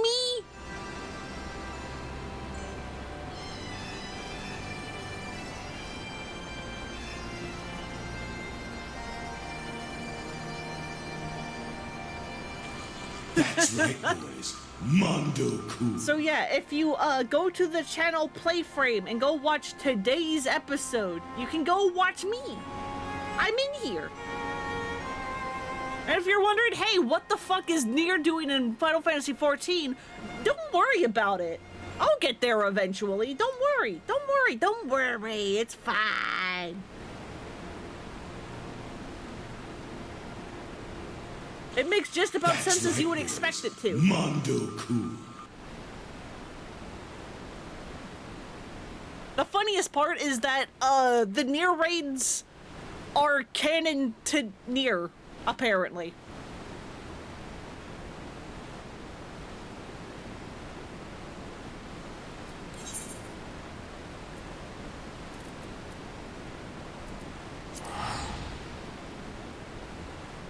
But that's for the future. It's just gonna take a while.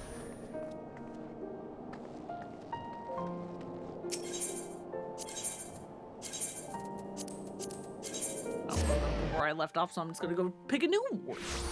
Who cares?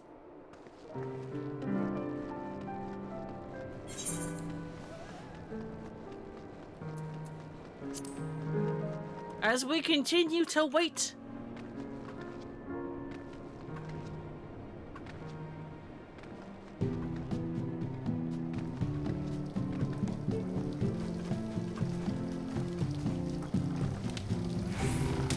Got a cute little otter. And a bunch of mushrooms and a frog.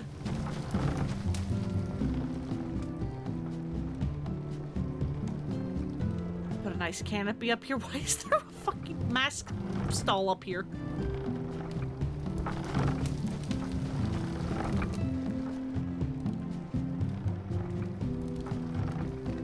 Hit.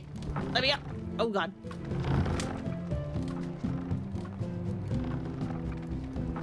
I want to explore.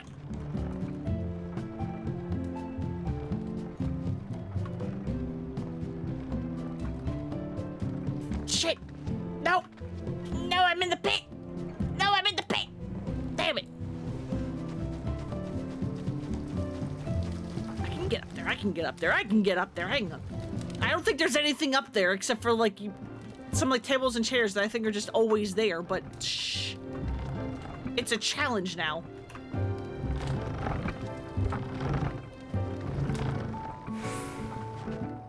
And I want to win.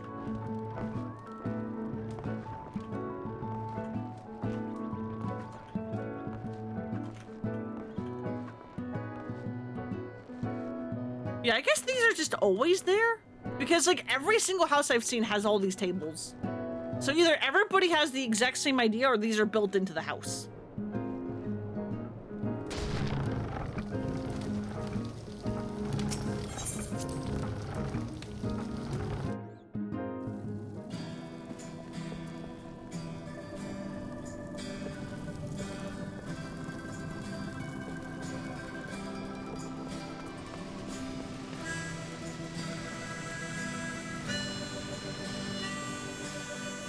Nice library.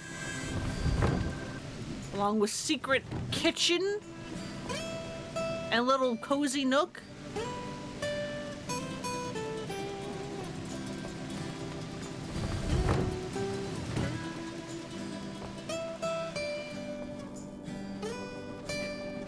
You have closed this off, however. Fuck, where is it?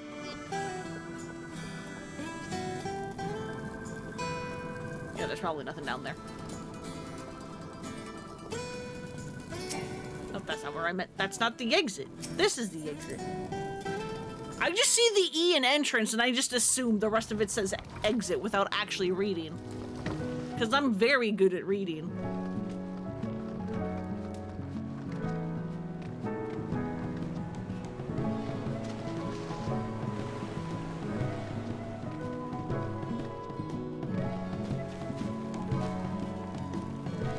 Fire pit, that's awfully close to your wooden fence. Giant pumpkins, nice trees.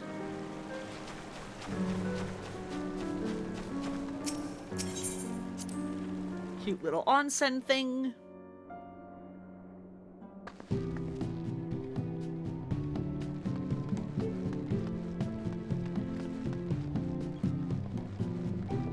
And nothing out here.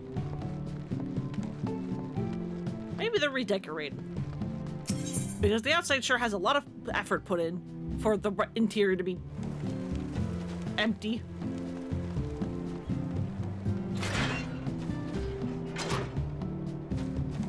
Couple of chocobos.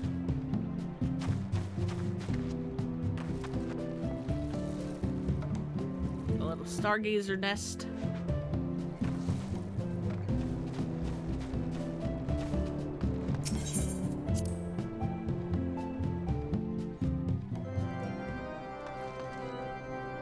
I was about to say, why is spooky music playing?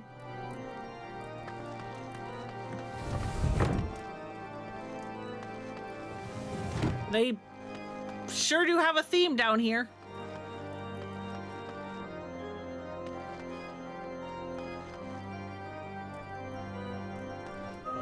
this a cult?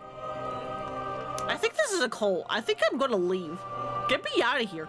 Get me the fuck out of here. This is a cult room. This is a cult house.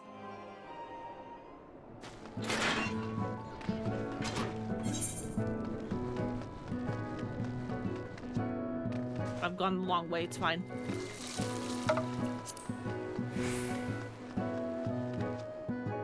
Listen, there was like 4 like rings on that stage that were in perfect placement to be like holding arms and legs. I was getting the fuck out of there.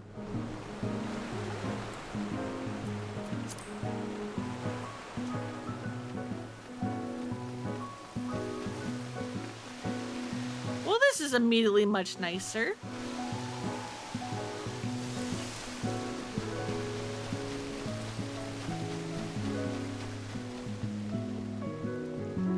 Yeah, I'm just excited that that YouTube video is finally out because, hey, we recorded that back in, like, fucking April.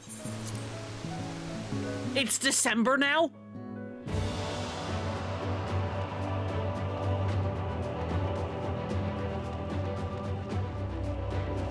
Yeah, a little hot spring. Oh my god, hello? What the fuck is this?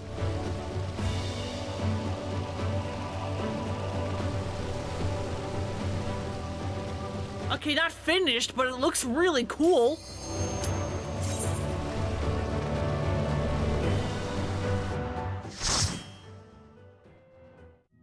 Figured it had already been posted and you just didn't realize? Yeah, no. It came out today.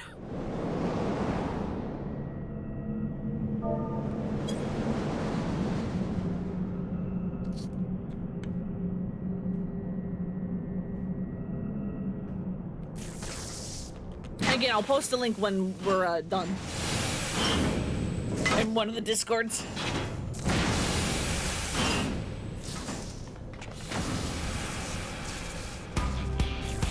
Verona confused on what the fuck we're fighting.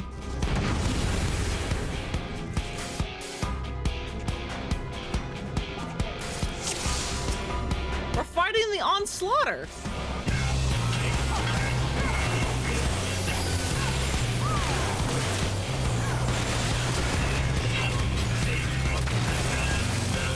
So yeah, it's going to have a big beam. You don't want to be in front of the big beam. Fairly obvious. Is that a raid ride? No, that's a tank buster. Okay.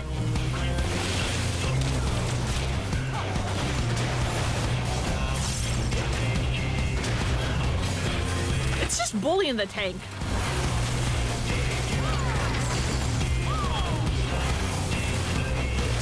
Hey, nope, no ads. Get more danger puddles, you gotta ignore them. It's gonna do another big beam, get out of the way.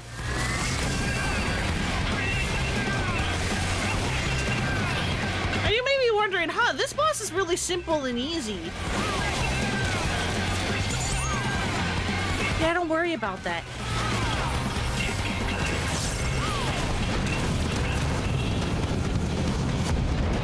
Initiating combat protocol, eliminate intruders. Hey, remember these guys? It's Vortexer and Brawler again. They have mostly the same mechanics as they did before, especially Brawler, where you do not want to be in front of its fucking two-hit thing.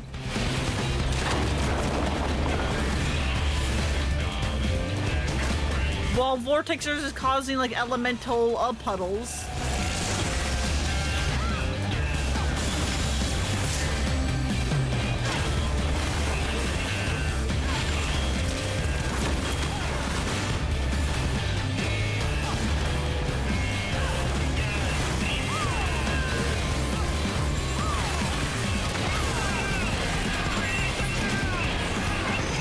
And then, hey, look, it's the other guys again. Blaster and Swindler.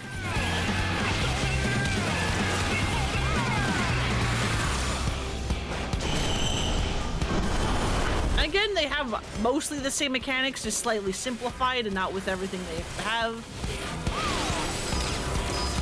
If you want, watch out for what your debuff is and get on the magnet that, like, doesn't hurt you as bad.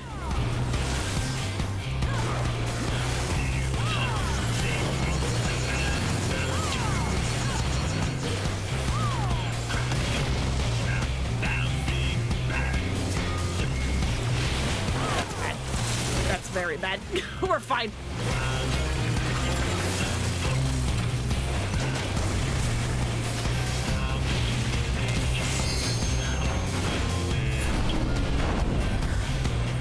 And now that we've killed all of them,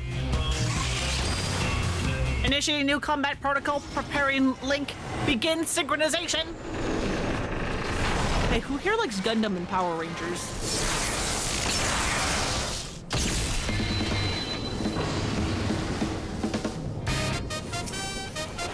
We're justice time!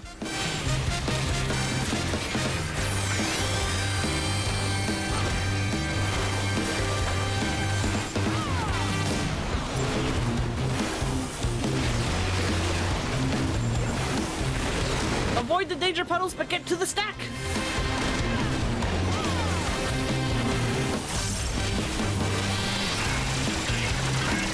Don't be in front of it.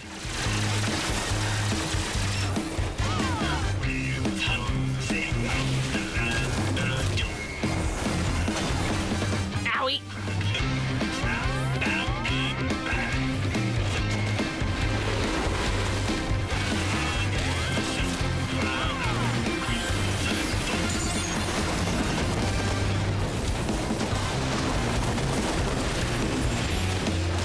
Try to be quiet so that you guys can hear the music, because the music fun.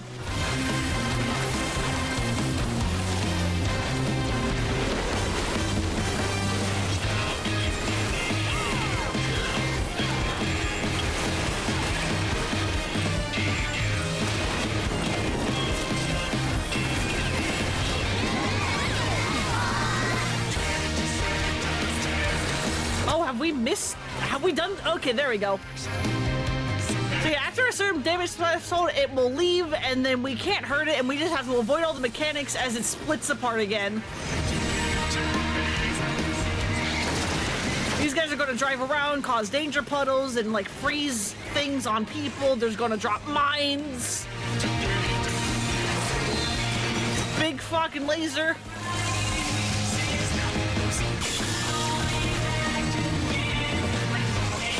Get away from the center! But also pay attention to your magnet! Get out of the big beam!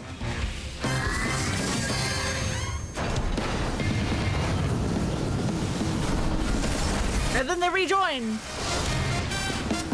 And now we can kill!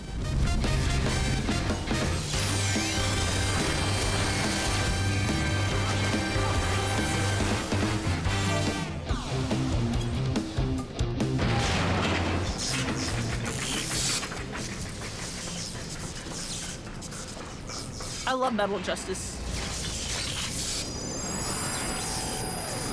And Cool Warriors Light, don't look at explosions.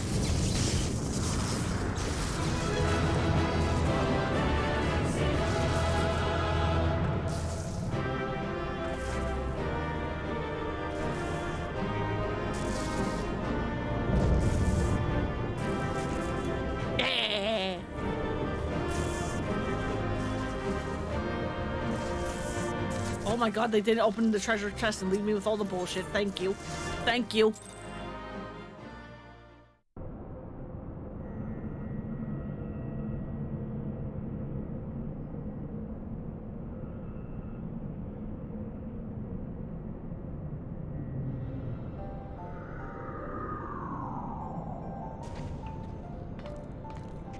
Hey, you two!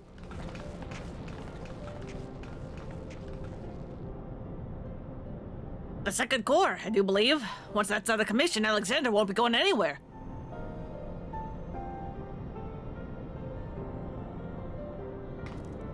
Biggs' voice changes every single time I read a line of his dialogue, because I never remember how to make the voice I gave him. Diane, would that I could see you just once more.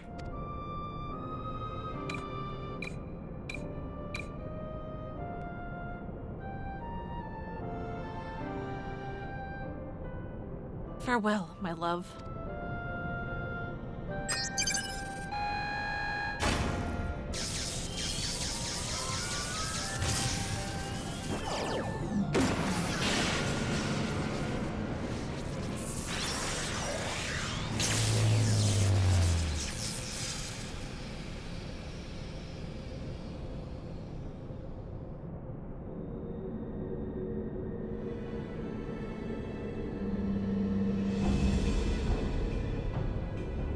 You!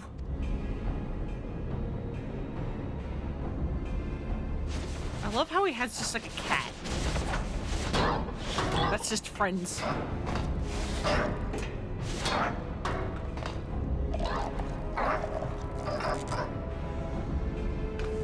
Too frightened of us, too frightened to face us alone, I see. Not that I blame you. We all know what Forlona did to you last time. Pressure in future that has been writ. Even strongest W must sometimes pretend to be weak and let enemies in. Let enemies win. Oh, pretending, were you? And I suppose losing this core was all part of your plan. Don't make me laugh. You know as much about the future as we do. As we do. We do. Fucking, I'm forgetting to lower my voice to do Biggs. Quick Thinks knows all. For example, Quick Thinks knows one among Uplanders carries true fragment of Enigma Codex.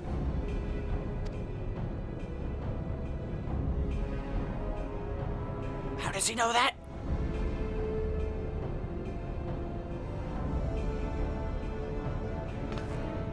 Well, it seems the game is up, Biggs. There's no hiding the truth from Quick Thinks.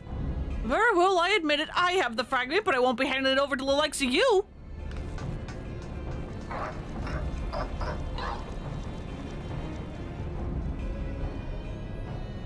Ori Wedge, didn't you hear him? He knows all. Which means he knows that what you're carrying's a worthless rock. Well, I've got the genuine article tucked away in me small clothes.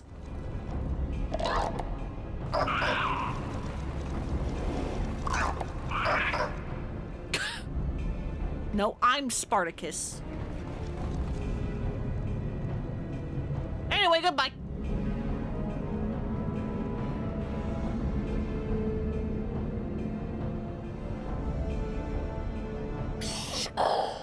Quick Thinks already knows conclusion of Uplander's childish games.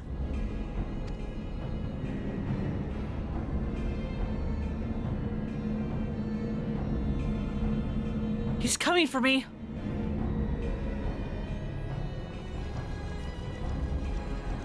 Yeah, what's he waiting for? Long ago, outcome was decided. Uplanders think they are victorious, but luck is no friend of them today.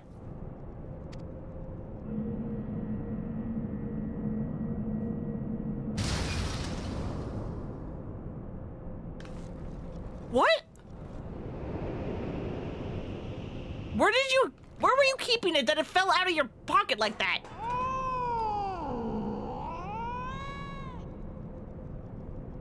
And now Enigma Codex belongs to Illuminati. All pieces fall into our hands.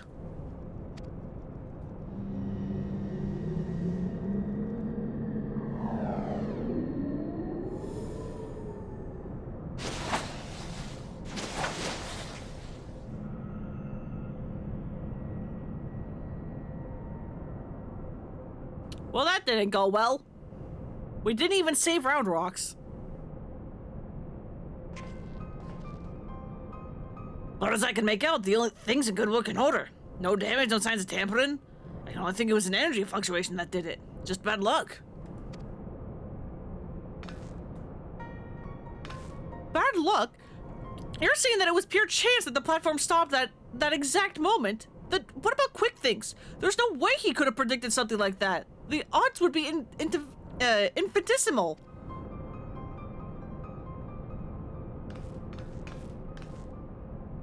Well, however he did it, the fact remains that he did. But that doesn't mean we have to stand for it. When someone takes something from you, you just have to take it back.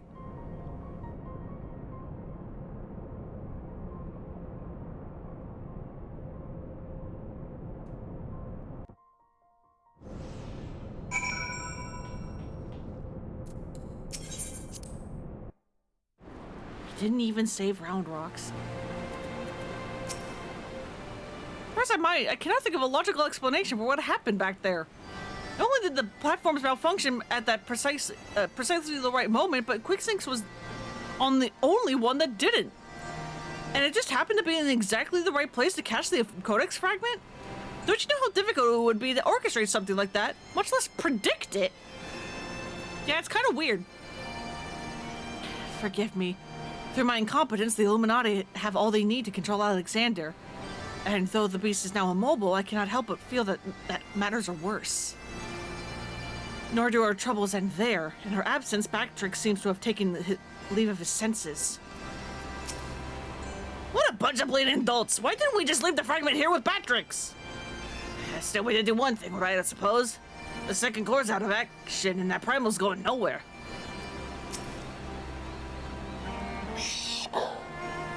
You Outlanders forget something. Matters are too urgent for such foolish doolings.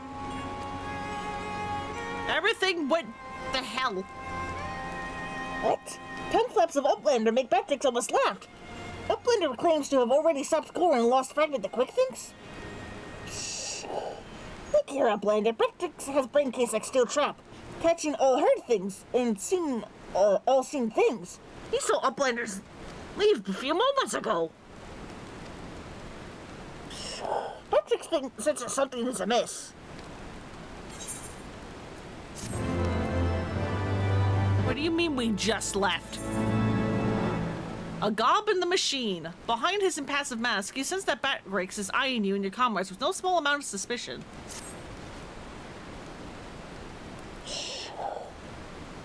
Bactrix is certain that Uplanders left for the metal giant only moments before returning. He watches Uplanders disappear over horizon with own two eyes. But it is impossible to return so soon if Uplander's tale is true.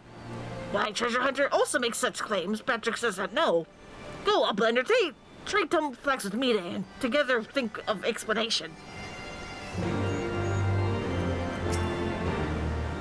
Hey, what the hell is going on?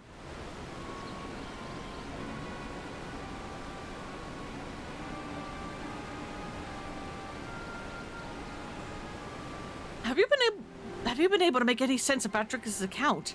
According to his version of events, we would scarcely have had time to reach the core, much less shut it down.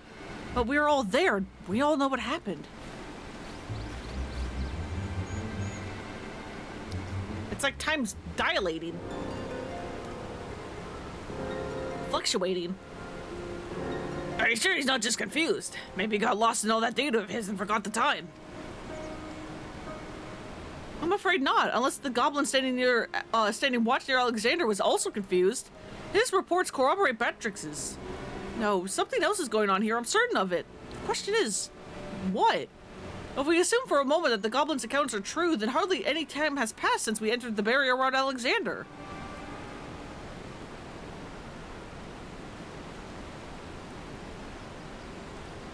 Time stopped. Impossible.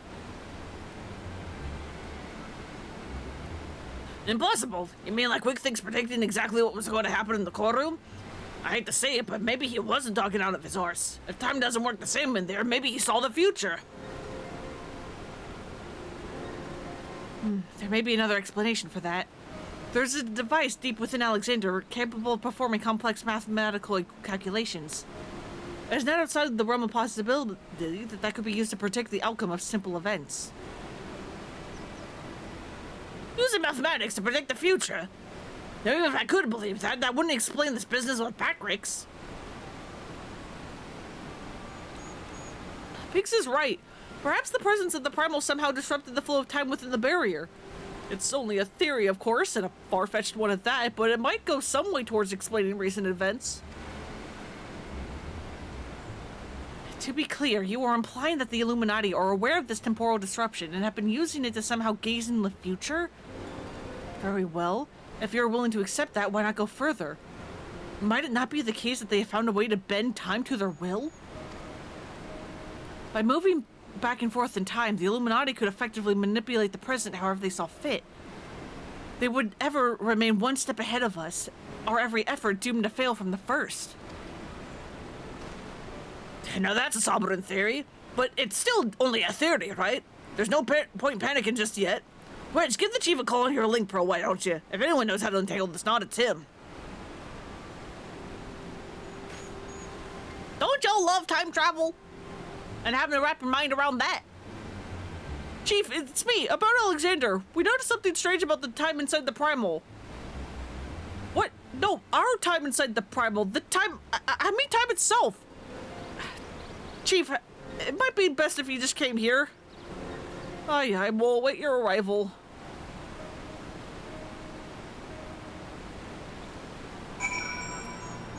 Oh, we be waiting.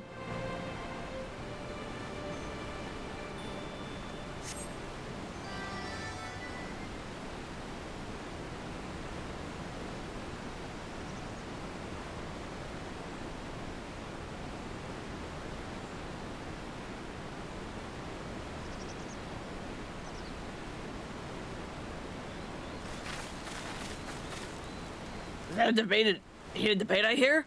Boys, you started without me. Now, what was it you're saying over Link Pearl? Something about running out of time? Sid insisted that I accompany him, though I would have come even had he not. Matters have taken a turn for the worst, I gather.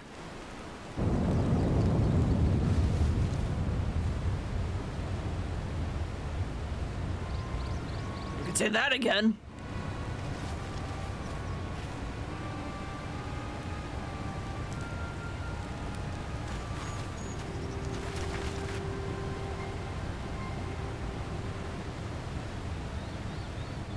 Alexander, you're not moving again, are you?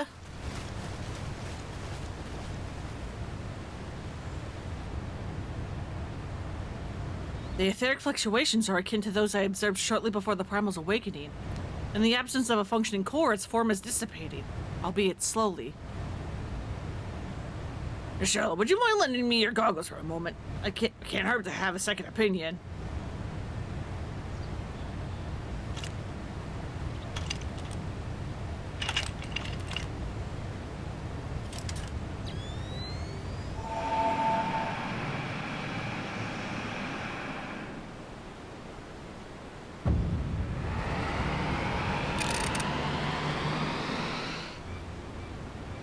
What in the seven hells?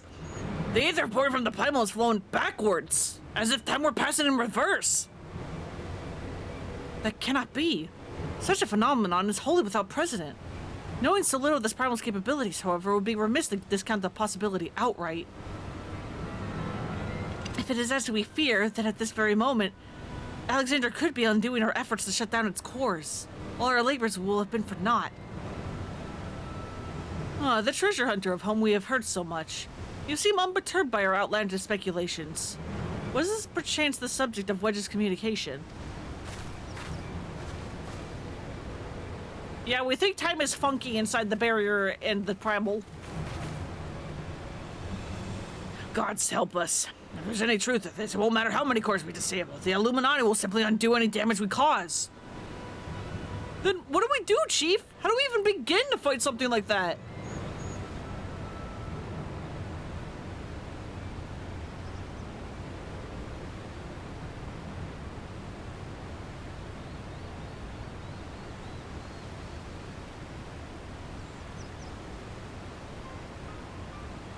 To erase the past, to return to a clean slate. Could Diane have known?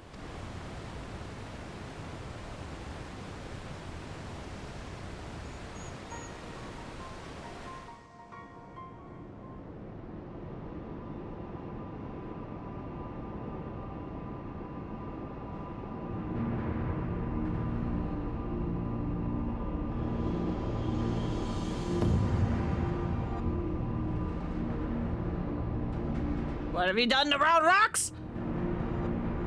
You leave her alone!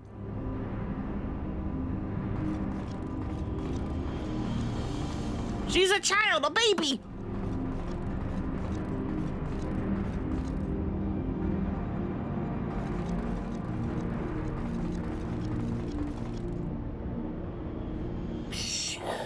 Preparations for restoration of Enigma Codex are complete. Calculations show margin of error for future readings is 0.03%.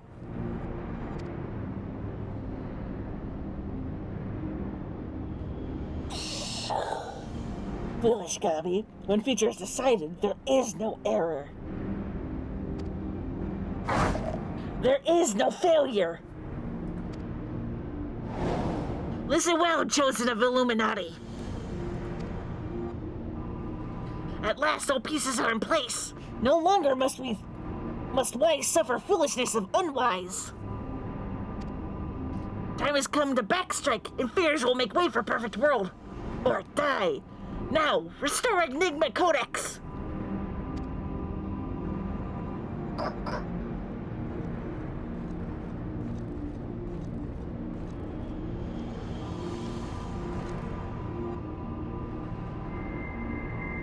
How's that little pebble gonna fix all of Cone?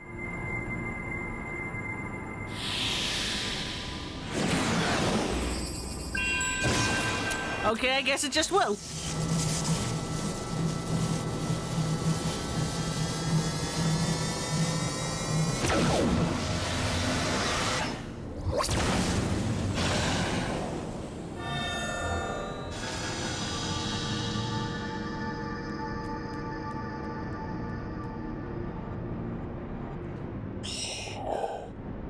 Now is Alexander Illuminati's to control. Soon will cores be disabled by Uplanders be disablable no longer. Reverse time!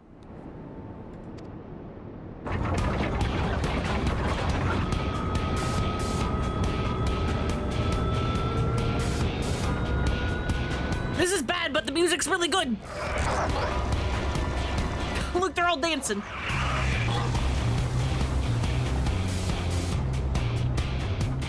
Once power flows to third core, Alexander will be fully operational. And with third core, will its true potential awaken. Rings of time will unfurl, and all of history will be at mercy of Illuminati. Chosen ones will amend mistakes of past and reshape world into perfection.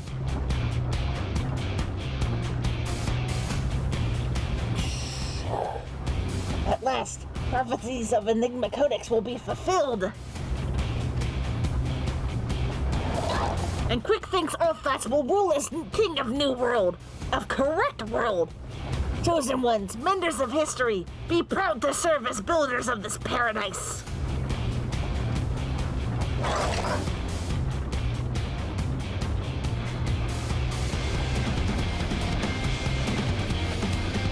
Why do they get cool music?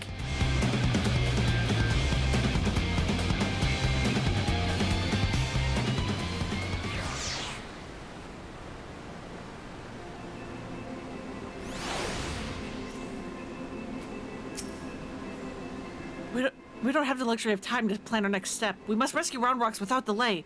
For her sake and ours. Seems we have more questions than answers where this panel's concerned. If the Illuminati can really see into the future, does that mean they already know what we're going to do next? Yeah, time travel's a fucking thing to try to wrap your head around, huh? That's why I think a lot of times when there's like time travel stuff, it's often the like stable time loop where anything you go in the past to change has already changed. Therefore, you're not actually changing anything. Or it's the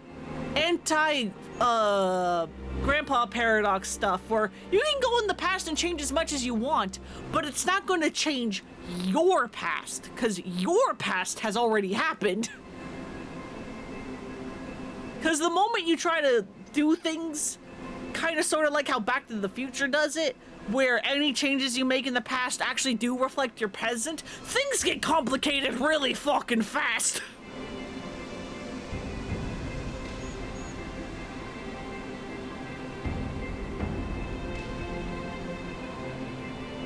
You're still in the chief have returned to Matoya's cave. Don't worry. Between them, I'm sure they're sure to find the answer to our problems. If it isn't waiting on a shelf in the Shirley and Annals, it'll be in some forgotten corner of the chief's brain. You mark my words. And the next time we meet Quick Thinks, we'll be ready for him.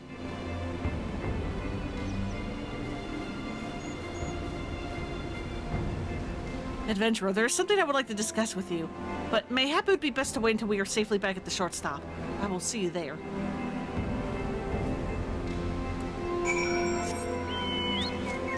What do you mean, see you back at the short stop? It's fucking 10 feet away! What are you talking about?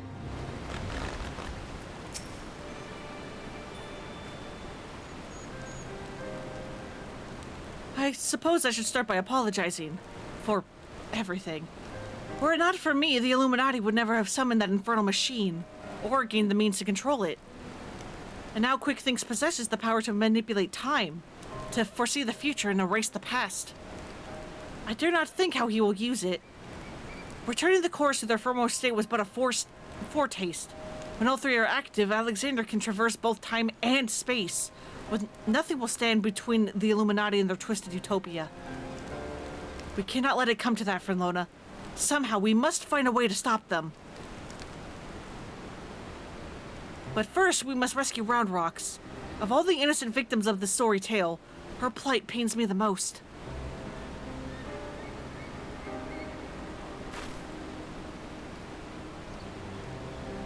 The shortstop isn't just the same without her. I suppose someone will keep her treasure safe until she returns.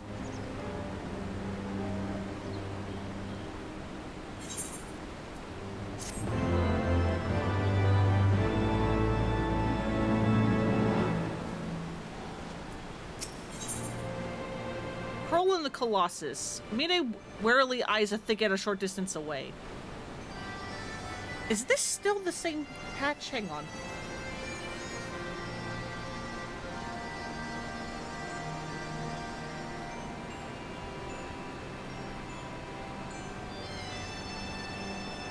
Hang on.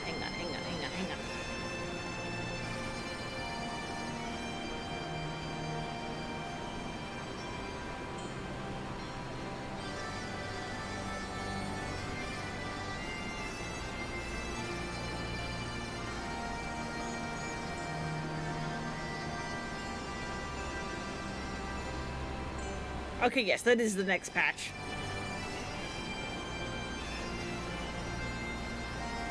How much is left? 30 minutes?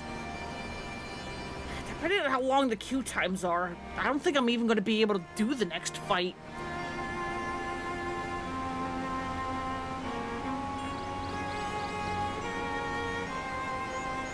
This kind of is a good place to call it, because then I can do the next segment all on, like, Sunday or whatever.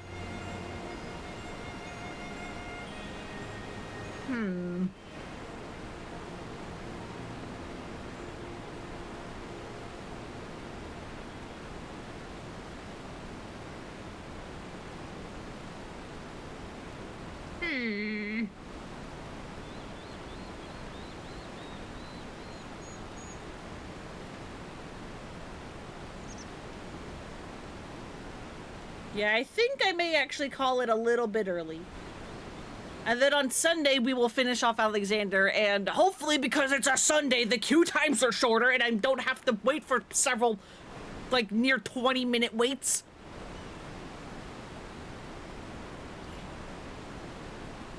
Would have been so much easier to just unsync it, but I want to show off the fights, and it's hard to show off the fights if it's unsynced, because I can accidentally do too much damage and skip phases.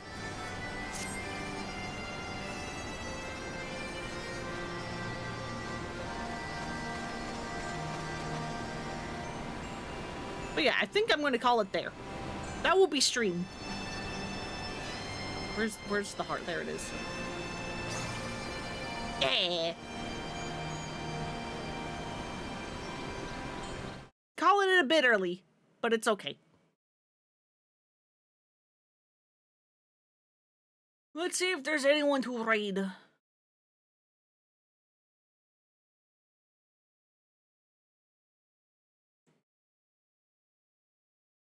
Do.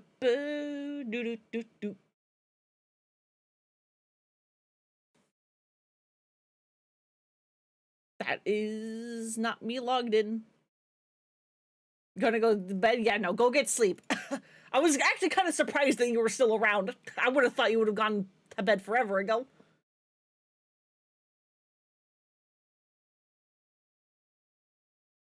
Who to raid? Let's do Cyric. Let's do Cyric. He's doing some dragon cart in Like a Dragon.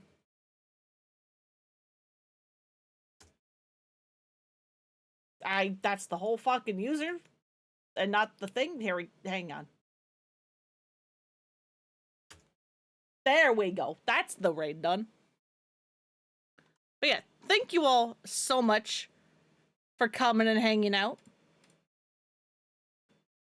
I hope you have a good night, good evening, whatever time it is for you. I hope you take care of yourselves. And I will see you all tomorrow for something? Maybe Earthbound. Probably Earthbound. Bye-bye.